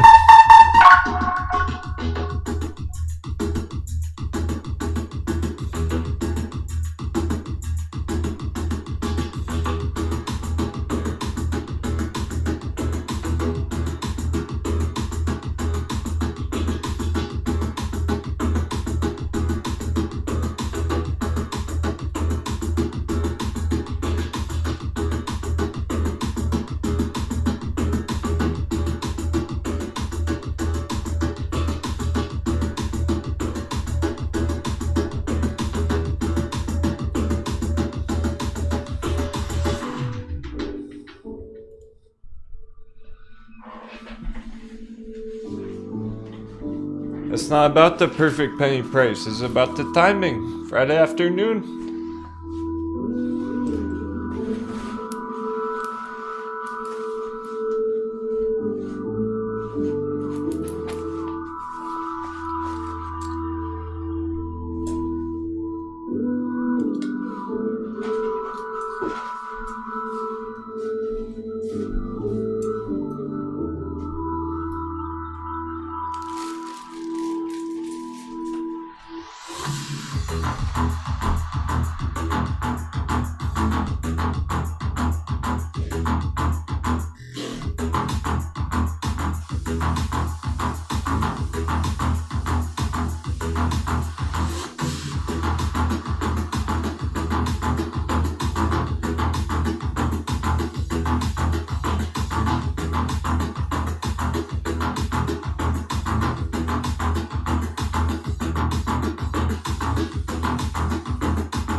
Ooh, there she was.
Trash boys here.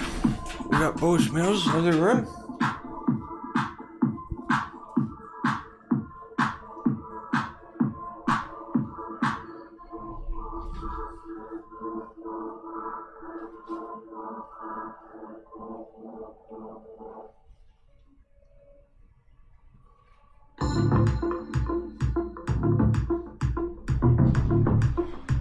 You're dumping back in the trash.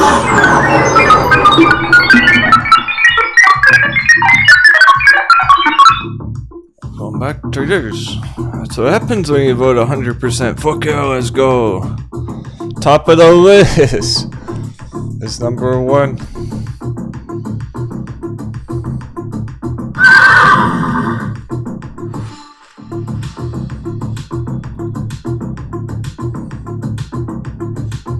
Good thing no one waited to buy it under $1, right?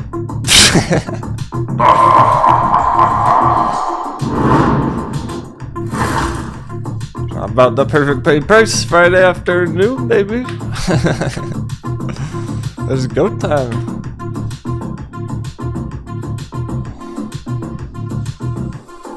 I thought FOMO was good.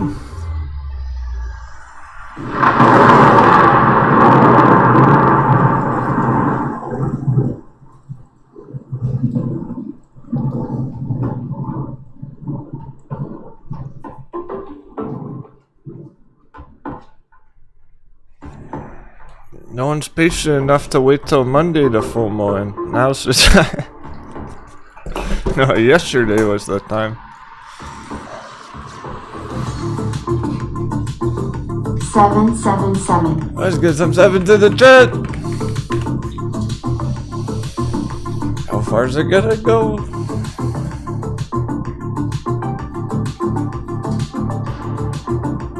So where we were the other day?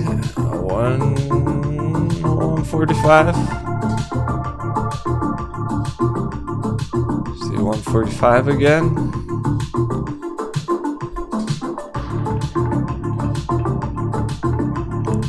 Battle the bell over 150. Like close the day over 150. That means next week 250 target. 150 to 250 next week.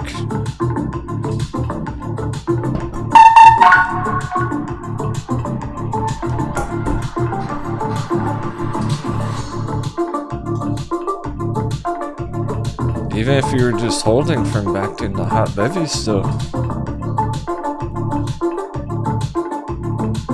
Up 100% currently. That would be a 300%.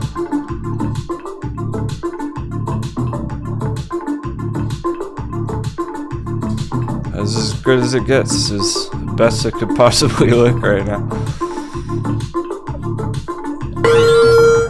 Pirate flag. 777. Pirate flag. Submissive. We're raising the pirate flags. That's right. They gotta know who took their treasure.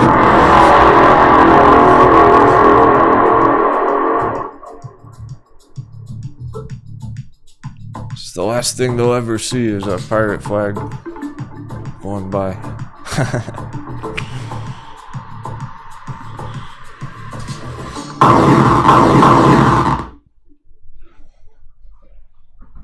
Church mean business, so do we.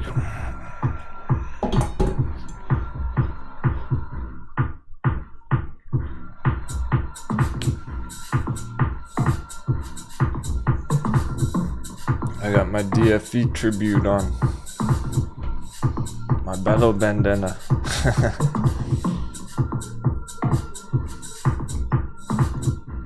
We like that deep fucking value.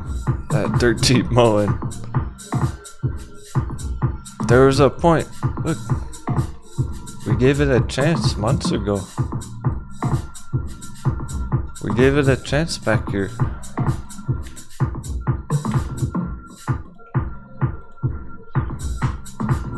For a bounce.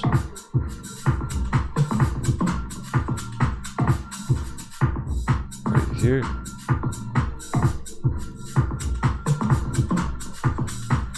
That didn't happen. It clearly broke down. So we lost interest. Still keeping it on the radar. Getting ready for the perfect time to strike. When it got low enough, when it got hot heavy territory, 95%. It's right where we wanted it.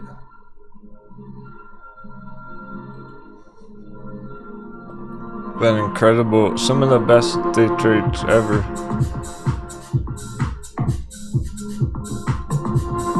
Oh, I will always remember that one.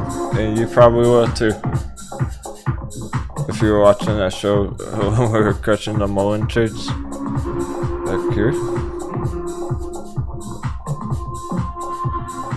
We were right on top of it this whole time here.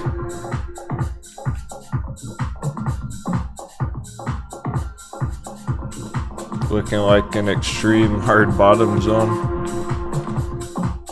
Deep fucking value entries.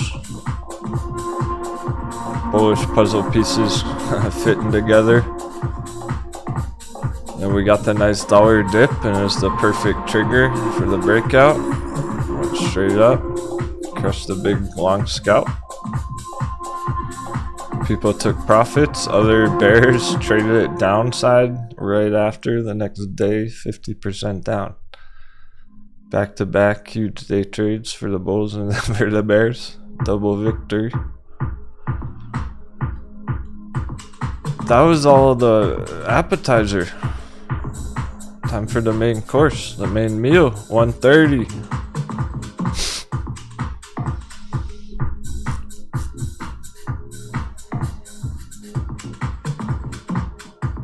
20% green today.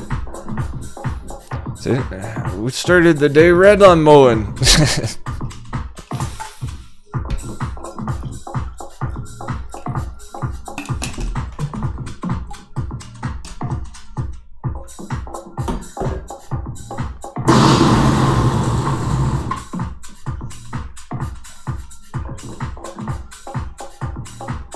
Yeah, that was all perfect, and this is all perfect in the long term. Without the beginning of something much bigger and better.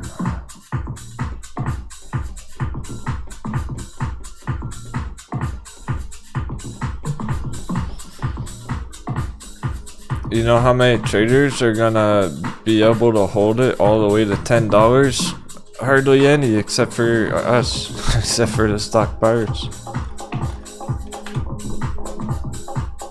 They're gonna get shaken out every week along the way. Every time it goes red, somebody's paper handing. Only the 1% elite traders are gonna ride it up to 10. I believe in you. You're gonna do it. You're gonna do this.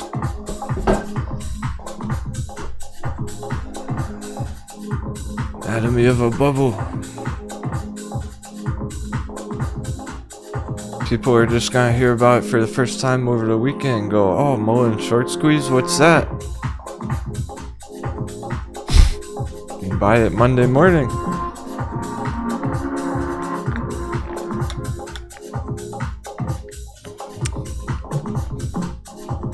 Don't let them get your diamond hands that easy. I can't pry the treasure from your diamond hands. I'm not gonna let them have it that easy. They better offer quite the price if they want your mullen. They want what you have.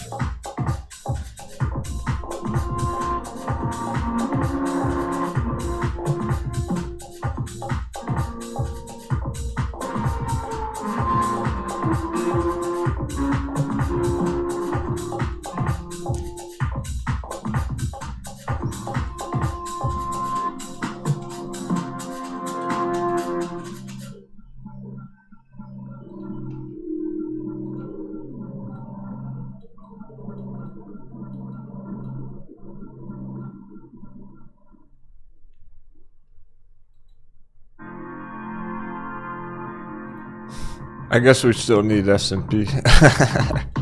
Already close out of it. I guess that's still important too.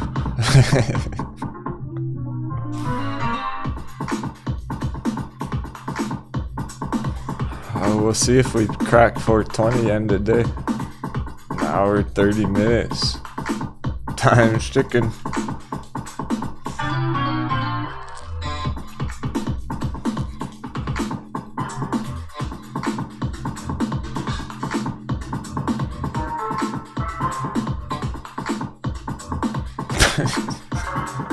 Sorry.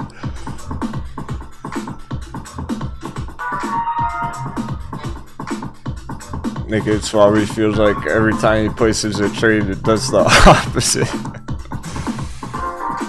He waited to buy the dip on mullen, so it went up.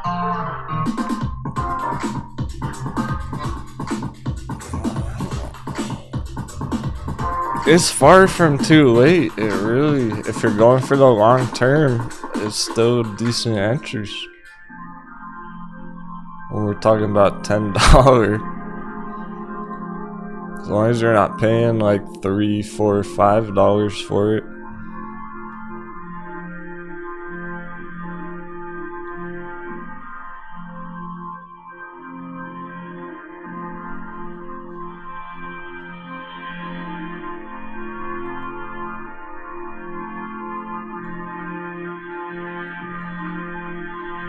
I would say while it's still under this green line, it makes sense. It's breaking out next week over $2, don't buy it. Because then the profits aren't going to be nearly as good. So the risk reward gets thrown off.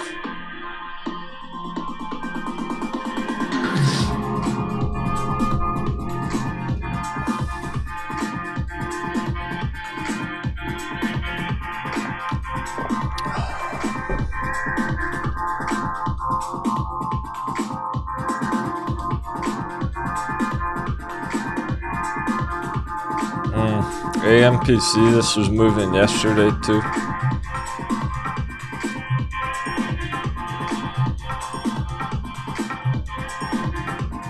This was double digits yesterday as well.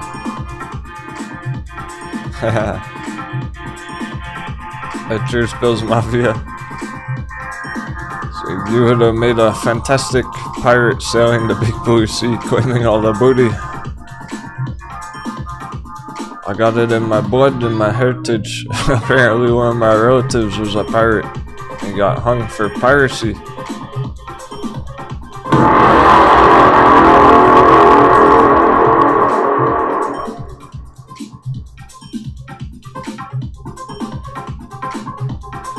One of the others came over on the Mayflower, but that's not as cool. That's not as savage. Hey Dragon Mom, buying the dips all morning. So good. The pillaging gets me excited. That's what I envisioned. That's what we're doing metaphorically, psychologically. Does it feel that way?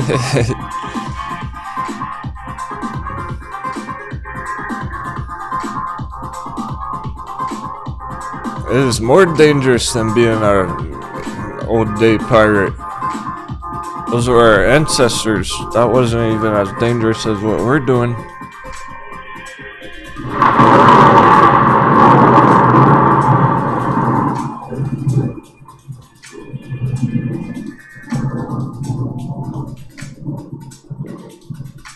We didn't start as stock pirates either. Oh, we did not. So a bunch of AMC lovers. Right. We're all AMC lovers. We became the stock pirates by nature. Just is what it fucking is. Nothing else made sense with how savage we were.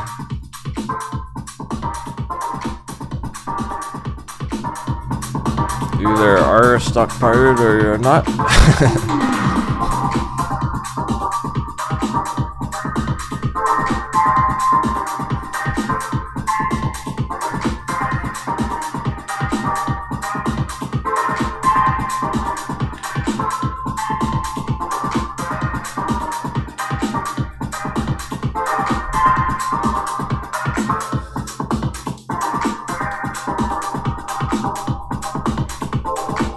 Yeah, Dragon Mom busy with work. Still watching when she can, good to know. Thanks for stopping by in the chat.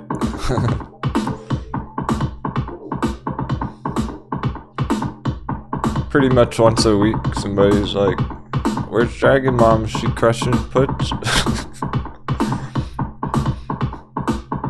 You're an inspiration for bears everywhere.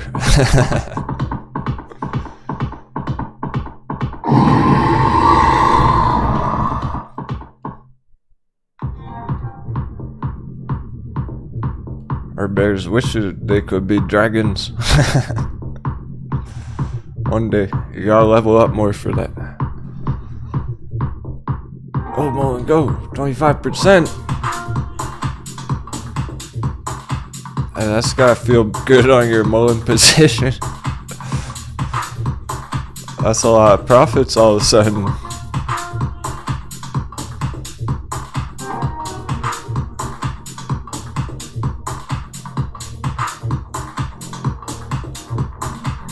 Let the FOMO begin.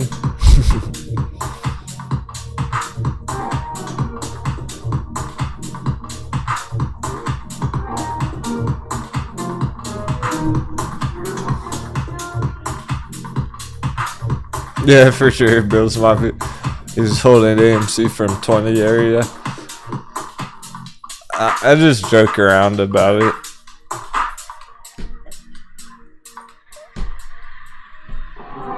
There's still a bunch of the crew who are holding AMC.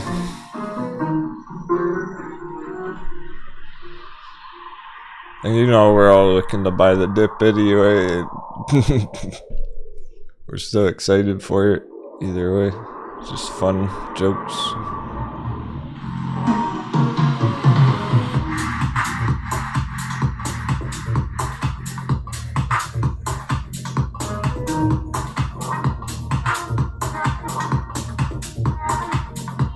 Like we were talking about earlier, majority of traders in AMC are just long-term holding from some point last year.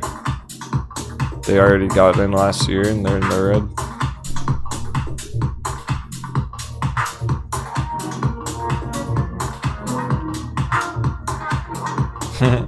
Loving this bear market, learning so much. Glad to hear that. It's a valuable experience. The show is more like an experience than a show, because you can't just watch the show one day. It's something you have to witness over time, see how it plays out over the last few months and the next few months, to really get the full perspective of everything going on. You see one hot bevy bounce, you see one pirate wedge go, and it's incredible, but you don't believe it yet. You see 10 pirate wedges last week blasting off. You're starting to see what's really going on. 26% Mullen. We're getting closer to $1.50, $1.35.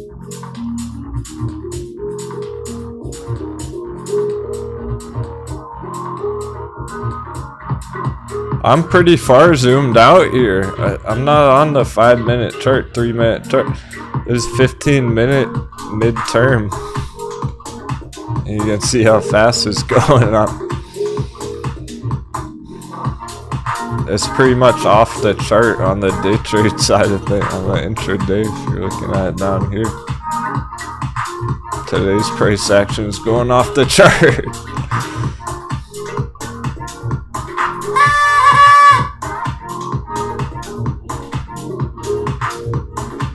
I'm zoomed all the way out to last week's top.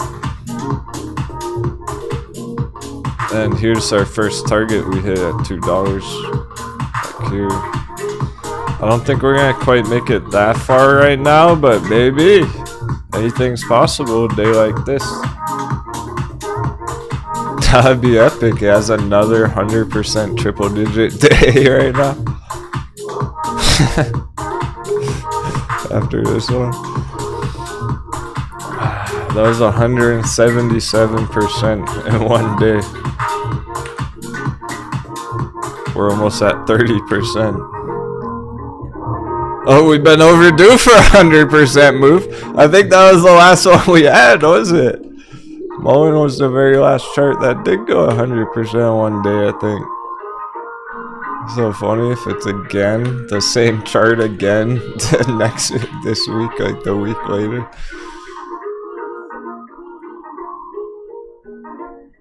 Damn.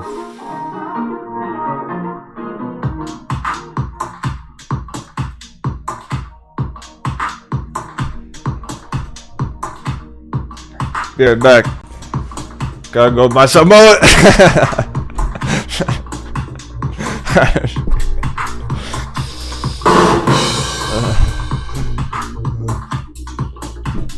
So funny. The irony. I'm not in it. I'm feeling the phone. Now I'm feeling the phone. No, but for real. I just want y'all to win. I just want y'all to crush it. I can't be running away with fucking place trades all day long. Turn off the camera. The point's for you all to make the profits. Don't worry about what I'm doing.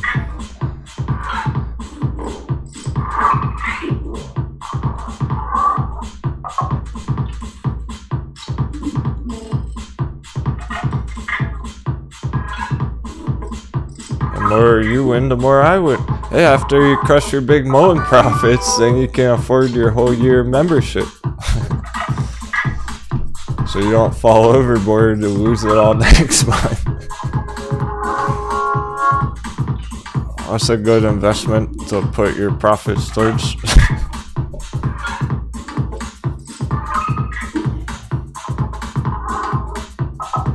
Easy. As long as you're all winning, we keep doing what we're doing. It's the cycle of life. Cycle of treasure. We're hitting 150.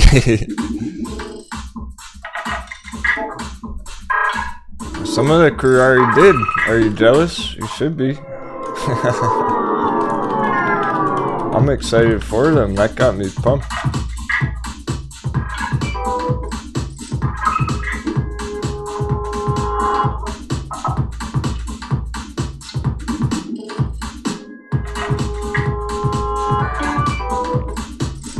A bunch of the savages already signed up for a whole year membership, not just month to month, and do it annual.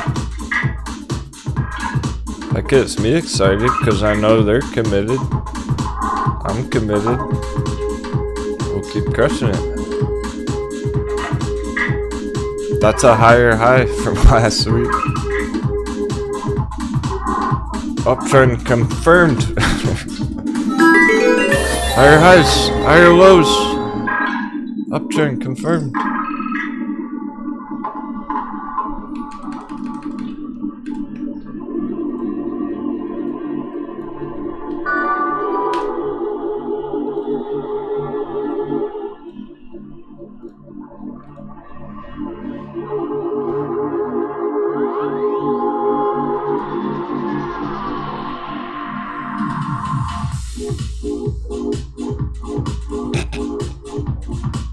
Bill's Mafia spitting out his coffee.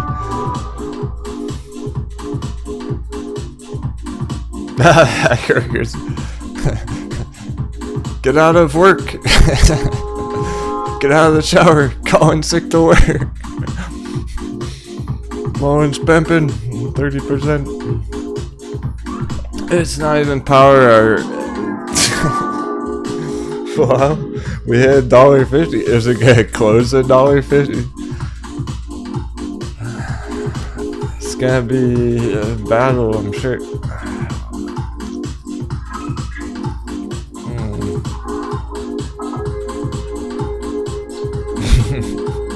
I might have been a bit too far too fast there. This happened last week. Just going up huge an hour before power hour, and then it went down power hour.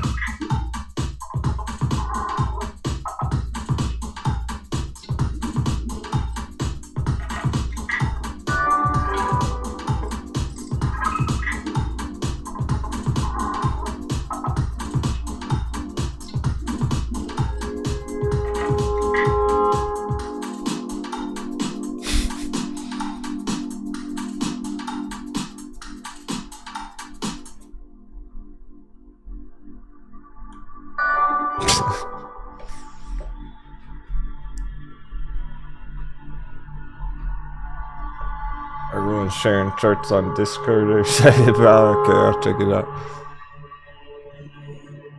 I'm trying not to pull Discord up too much during this show.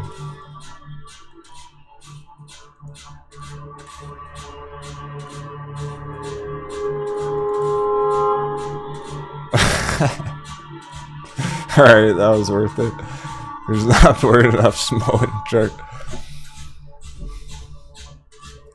They gotta know who stole all their treasure.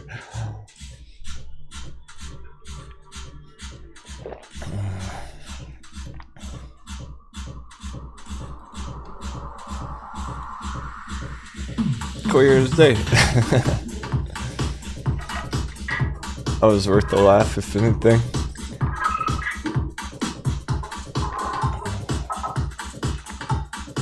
Nah, so Mischief, he's just catching up with the day. Taking profits here, getting back in. Nah, this just happened. People were hoping to maybe be able to catch a dip right here like 20 minutes ago. This just happened. Blasting straight up. We're gonna see if we can close at $1.50 here. End of the day. Going into next week. If we finish the week over $1.50, we start the week at $1.50. And we might get a $1 dip next week. Right? There's no $1 dip today. It's when we Moen's going straight up while dollar's up. When we get a $1 dip next week at some point. Maybe just Monday morning. Moen's looking to go to 250.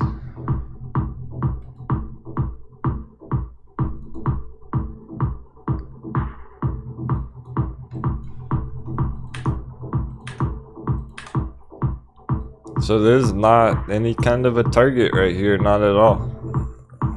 Target's here 250.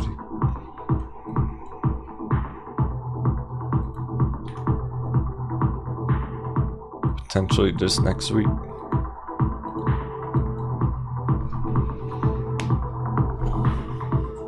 We covered enough distance. That's the fires. We covered enough distance now with that move right in the day. Put the nail in the coffin for the paper hands. Go in paper hands. I got a bone to pick with you.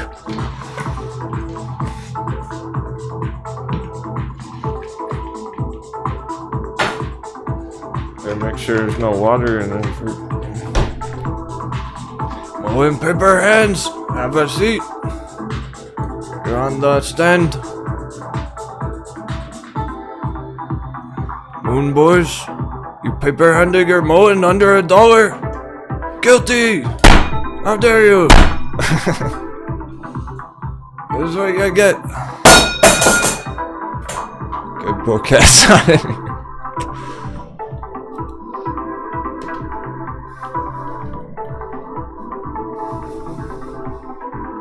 Sentenced to FOMO. Their sentence is they have to pay 50% to buy it back in.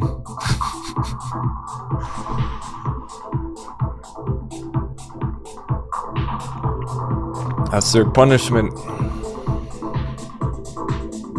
And who are they buying it from?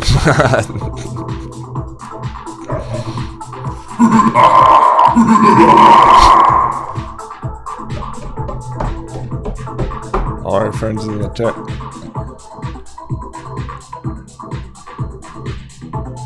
They want your mowing? Don't let them get it too easy.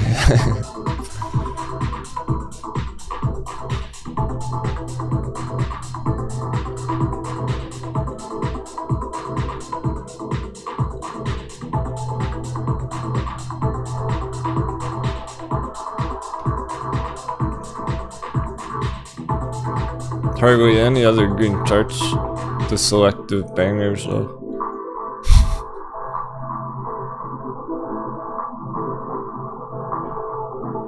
Similar to yesterday there, where there's a few charts that were up big. Those ones are red today. It's all relative.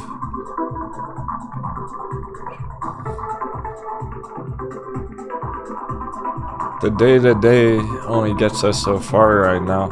It's more about week to week, month to month, moment.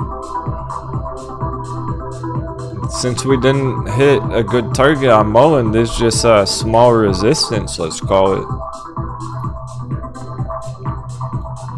And so we didn't really hit a target on it. Not yet.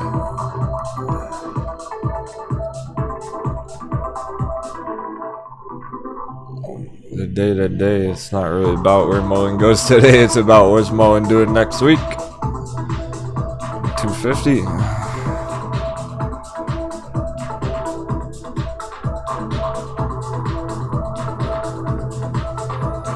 Of course, the ones that are up the most are the hot babies. And Captain, I just got back from Spy Island, and I've been wondering what you think of BTG Bitcoin Gold. That the last Marco 07 wants to know. Hey, Craig, thanks so much, my friend. Spy Island? What are you doing over there? Hope that worked out. It sounded like you made it and back unharmed.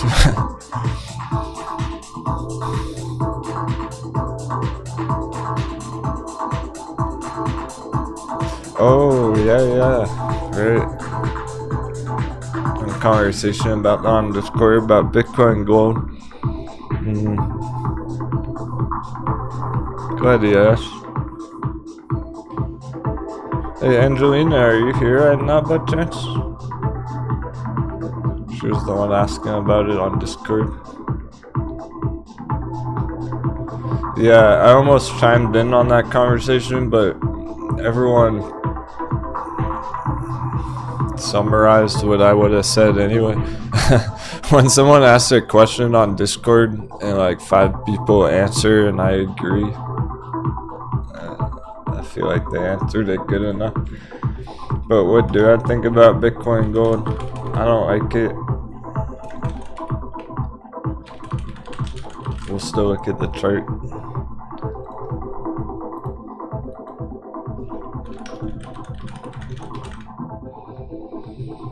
What's that fucker's name?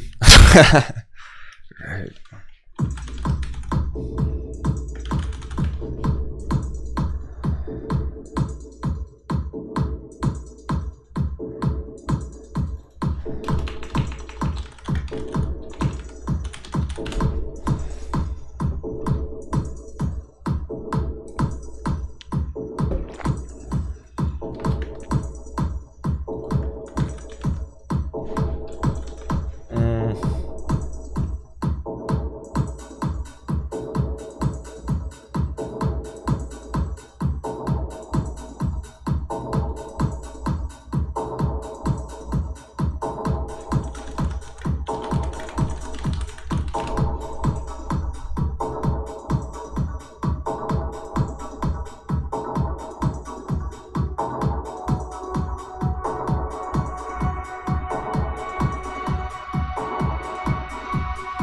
1 second.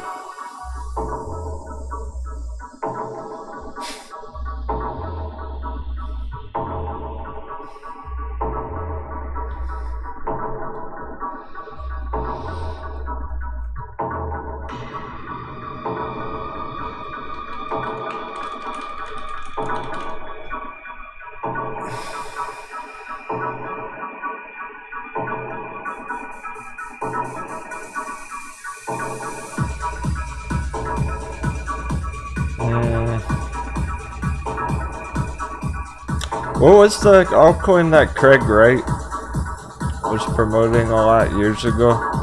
Anyway, I thought it was Bitcoin Gold. I'm not 100% sure about that. It's been so long I can't even remember. Anyway, this guy's fake Satoshi Nakamoto. He's wannabe creator of Bitcoin. So he claims to be. His name's Craig Wright. He looks like a nice douchebag, right?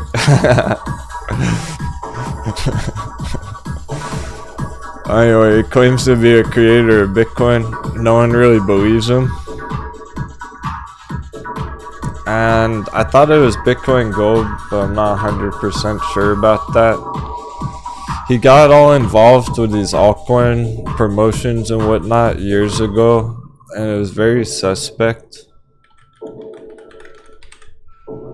Those coins are these offshoot Bitcoins, where it's not Bitcoin itself, but it still has Bitcoin in the name. It's nothing to do with real Bitcoin. It's an altcoin just like any other altcoin. It's just like Litecoin in a way. Well, that's no, that's a bad comparison. I like Litecoin. It's like Ripple XRP, something like that. It's nothing to do with Bitcoin. They stole the name and the branding. No one owns the copyright to Bitcoin, so anyone can make an altcoin and call it Bitcoin Moon Pump.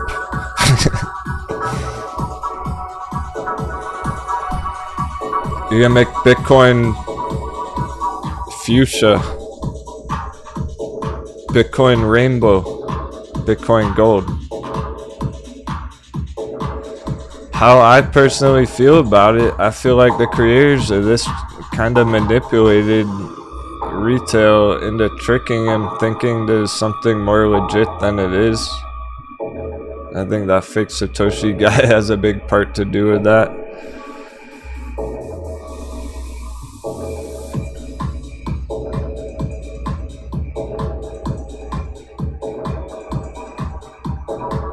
Alright, it is high up on the ranking. It's almost in the top 100.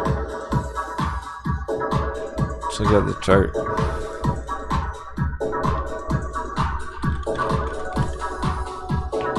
We missed the ticker. Stupid ticker.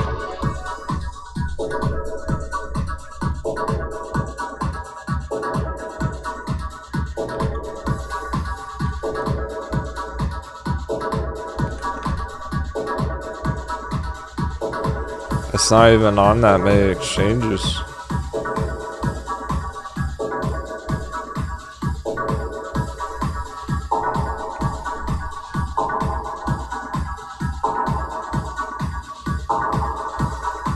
Did go 20x back there.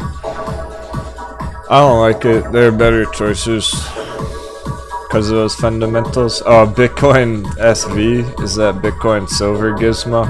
Thank you. I guess it wasn't Bitcoin Gold that fake Satoshi had his hands on. It was Bitcoin Silver, Bitcoin Cash, one of those ones. Yeah, but that's my whole point, is those are knockoff Bitcoins. I would rather hold Bitcoin over Bitcoin Cash any day. It's all Bitcoin Cash is an altcoin that's ripping off the Bitcoin name brand. Ooh. Fuck that. Yeah, so I was gonna... The whole moral of the story here with these ones, these spin-off altcoins. these are the ones that are concerning. These very well could go to zero in the long term, because are they really gonna stay relevant over 10 more years from now? Is anyone gonna be talking about Bitcoin Cash in 10 years? Probably not. We're talking about NFTs and metaverse and stuff. Hey Baz, XRP, yeah or nah? Oh boy. I just had to mention Ripple, dude. Ripple's like pretty much my second least favorites. These ones and Ripple that I don't like personally. And I'm happy to tell you why in my opinion about them. They might still be tradable. That last chart, Bitcoin Cash, that does not look tradable. There's no opportunity there. Looks like it's crashing at zero. Ripple, there actually are some nice swings here and there following the crypto total market cap. What I don't like about Ripple's a big banking project. The founders work closely with banking systems. That's the whole goal. They're trying to solve real-world banking, financial solutions. So like online bank transfers send Ripple between the banks behind the scenes and everything, rather than sending wire transfers, for example. It's a banking crypto, which means who are the ones that are using it? The institutions. It's not a coin of the people.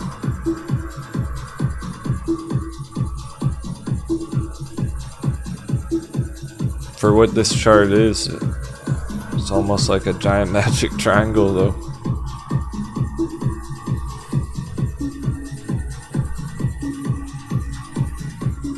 It can go up with the rest of crypto. It's popular enough that it could get a breakout here and get a push upwards, so long as the whole crypto market cap does.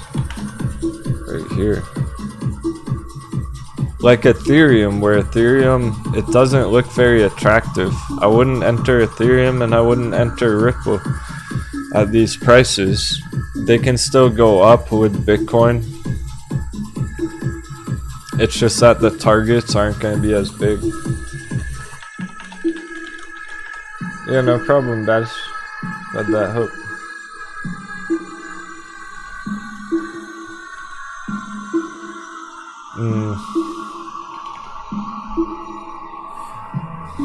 Let's check the market cap on Ripple. It's ranked number 6. It's way up there. Yeah, I'm not as excited about the blue chip cryptos, if you will.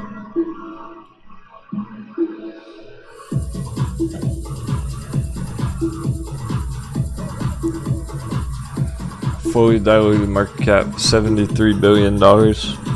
It's a lot. Because think about it. If Ripple were to go 10x, it's going to be a $700 billion market cap. That's bigger than Tesla right now.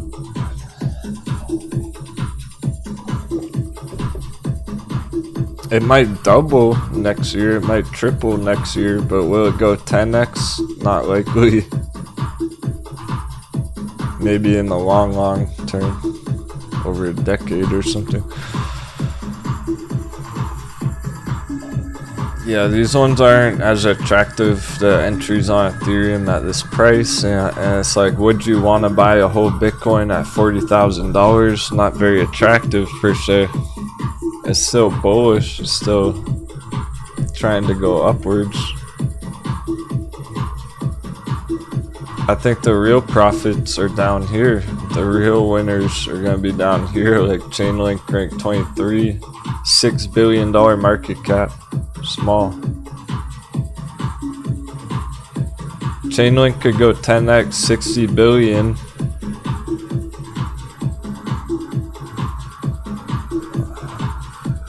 And that would put it at Ripple's market cap fully diluted. That would be smaller than Ripple still.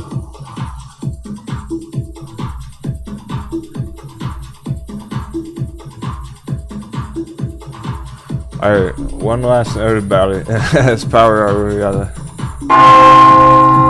keep cruising with our bangers, our popcorn charts. It's a 20% day. Those ones still going, so now there are 3 of them up 20%. Not too many double digits. I'll take it. The ones that are.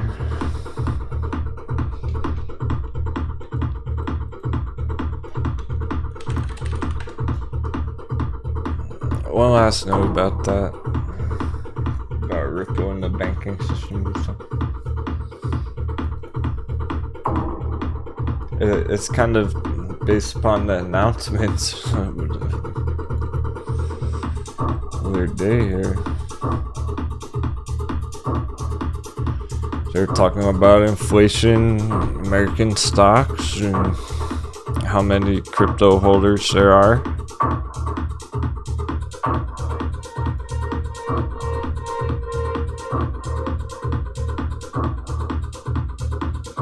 Treasury Secretary said last week that many participants in the crypto networks are subjected to anti-money laundering sanctions and that the industry is not completely one where things can be evaded. That's what they're worried about. Ripple's trying to solve that.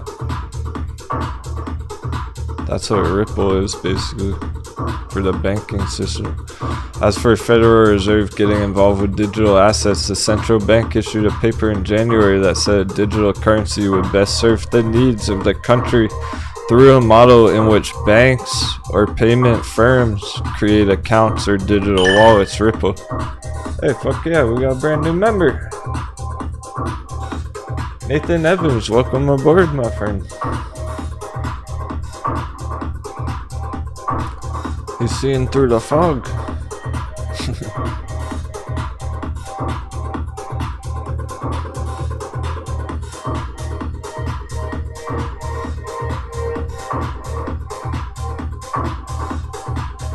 Maybe you got a nice win on Mullen. Oh, Jarhead, sweet. Yeah. Even better. That's Jarhead in the chat.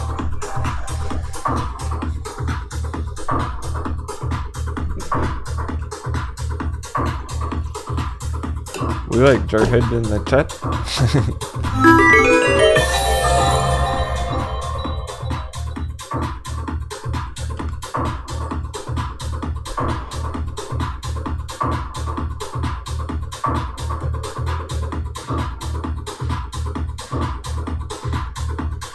Let no stock pirate be left behind. May no stock pirate ever fall overboard again. Alright.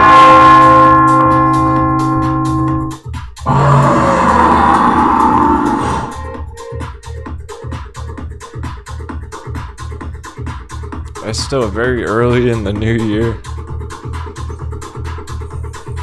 If this is how it's gonna be, nothing to worry about. No worries at all. We still gotta get through the storm with S&P, however. That's all. No avoiding that. We can't really escape that. Demands attention. It's a it's a needy chart. It always wants our fucking attention, doing extreme things. It's kind of unavoidable for a while, but still, it's not slowing us down. That's for damn sure. As long as it's not doing damage to our favorite charts.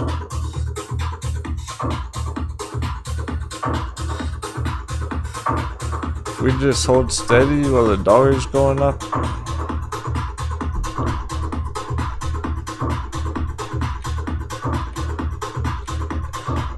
Okay, here's where Mullen won 177% one day.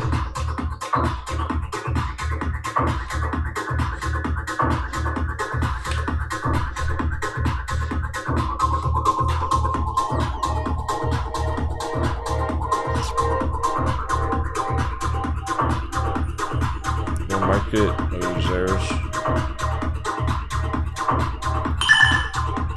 Oh! Another brand new member! Type in the chat! I'm not gonna see the name in time. Welcome aboard, new pirates. Fuck yeah, let's go. I got your back here, take this. Someone throw my sword.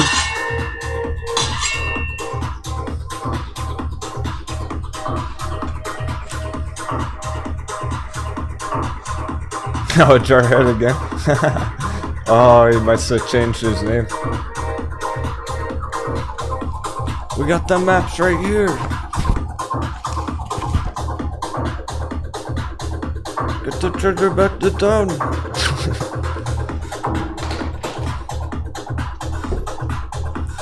What's that? What's that over there?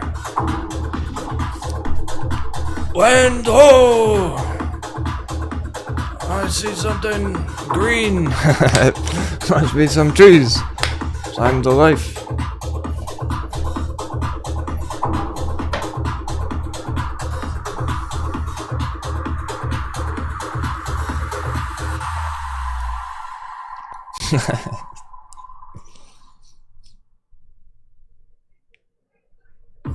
Hey, Jared.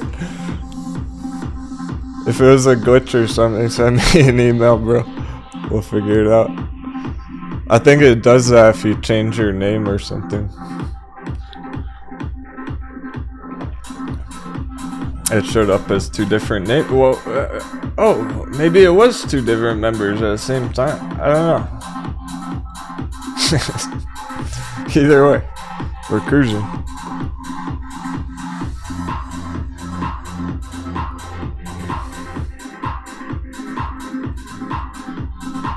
Feel free to introduce yourself.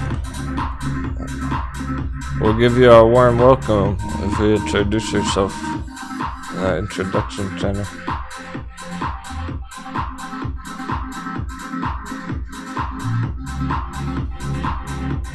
Elgin Kurt. Anybody new here? Because this is the craziest shit I've seen the market do since I joined nearly a year ago. I've seen Captain Denwo brace us for crazy choppy waters, but this is like being thrown in cuisine art. And what is even crazier is our stocks are plowing through this shitstorm like Captain Denwo promised. It's like he has done this 100 times before in his sleep. He is fucking amazing. Thanks, Elgin. Welcome aboard. Grab on and hold strong.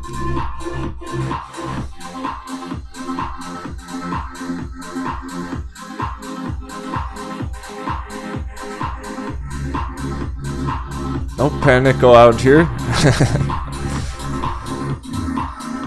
You know what happens to panic? to the non-believers. We got the plank ready.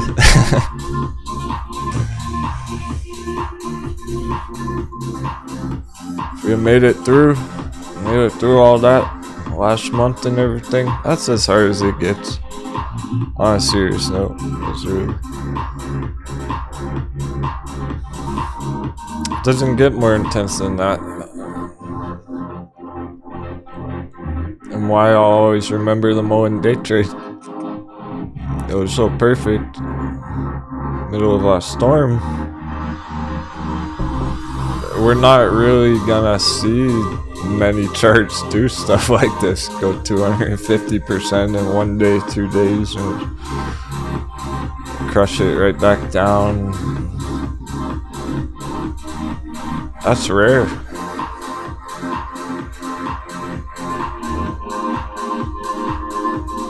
The time to strike is now while the iron's hot. While the markets are hot.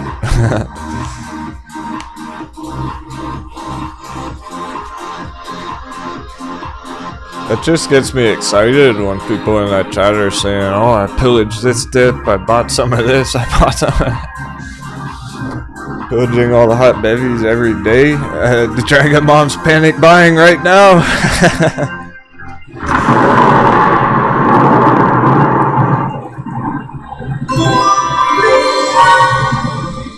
Want to shout out to the ladies. That was a lot of fun. International Women's Day. Of course, Hershey's announced. It's the best thing any company could ever announce. That's what Hershey's did. Sort of initiative for International Women's Day. That's why Hershey's hasn't gone down yet.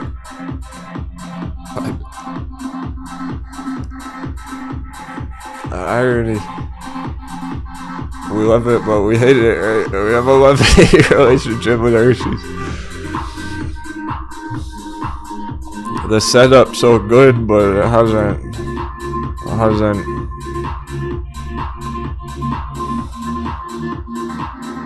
One day.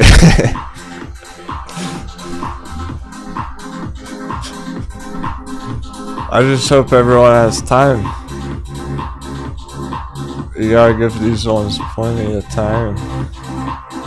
Even if it all goes perfect, it's probably gonna take 6 months to get all the way down here, 3 months at least. I don't think it's gonna go all the way down in just a month.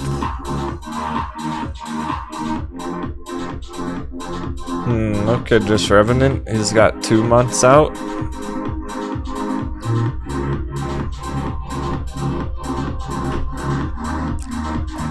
Yeah, the longer the better on these ones.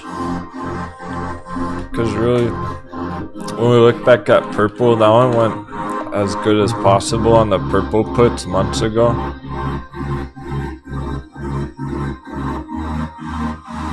This is as good as it gets on the bear trades. A whole 85% smackdown. So now it's like somewhat bullish again down here as all-time low. It's funny, 85% hot baby on purple, technically. It's in hot baby territory, which is really funny.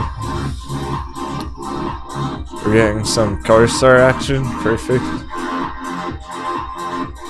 To finish the thought with the bear trades here, you really gotta give them plenty of time, because as smooth as it happened here and it hit our giant targets and it really did go straight down, this still took 6 months to get that low.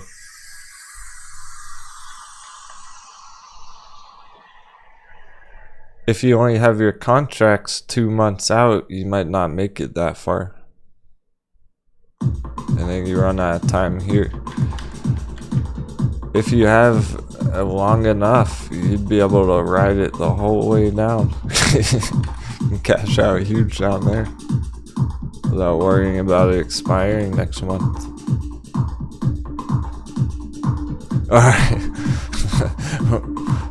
Sounds like we're getting an end of day surprise cruise on the radar. Picking up anomaly.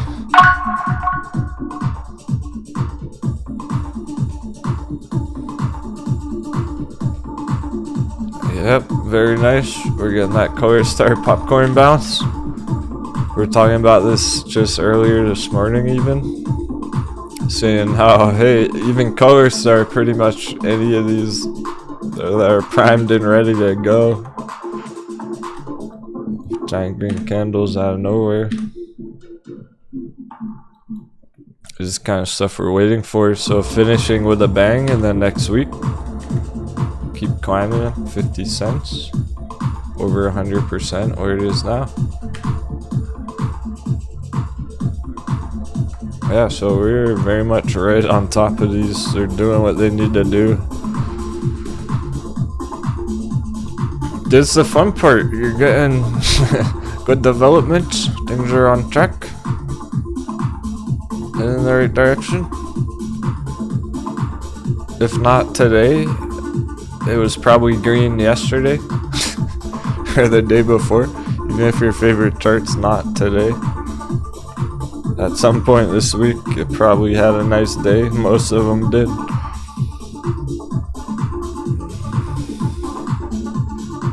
Almost everything on our bullish watch list is finishing the week further up than where we started the week. And some of them brand new, some of them are kind of brand new entries this week. Like, was it Nucana? Yeah, native. This one native, straight, Lucana. There's brand new entries on it this week. Brand new opportunistic pillaging. It's gonna be a challenge for it to go green this week while all that craziness was happening. Primed and ready to go. These ones, the setup's real. The fuse is lit. Rocket fuel engaged.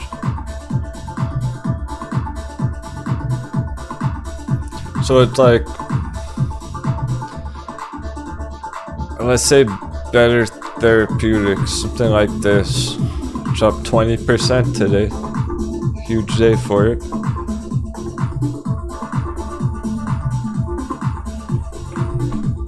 Outperforming nearly everything today. It can be red on Monday morning. Doesn't mean much. It is a good start. The ones that were green yesterday, a lot of them are red today. It doesn't mean much.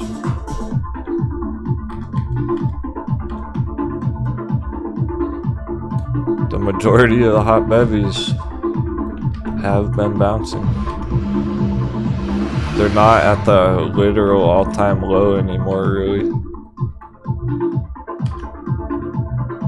Some are, but most are working their way up.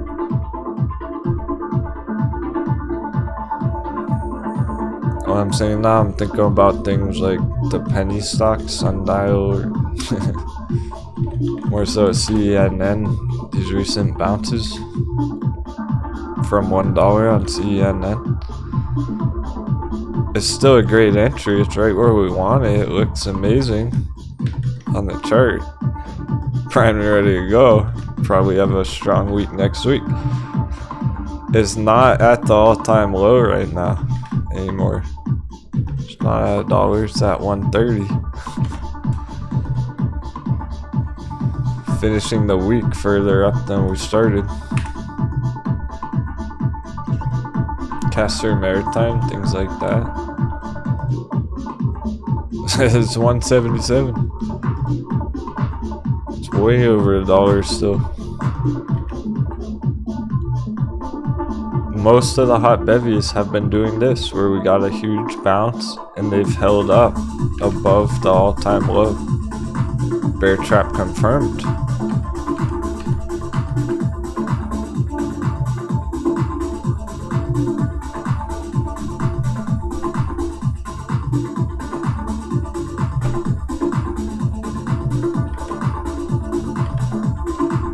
This is the projection for the rest of the year. Epic bull run.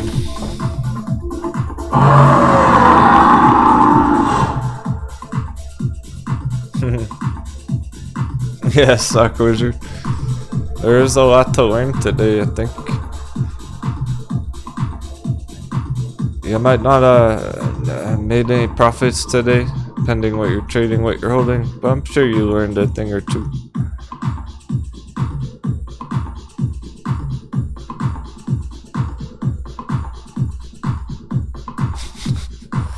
Especially with Mullen.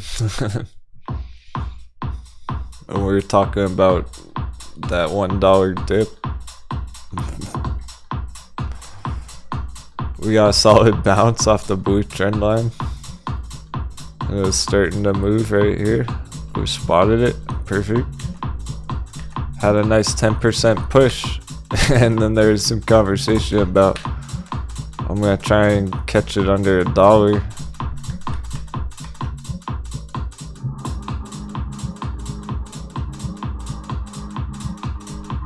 The conclusion of that was me saying I wouldn't wait too long. Friday fall.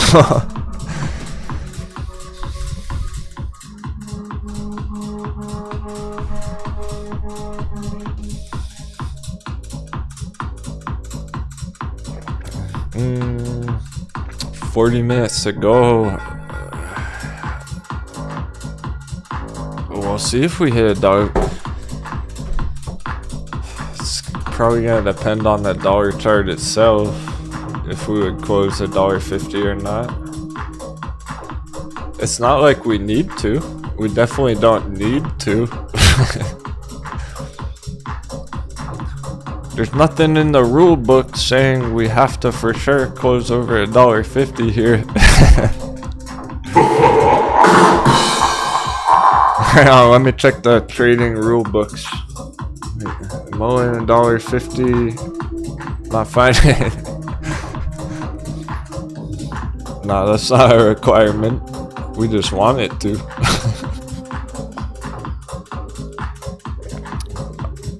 This morning, we're in the situation where we're gonna have to see if we could hold $1 on Mullen. We're way over $1. It's awesome.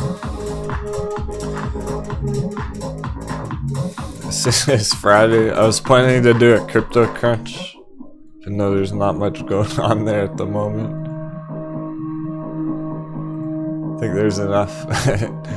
There's still a bunch I want to cover. We might even get some after hours action. So we will do a bit of a crypto crunch. That means one last quick intermission. End of the day. Thanks so much, everyone.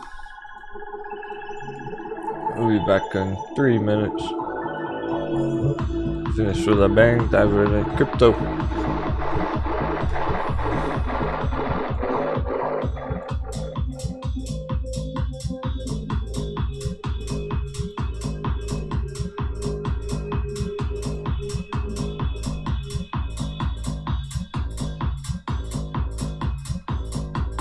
Hold the line.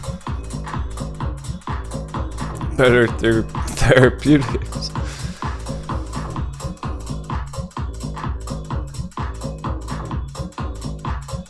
Can't even say the name in time before the green comes through.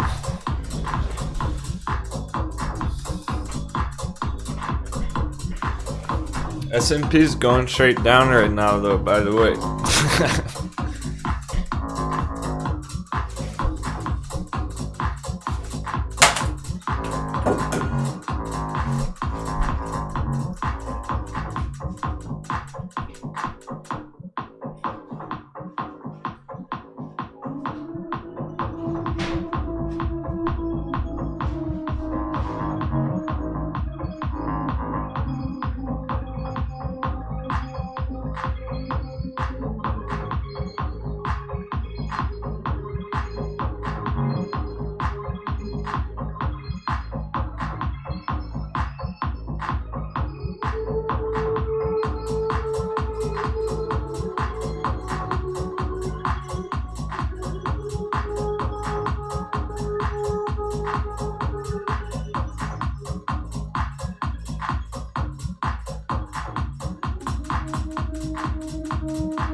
Oh yeah, we're getting a nice burst of wind.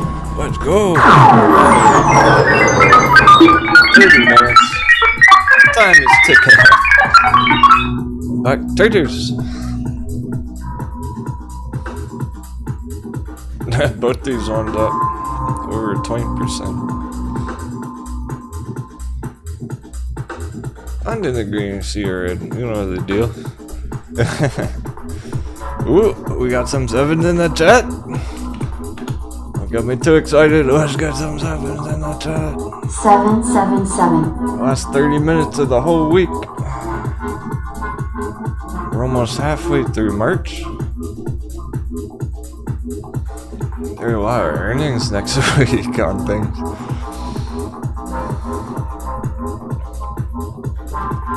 All eyes on Moon.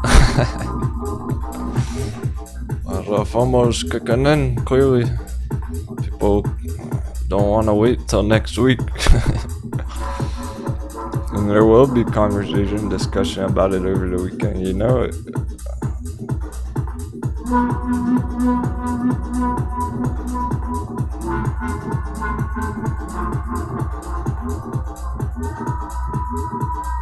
That's not enough sevens for $1.50. It's not gonna hit $1.50 with that.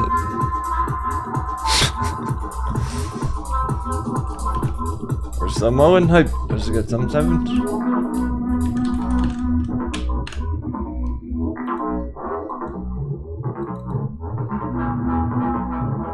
I'm dressed up. This is how a pirate captain dresses up for work. See, I got my tie on. I got my suit and tie. I got my camo shirt and my red tie. We mean business. That's more like it. Alright, now it's hitting $1.50.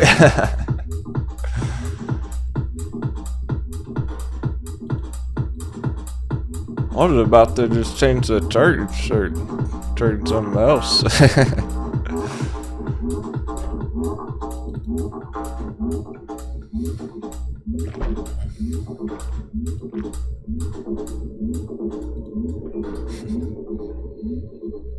Let's see what the crew thinks. Are we gonna hit that 150?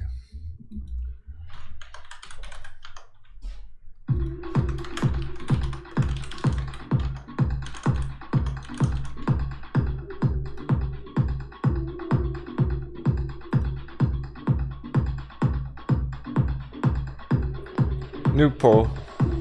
Mullen, $1.50 close. More engagement. You get to do more things, type more stuff. Exclamation vote. Mullen, $1.50 close. Yes? No? What do you think? That's a tall order. It's 135. It's not even $1.50 yet. We got like 30 minutes, 25 minutes. You gotta type it this way to count. Exclamation vote yes if you want to count it. One vote no. Scouty thinks no. Okay. He might be faking us out. Just gonna change his vote to yes after. There's 5 minutes on the poll. It might be $2 in the 5. Vote before it's still under $1.50.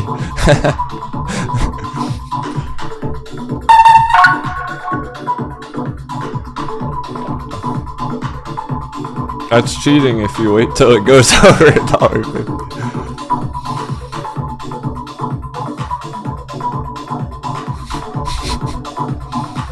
We're getting the wind burst. Where's the dollar? What dollar's still straight up?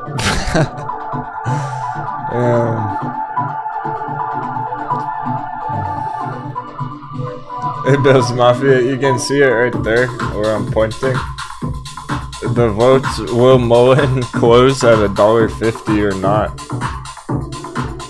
End of day. A 137 pushing right up.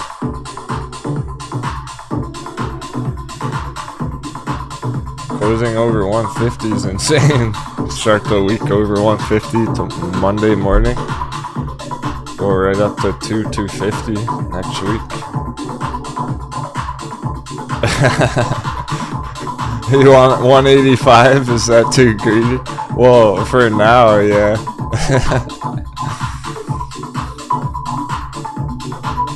Yeah, anything further than what it's already done is greedy. 25%'s good enough. We'll take it. We covered some good distance right here. Anything else is bonus, is extra. That's why I'm curious.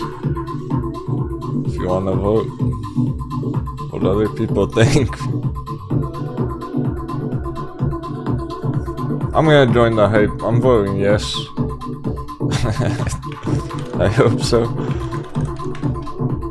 I'm joining up, Birdie. I'll vote yes. Let's get that $1.50 close. It's that day.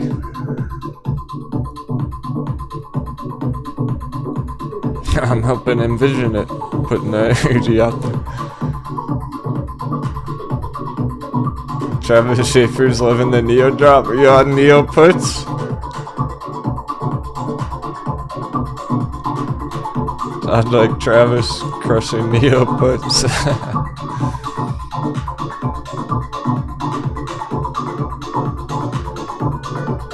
That's the hottest one right now for the Bears, really. It's just that it's late. You're way late to enter it. If you had entered it a month ago like Travis. Loving that.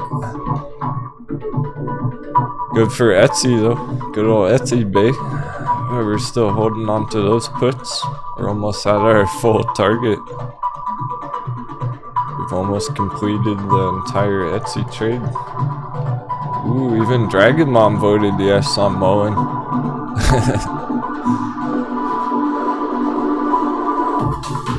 Wow, S&P's going down hard now. We're probably gonna close under 420. Maybe that's what I should have asked. Maybe more relevant, S&P 420. Green dash line right there, 421.50.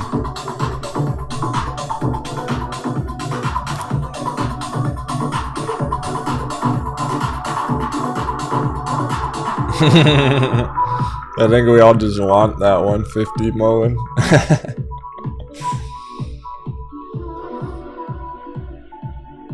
Hey EJ, how long would AMC stay at 10?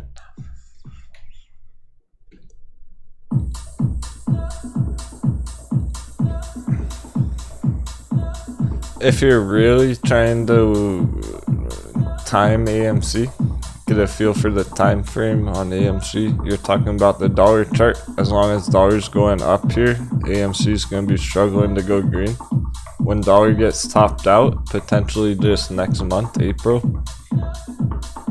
That's how fast the dollar's going up. Could just be one more month, and then we're slamming into the hard resistance top, the ultimate top on the dollar. Whenever dollar's up here, that's your answer. That's when AMC is gonna blast off again.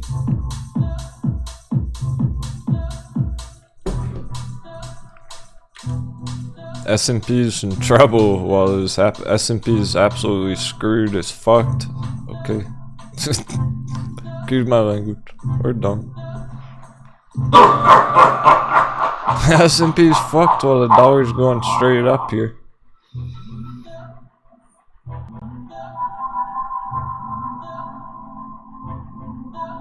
And we're covering distance the very end of the day on it. It's looking to continue first thing next week.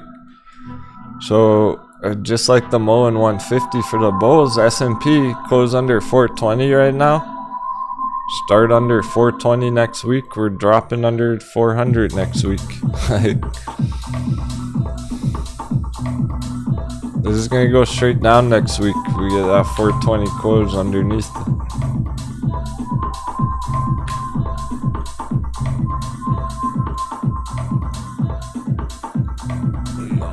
Going. It is going. It means for AMC GameStop as well. It does. They're following it right now. It's too much extreme market chaos. S&P under 420. That means AMC is likely finishing under 15. We haven't checked right now. Oh. I was gonna mention it earlier. I forgot to even talk about it. We got excited about other things instead. It's probably for the best. There's still 20 minutes left in that day. Let's take a look. Under 15. I was gonna say a couple hours ago. It's officially stuck under 15.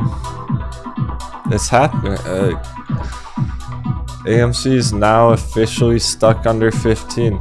It's a resistance. It's not a support anymore. It's not a stop hunt. It's not a bear trap. It's broken down and got stuck under 15. Everything that we were warning about could happen there. It's been under 15 long enough now for like 5 hours. That's all it takes. Especially closing the day is not gonna look good. Start the week next week under 15. Under the resistance. It's ugly on the short term. So that's establishing it. It's been under $15 long enough today, all afternoon. That's officially stuck there now. In bearish control currently. But having trouble while the S&P is going down, while the dollar's going up. It'll come back when the time's right. Soon enough. Before we even know it, dollar will be topped out. Be hot bevies on AMC, I mean.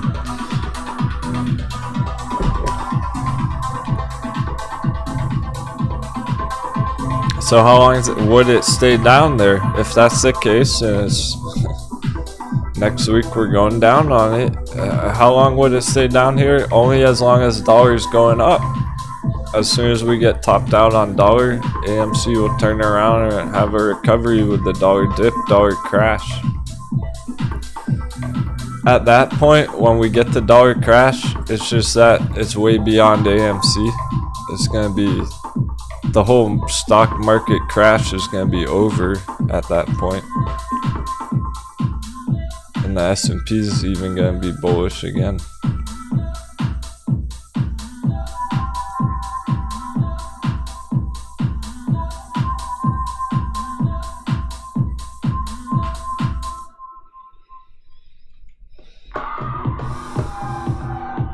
If Bitcoin holds the line, Bitcoin stays above 345 while this is happening. Dollar crash, crypto kaboom right after. Be as soon as next month. That's how fast dollar's moving.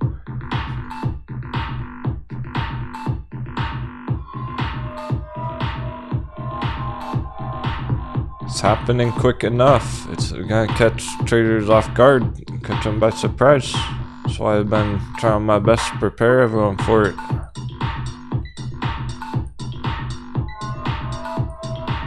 You see it right here. This is what's about to happen. Huge dollar blast off for a whole few weeks, a month, whatever, 2 months even. We don't know how long exactly. It depends how fast it's moving throughout that time. But we'll know when it's topped out. We'll see it when it's up here. And that's the time. That's when AMC bull run, crypto bull run, hot bevy bull run. We just gotta get through this part, this last part right here. That's not so bad. I know you can make it through this part, because you made it through this part already. That was the worst. That was the tough section of it. Was all year last year. This is the easy part, it's almost done.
Here's a weekly candle.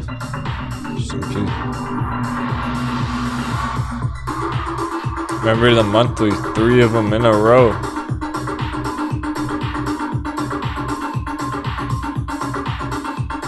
One more giant red monthly candle, the market crashes over. That's it. I don't think it's gonna take too long.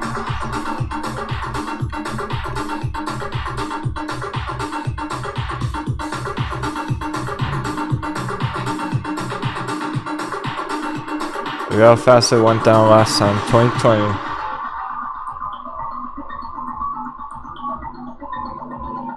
The only surprise is it hasn't done this yet.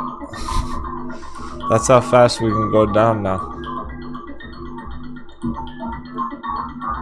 If that's what's gonna happen next week, and then the week after this happens, and then one more week is not. This projection, literally, what does the time on the chart say? Early April, mid-April. Within a month. That's what I'm saying. I'll speed up and the market crashes over next month already. It's down here. Everything's bullish again.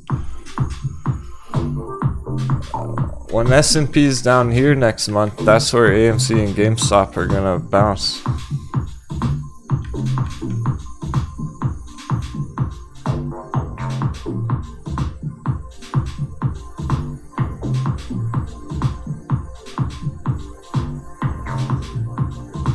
Very good question. What info can we get from VXX for all this? Not so much with VXX, but overall the inverse trades themselves. VXX is just one representation of an inverse chart of this. We like what VXX is doing, it's just taking a while.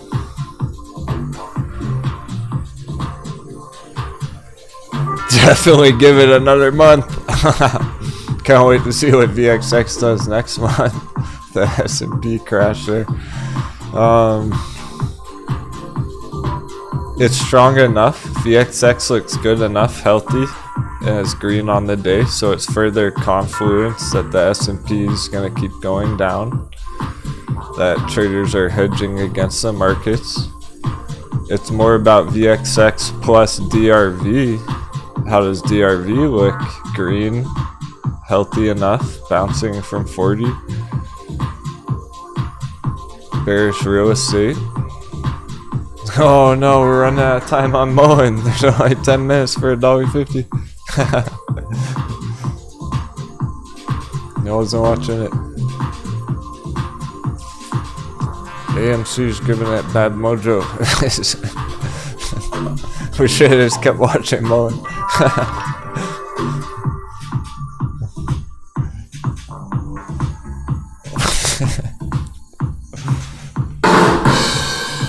We gotta have fun while we crush that church. It's all in good spirits. So VXX plus DRV, inverse SP. They're green.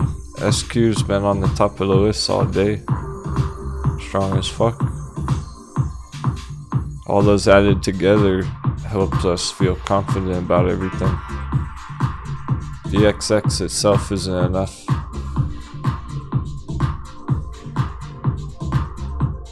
If VXX was over 30, that would be different. That would be more relevant.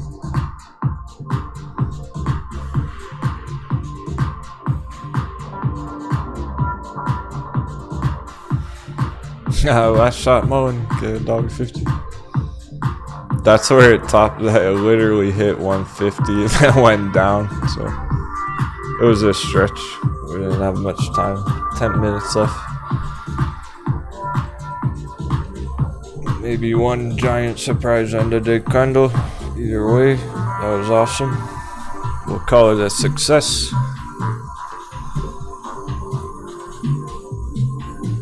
For one of our favorite swings right now, our favorite active surfing the wave charts, people making money up, down, all around.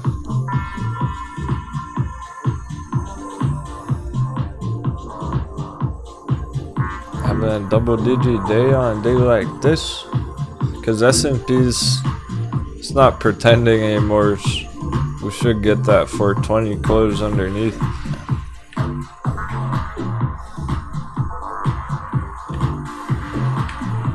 Flashing red green all afternoon. Not anymore.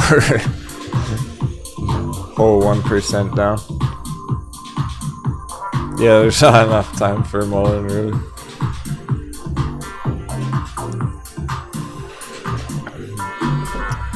It would take a whale to slam down the buy button. Hedges, are you listening, Hedges? Do you hear that? Maybe a Hedgie's watching right now. Slam the buy button. It was the kind of a fun pull that we're just excited about it. That was more for fun. It's not something you would put your money on. It's not the kind of thing you would enter $1.50 end of day strikes.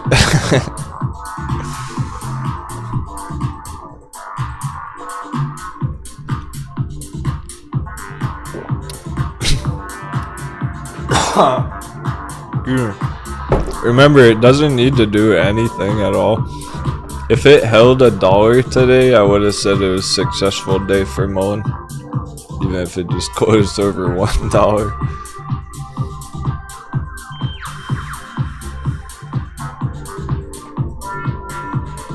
7 minutes. Any battle? Shit, that's the thing. AMC is not a battle at 15 anymore. No one else even cared. I'm the only one who cares anymore.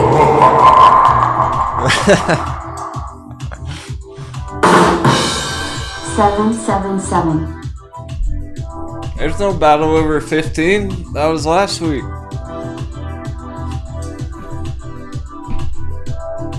There's last minute paper handers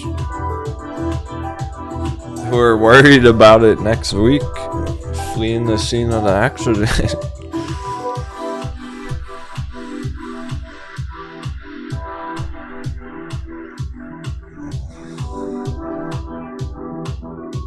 There's no way that's closing 15.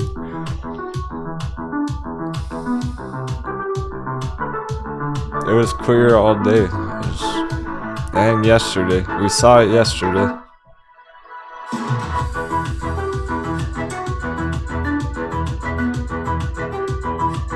And that's sealing the deal. It is what it is. The charts don't lie.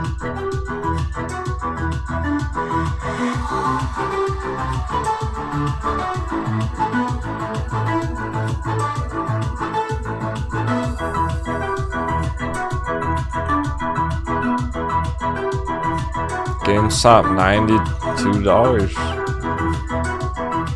It's quite a ways under 100.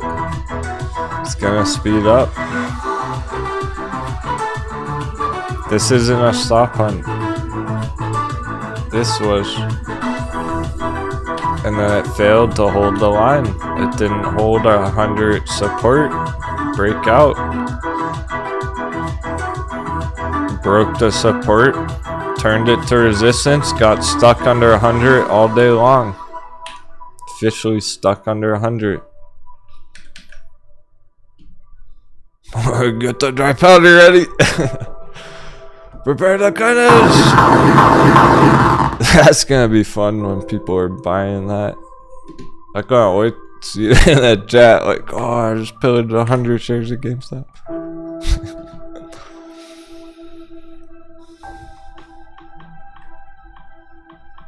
Patience, friends. There's no situation in life really where patience isn't a good thing.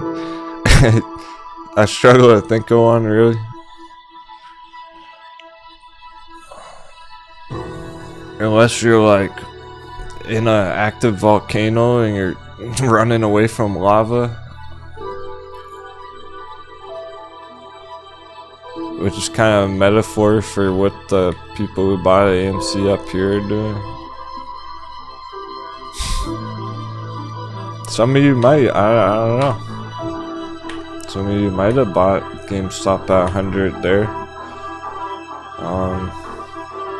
Of course, if you did, you would have been ready to long-term hold it anyway, still recognizing it could go lower one more time.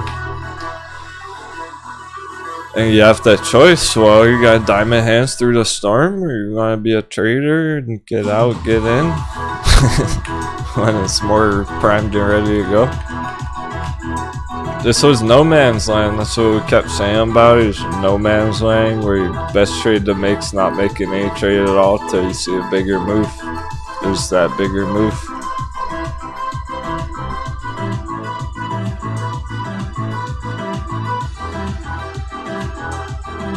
Nice. We're gonna get all those double-digit closures. We got 5 of them. Color Star made the double digits. That was a nice end of day surprise on Color Star.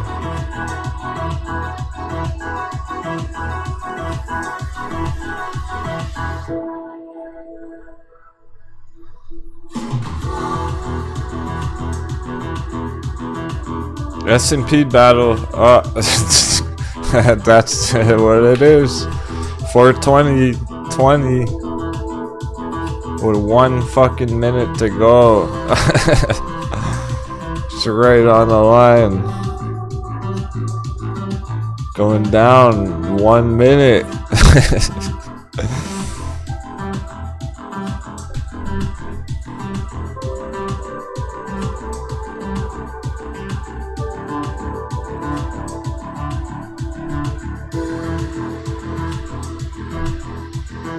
Just going 420 flat, 419. There it is. 40 seconds.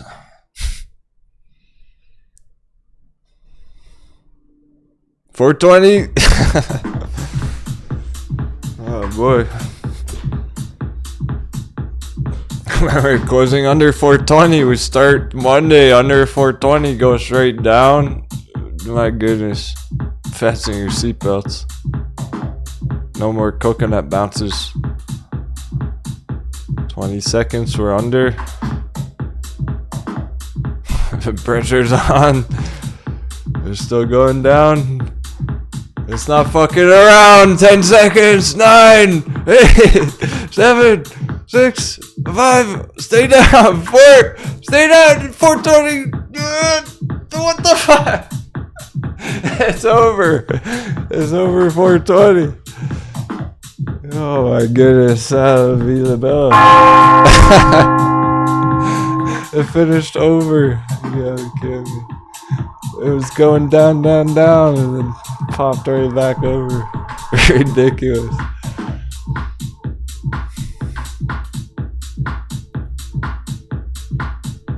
Why even pretend?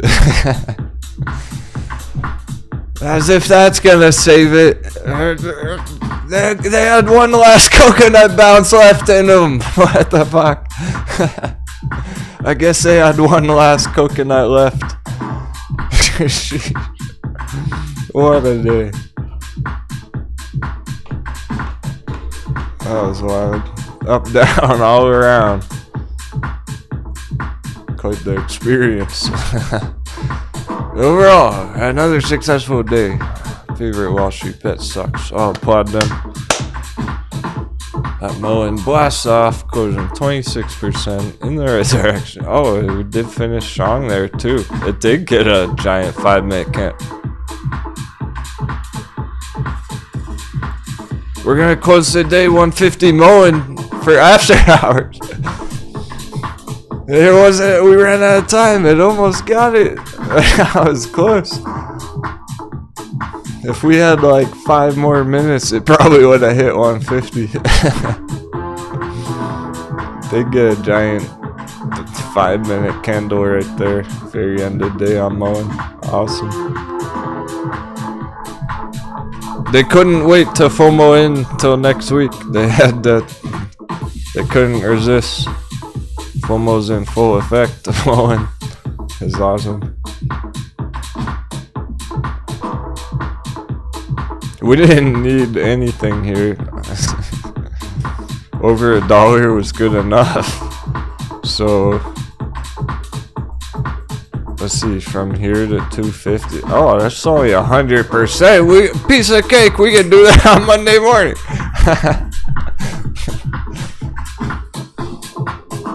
Great stuff. Mullen can go 100% one day if it wants to. We would certainly be seeing 250 Mullen next week. Can't wait to find out. And get ready for that as a target as well. As a profit-taking area. Think about it over the weekend. Plan what you're gonna do at 250 on Mullen.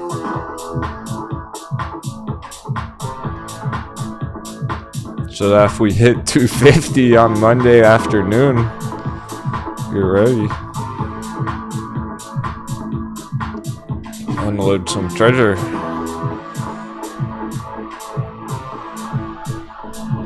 If you wanted to. Like last time at 2. Potentially catch it back on a dip there. Drop back down to 150 after that. Could come all the way back down to where we are right now after that. And then go up to $5, $10. Be ready for some targets to get crushed.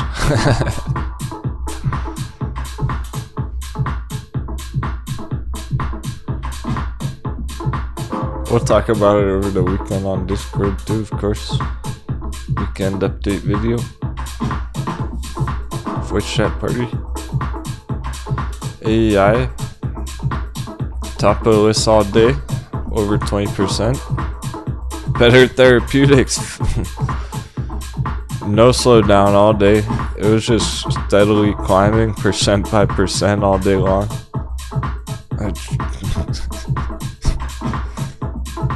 They're the biggest pirate wedges I've ever seen. These charts are nuts. Coconut. They're epic.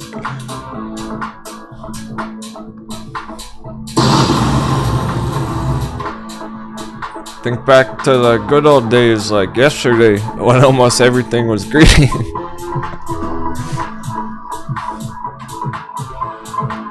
Our bullish days where there's 25 charts that are up double digits.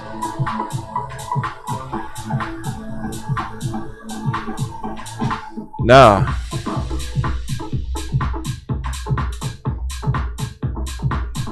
and lastly, colors are primed and ready to go. Next week. Now, I'm talking about next week. S&P was so ugly that. Well, let's take a peek at the candle bar. It's officially closed.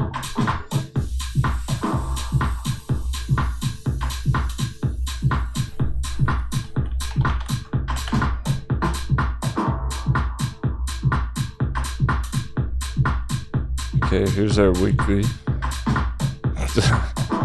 Definitely bearish engulfing.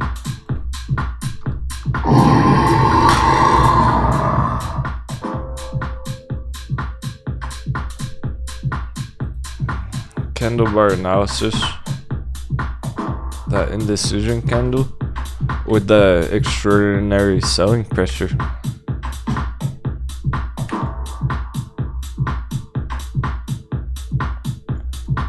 The selling wick was larger above than the buying wick was below. More sellers than buyers there last week. Confirming it with this.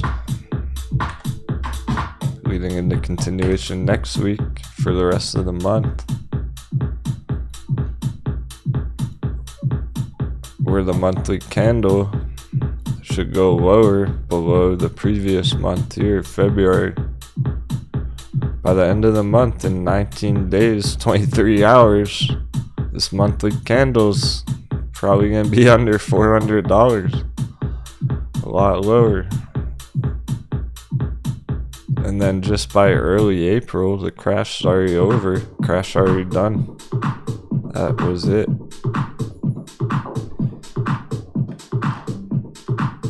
I do think it'll speed up. That means next week's gonna be intense.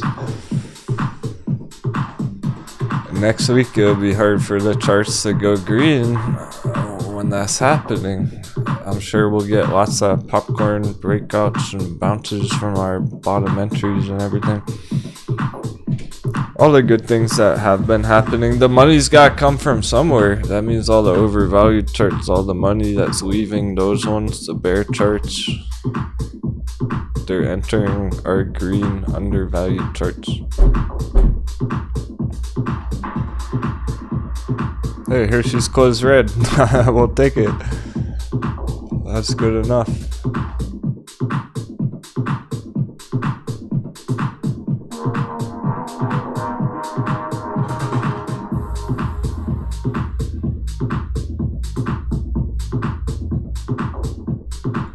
Alright, great move on Encore, ECPG. This is kind of stuff we're waiting for. It's happening here. That was a perfect day for Encore bears puts. Encore, bravo! Continue next week. We're about to get the finale. It's an upside down hot baby. Hot beverage. Getting some after hours action.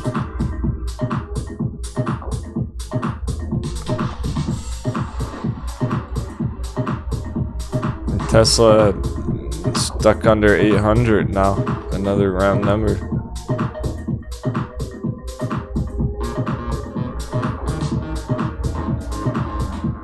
Nice. Mario's in profits on Hershey's puts already.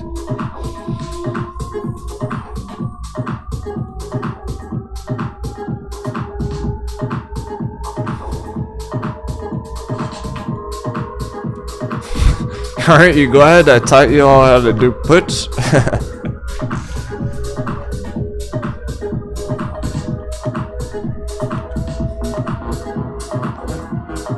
You don't know you're messing up.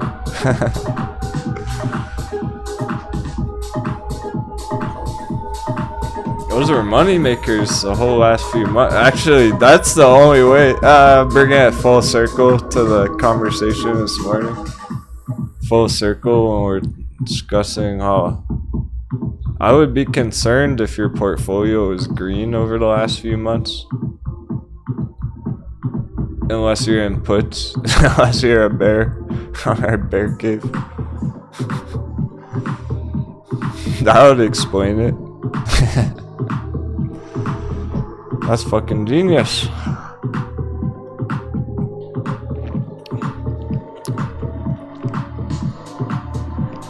These videos are a necessity right now for the bear charts. If you don't understand what's happening on them, maybe you're confused, not really following how we're handling those. That's probably why. Yeah, watch that.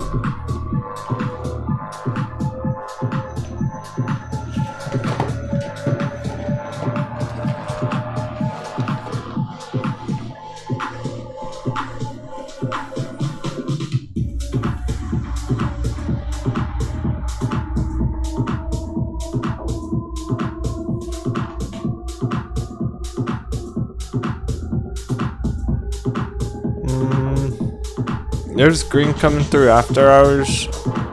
However, most of those ones were red on the day, so they're just recovering what happened earlier today. Open the day red and then they go back green after hours. It's all good on Monday. See if we get anything bigger.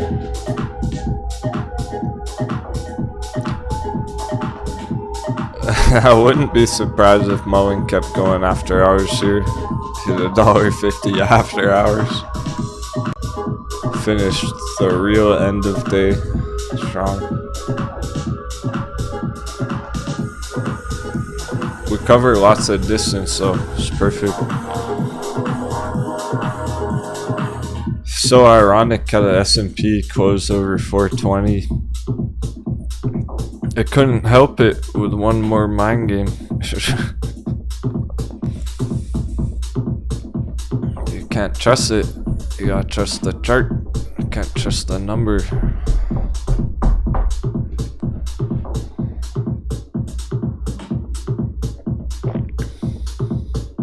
Of course, we already knew that GameStop AMC weren't gonna be able to do it.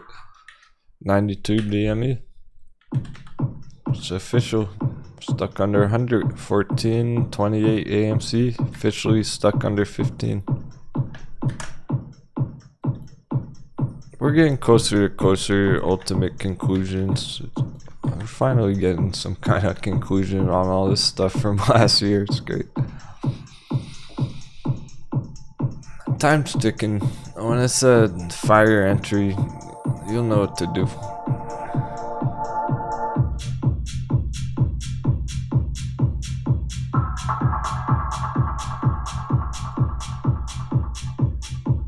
Litecoin has been the only altcoin green all day. Very cool that Litecoin's the one. Stay green. Over 100, that means it's not likely to fall below 100 again. We already stop hunted many times here. That's how it's different from AMC GameStop stop hunts.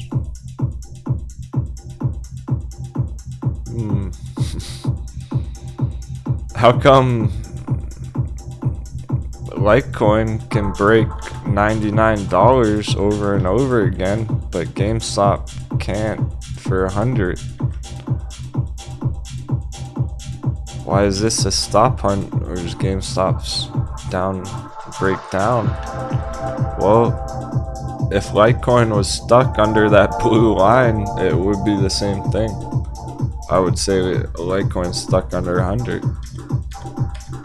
These are stop points because every single time it successfully bounced, went right back up, held the line.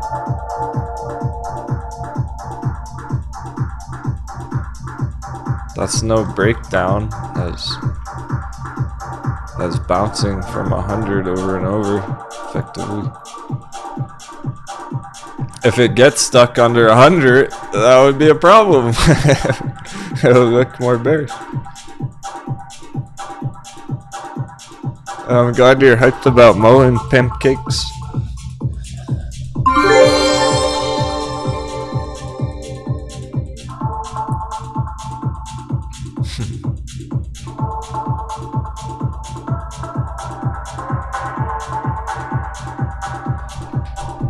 I don't think the BBIG one ever went too far, did it?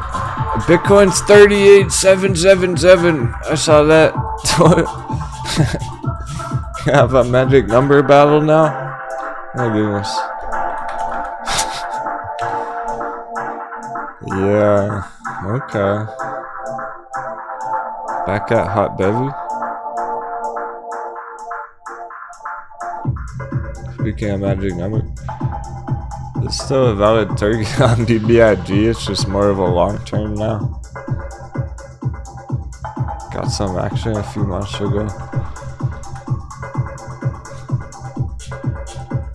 I never really liked BBIG. Mullen's way better. Unbiasedly, Mullen's way better.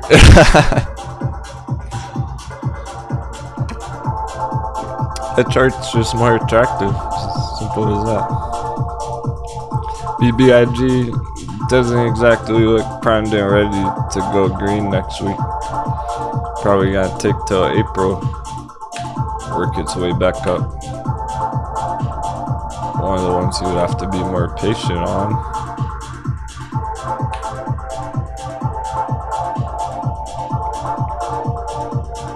Mullen's as good as it gets for quickies. That's what's great about it on the charts. I almost don't even care about the company in a way. If this was any chart, I would say the same thing. If it was anything else, I would still say it's been perfect chart so far. Really representing our hot bevy potential, the power of the bottom barrel entries. This is what we do as stock pirates, is what we're good at. Catching the falling samurai sword. Bounces off our diamond hands. Paper hands get shaken out. We be patient. We hit big targets.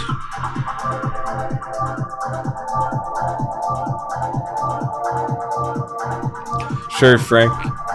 He went way heavy on grayscale Litecoin. Well, that's an excellent choice, of course.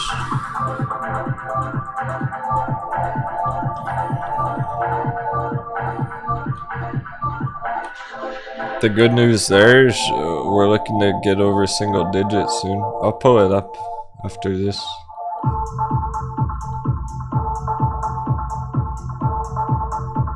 Because you're not the only one, there's a bunch of crew who are heavy in grayscale Litecoin. Our pirate ship, it's loaded up with fucking Metin treasure, with Mullen treasures, some ancient artifacts, grayscale Litecoin. Well, I get all this treasure back to the moon base. Chess revenant guilty. Freddy goes, yes sir, I am. Yeah, alright. I got good things to say about grayscale Litecoin in just a minute.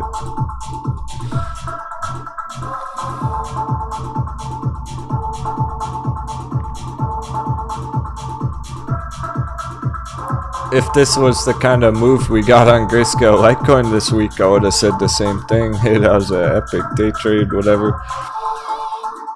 The reason I really like this so far It was an epic day trade. Even the bears got in way down, so the day trade was perfect. The midterm swing, if you got in at the hot bevy and you're still holding it, even if you didn't take profits at 2, is still quite profitable from that entry. Just swing trading it for a week or 2 there. And then also for the long-term holders, if you're trying to be patient on it and you believe in the future of the company and you think it's gonna recover, you got giant targets. There are so many different ways to play it on all time frames.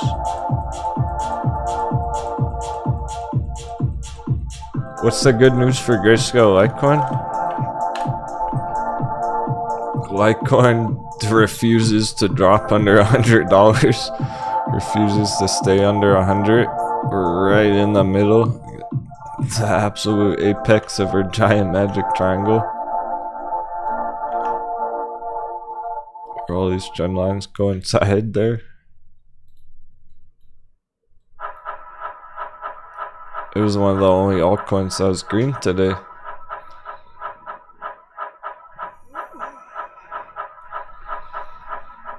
Further, I'll take it a step further.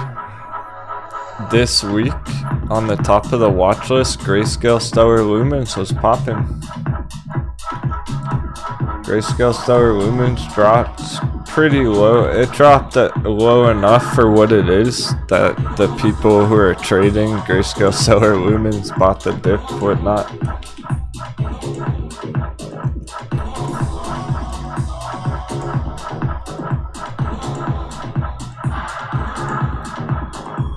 There's more to it than just that. Grayscale Stellar Lumens being green isn't that exciting.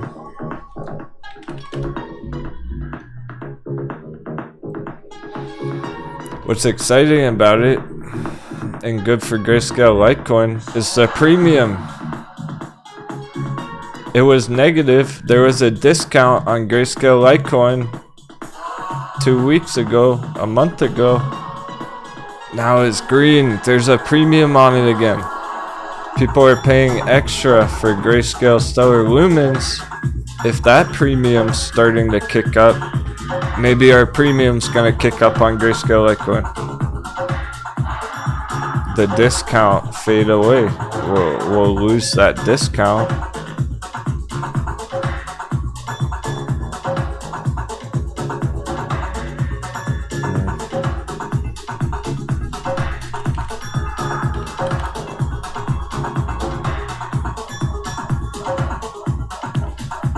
This 40% discount right now.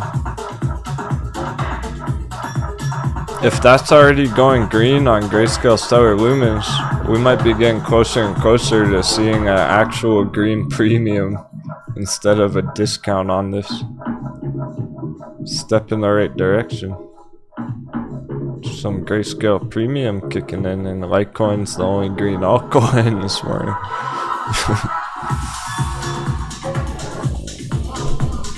That's good stuff. Lots of puzzle pieces. Oh, also, looking at it earlier, Litecoin versus Ethereum's pretty attractive.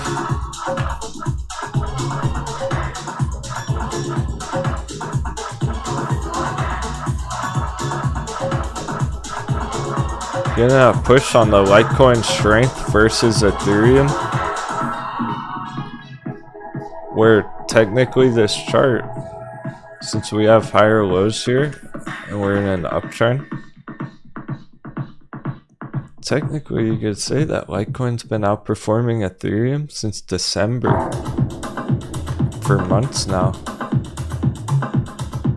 and that might continue.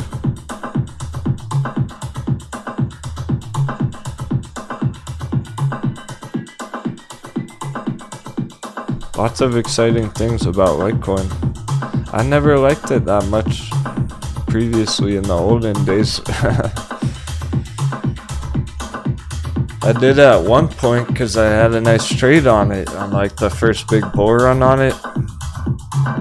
Ever since then, hasn't been ready. It wasn't time yet. Now it's like 7 years later, 5 years later, it's actually primed and ready to go. So I like it more than I have in the past 5 years on Litecoin now. It is undervalued. $100 is a joke.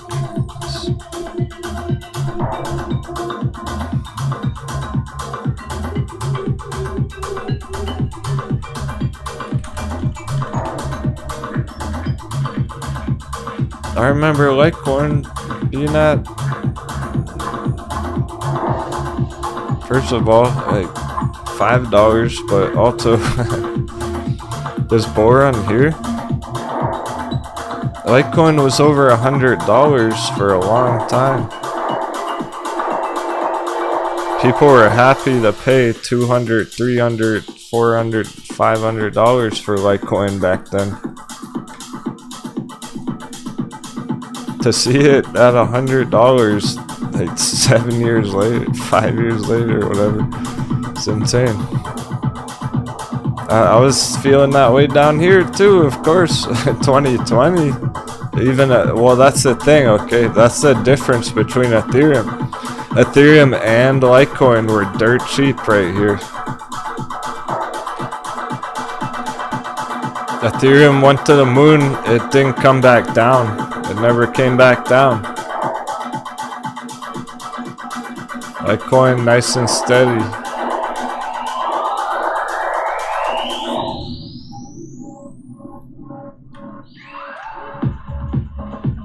Slow and steady wins the race on that one. So I would have said the same things about Ethereum 2 years ago back here. In the current days and day and time, Ethereum's not attractive. Litecoin is actually.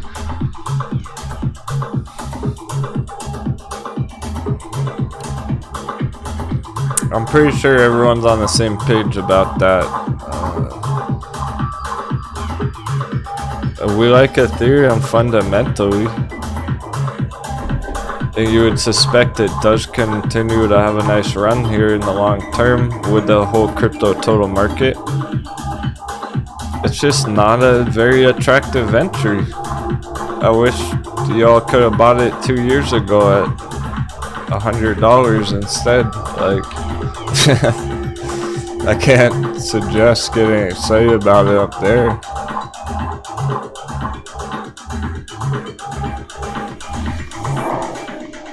Nano going green. Ooh.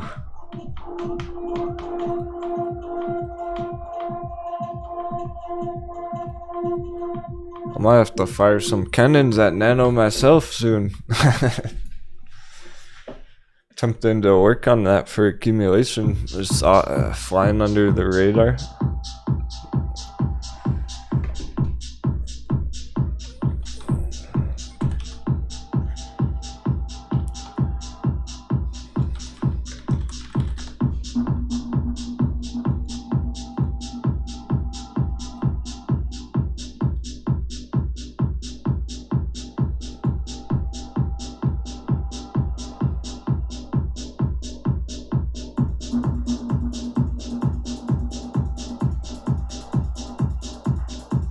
Long story short, they had a ticker rebranding instead of NANO.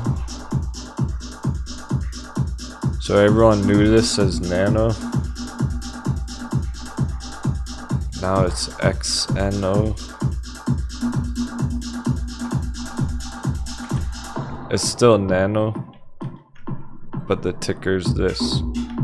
That means the chart's wiped. The chart's got erased. There's no chart history here. Flying under the radar. Because the Nano bulls, people who chart Nano know what it's doing.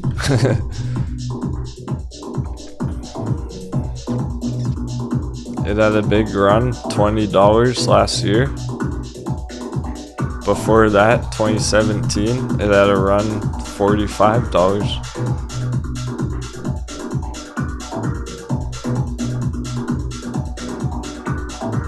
It is 2017 back here. Came all the way down. Stayed flat for a long time, and then last year to 20, and then it's down, down, down. $1.70. Flying under the radar because it's hard to remember what the chart did back there. You have to know the history of it to know that that's a good entry on it.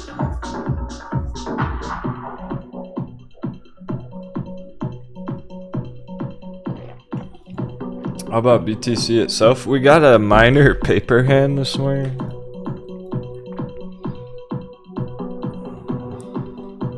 It's still chilling.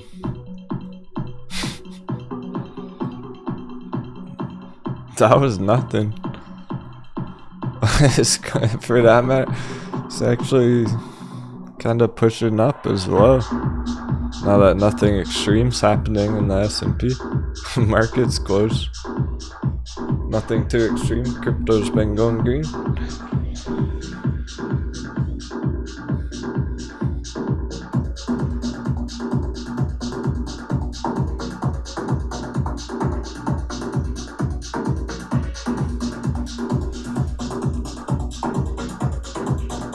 So just hold for Grayscale Litecoin? Yeah. Yeah, the strategy for it is just hold Grayscale Litecoin, accumulate while it's cheap, and then the sooner it starts hitting targets, you get to take profits.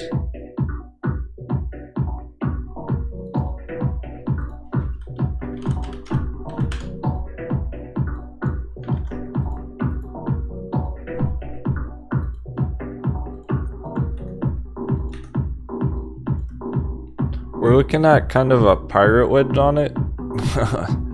Back to November, December. That's $25 area. It hasn't really started yet. Look how fast it can get going when it wants to. That could just be a couple weeks away. If Bitcoin goes green all weekend, if Bitcoin hits 50,000 this weekend, this is the beginning. It is the start of this on Grayscale Litecoin. So we're looking at pirate wedge at least up to 25, maybe even $50 as soon as it really begins. Just the party really kicks off. $10 isn't a target, it's accumulation under 10 single digits. While we have that fire discount, as long as we have that nice huge discount going on, a single digit downer. When it's getting over 10, it's not a target, and it's not an entry anymore really. It still is, of course, because we like 10 a couple months ago. I still like $10 entries, but down here,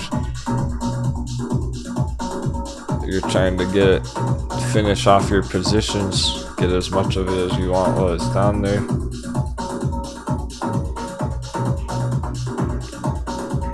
After we clear through 10 and it's in double digits again, that's when we shoot right up to November, December 25 area. That's not a bad target. You could take some profits there if you wanted to, sure. Considering it'll be up a lot, depending where you got in down there. Since you'll be up hundreds of percents on those entries, that could be worth taking some profits if you felt like it. Or you could be patient, shoot for 50. End of year, we're going for 100. I think we hit 100 end of year, but we do need Bitcoin to have a rally for that. We need a Bitcoin bull run for that to happen. 50 is reasonable. 50 to 100, I think, is a solid end of year projection. But that's right. Litecoin's dependent on Bitcoin for the most part. Grayscale Litecoin by nature is going to be dependent on Bitcoin then.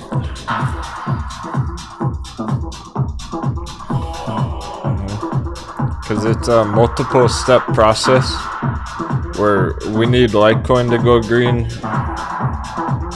which needs Bitcoin to go green for this to go green.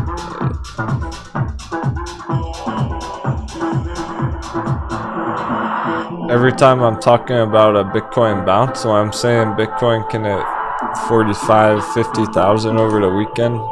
That's what I'm talking about. Is shit. Grayscale Litecoin could hit $10 next week.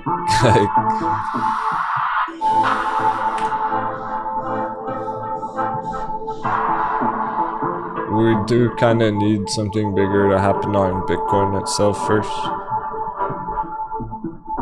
Time's ticking. It didn't have any damage today. That was a funny paper hand. That was barely anything at all. Pretending to break below the trend line, just popping right back up. If that's what happened on AMC at 15, it would be all good. Since nothing major changed there, we can feel comfortable over the weekend. We don't have to worry about it over the weekend. Because even if the paper hand were to continue, maybe it'll tap 345 again and just bounce off 345. It's a long way from a crash. It's the opposite of a crash. The crash already happened. Shh, don't tell. Don't tell them moon boys.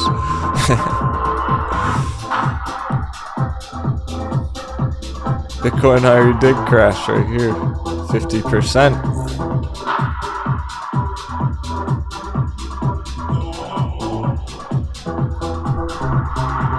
If Bitcoin already crashed and it's holding the line, as soon as things settle down again in the general, in the world, in the globe, when the market crashes over and the dollar's going down again and things get more bullish, that's how we get to the moon. And that's when AMC GameStop should be popping big too. As long as we maintain this range here for another month, 2 months maybe, with the dollar, with that dollar move.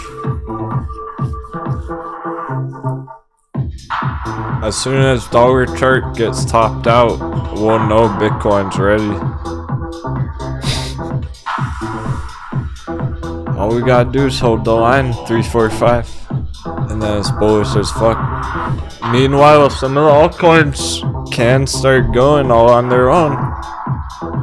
When Bitcoin goes stable like this, it gives the altcoins a chance to start moving and grooving. I think we may be seeing that on Litecoin a little bit here. Can start getting a push up over the weekend on Litecoin, even if none of the other altcoins are moving too much.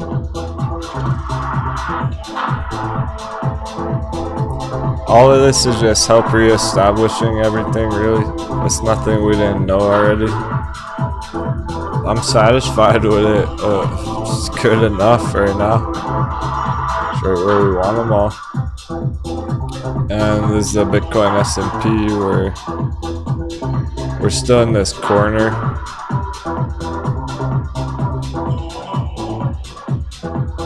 Nothing to worry about though. If it fell below here and it was looking rough, that would be a big problem for crypto.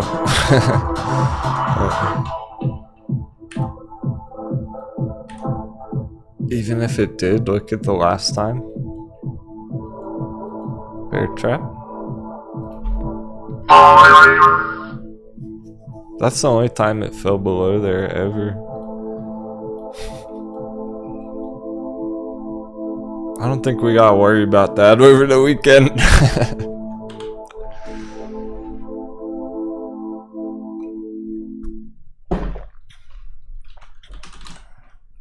if you're trying to make some quick trades on altcoins over the weekend, what you're watching for is the 1T point, total 2 chart.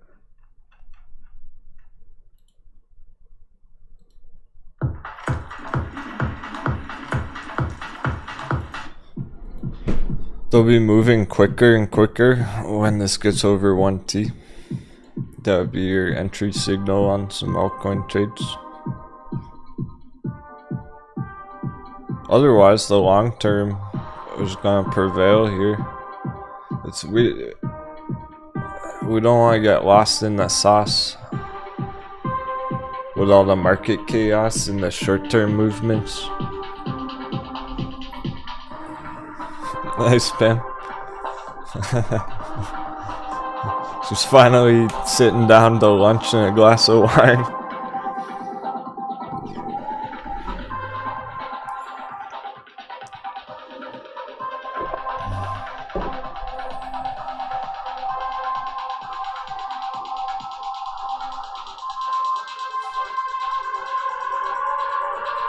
Everyone's been so busy lately.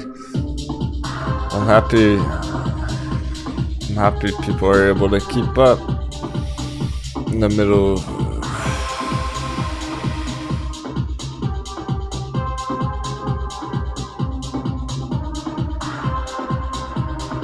The market volcano, market eruption. What do we even call it?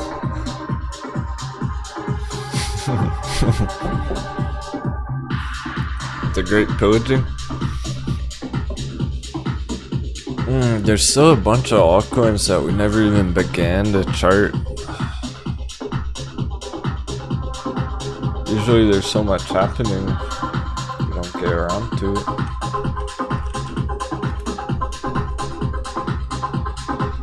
Okay, let me know in the chat if you're holding any of these right here.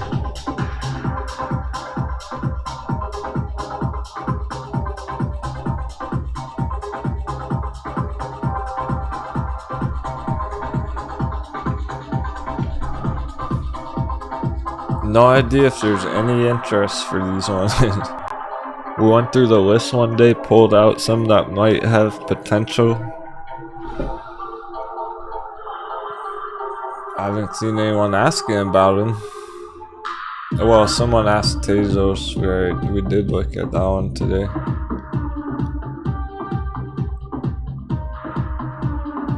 Neo, we've looked at AMP before. Still Kava, Lisk, Verge, Anchor, Compound, Kusama, Filecoin, Algo.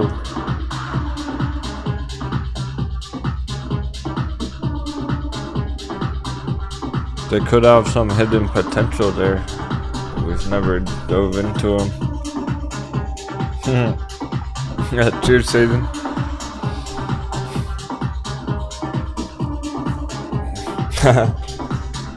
Couple of realtors in the chat. It's good stuff. We'll start wrapping things up soon. Let's make sure we get cover all our bases.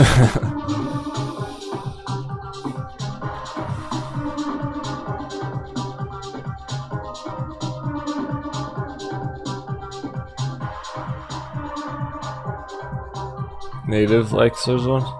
Tommy Lane, do you like AMP?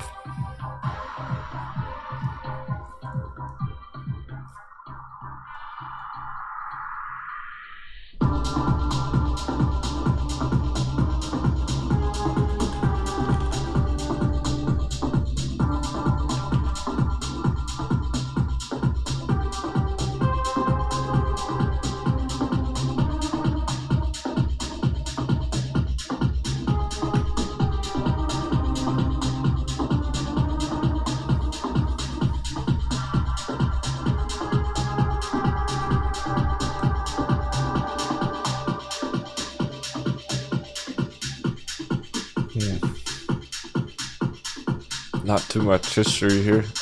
Here we go. This is what I was looking for. Those other charts don't show this. Holy cow. I'm glad I asked. There might be some hidden treasure here on these altcoins. Oh. I think we should add AMP to our watch list right now.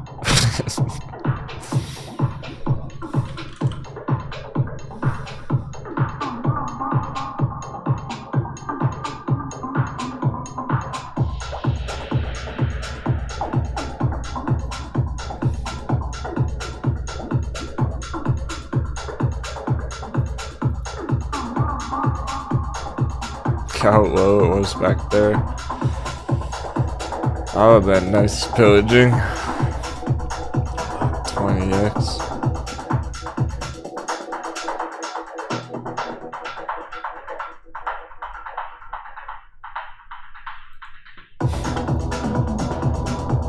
Right on the line.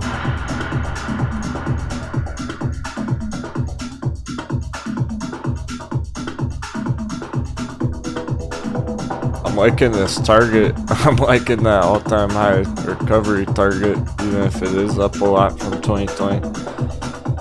That's a 50x target on the chart.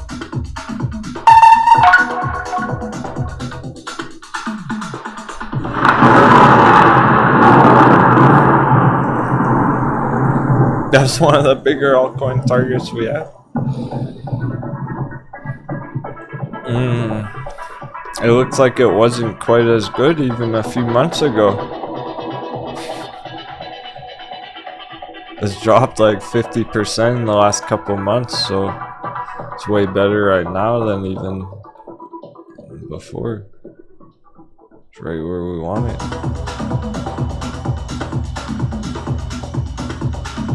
I'm gonna have to start planning my next altcoin accumulation. I'm not sure which one I want to buy next. A lot of great choices on the altcoins too.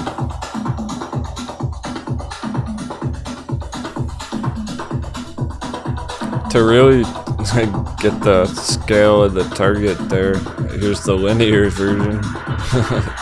Same chart, different perspective.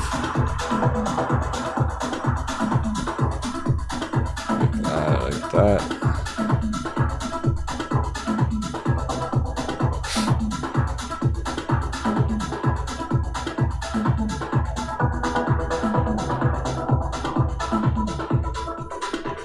We need that altcoin bull run. We need the alt season. And I can do that dollar crash altcoin season. Coming soon to a theater near you.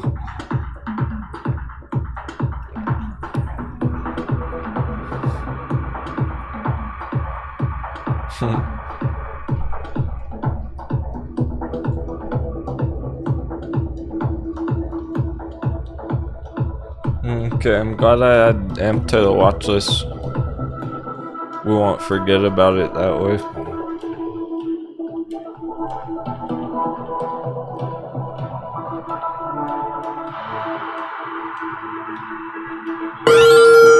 Finally off work. Now time for some ox tumbler blast.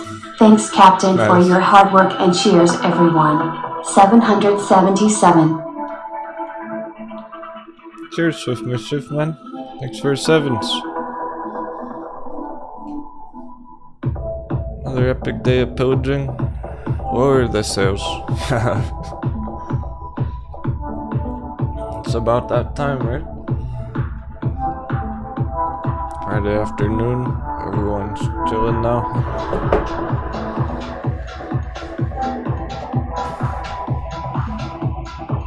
I think I'm gonna have to pick up some beers for next week or something.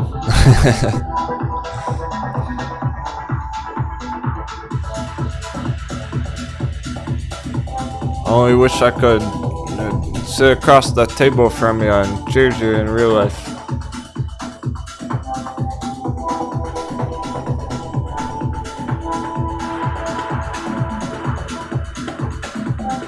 Let's double check the after hours one last time. AMPC.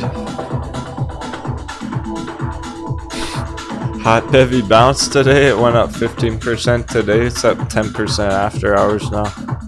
Continuing. Biomed science.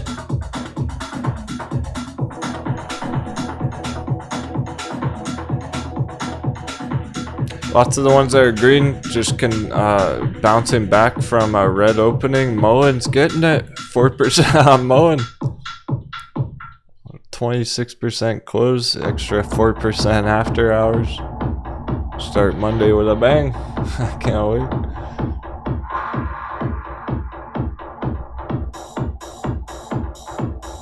We did some good damage on our charts today. We did some good work.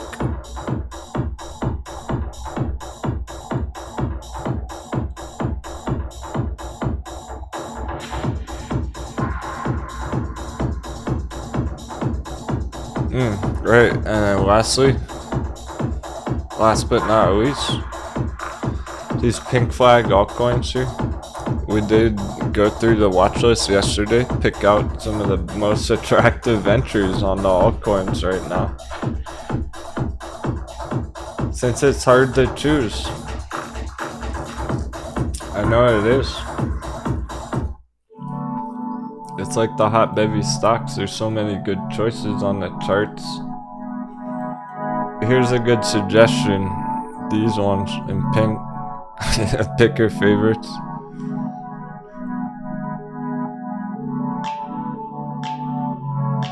Those are some bottom barrel entries. We like them dirt cheap, like Jasmine. Jasmine's the Mullen of the altcoins right now. We even put them side by side. They're almost identical. It's pretty wild. The point being that Jasmine from November,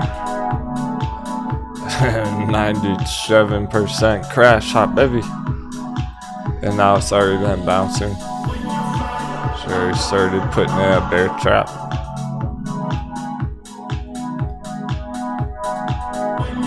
60% bounce, all-time low.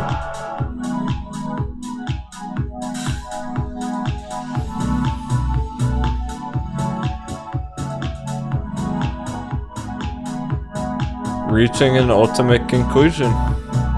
So these pink ones are that deep fucking value. It's that deep fucking value that we're looking for.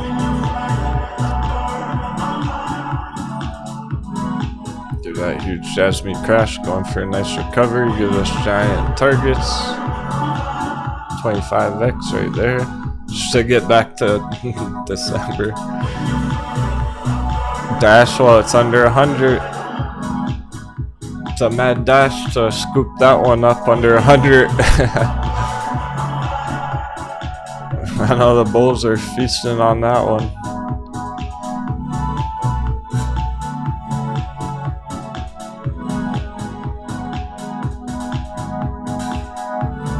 Undervalued under 100.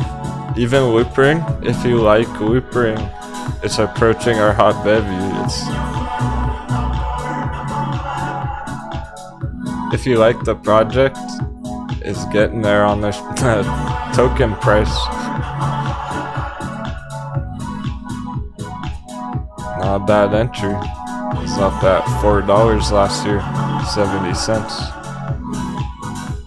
Might be able to catch it at 50, but nonetheless, talking about accumulation after all. According to Vthor, giant magic triangle, 0%. 0% suspicious. Perfectly bottom.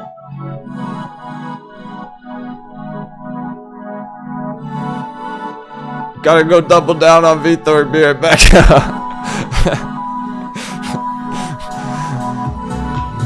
Looks like it's about to pump. Digibyte point of control. Long-term bull run. Long-term support trend line. I don't feel confident about that. No reason to doubt that. Think that's gonna fall through below. Go any lower than where it is right now. Vechain under 5 cents. get a nice bounce right through 10 cents and then kick off a bull run. ICP, well, it's under 20. All-time low on that chart. Get a pop back up to 20. And then a long-term breakout beyond that. And send it to the moon. Looking for those deep fucking values. Steam. 30 cents holding the bull box. It is painting the picture here. Things are happening here on Steam. It's hard to notice. 30x targets.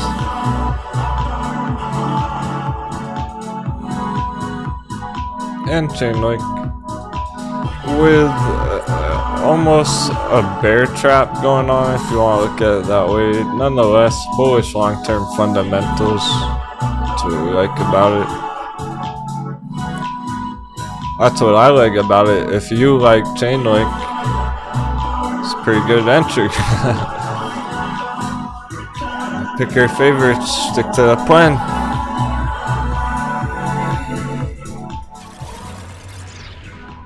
All we gotta do is now stay calm, hold strong, get this treasure back to town. Thanks so much. All the kind words and support today, my friends. Another great day. Happy trading. Have an awesome weekend and take care.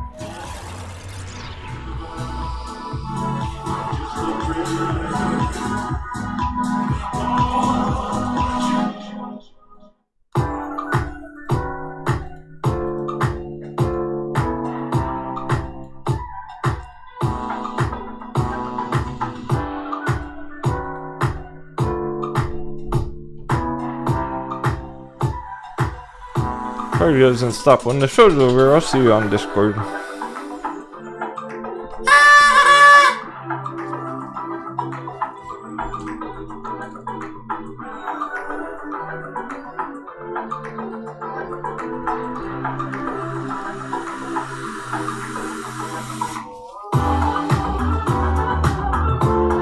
Congrats to the Mullen holders again.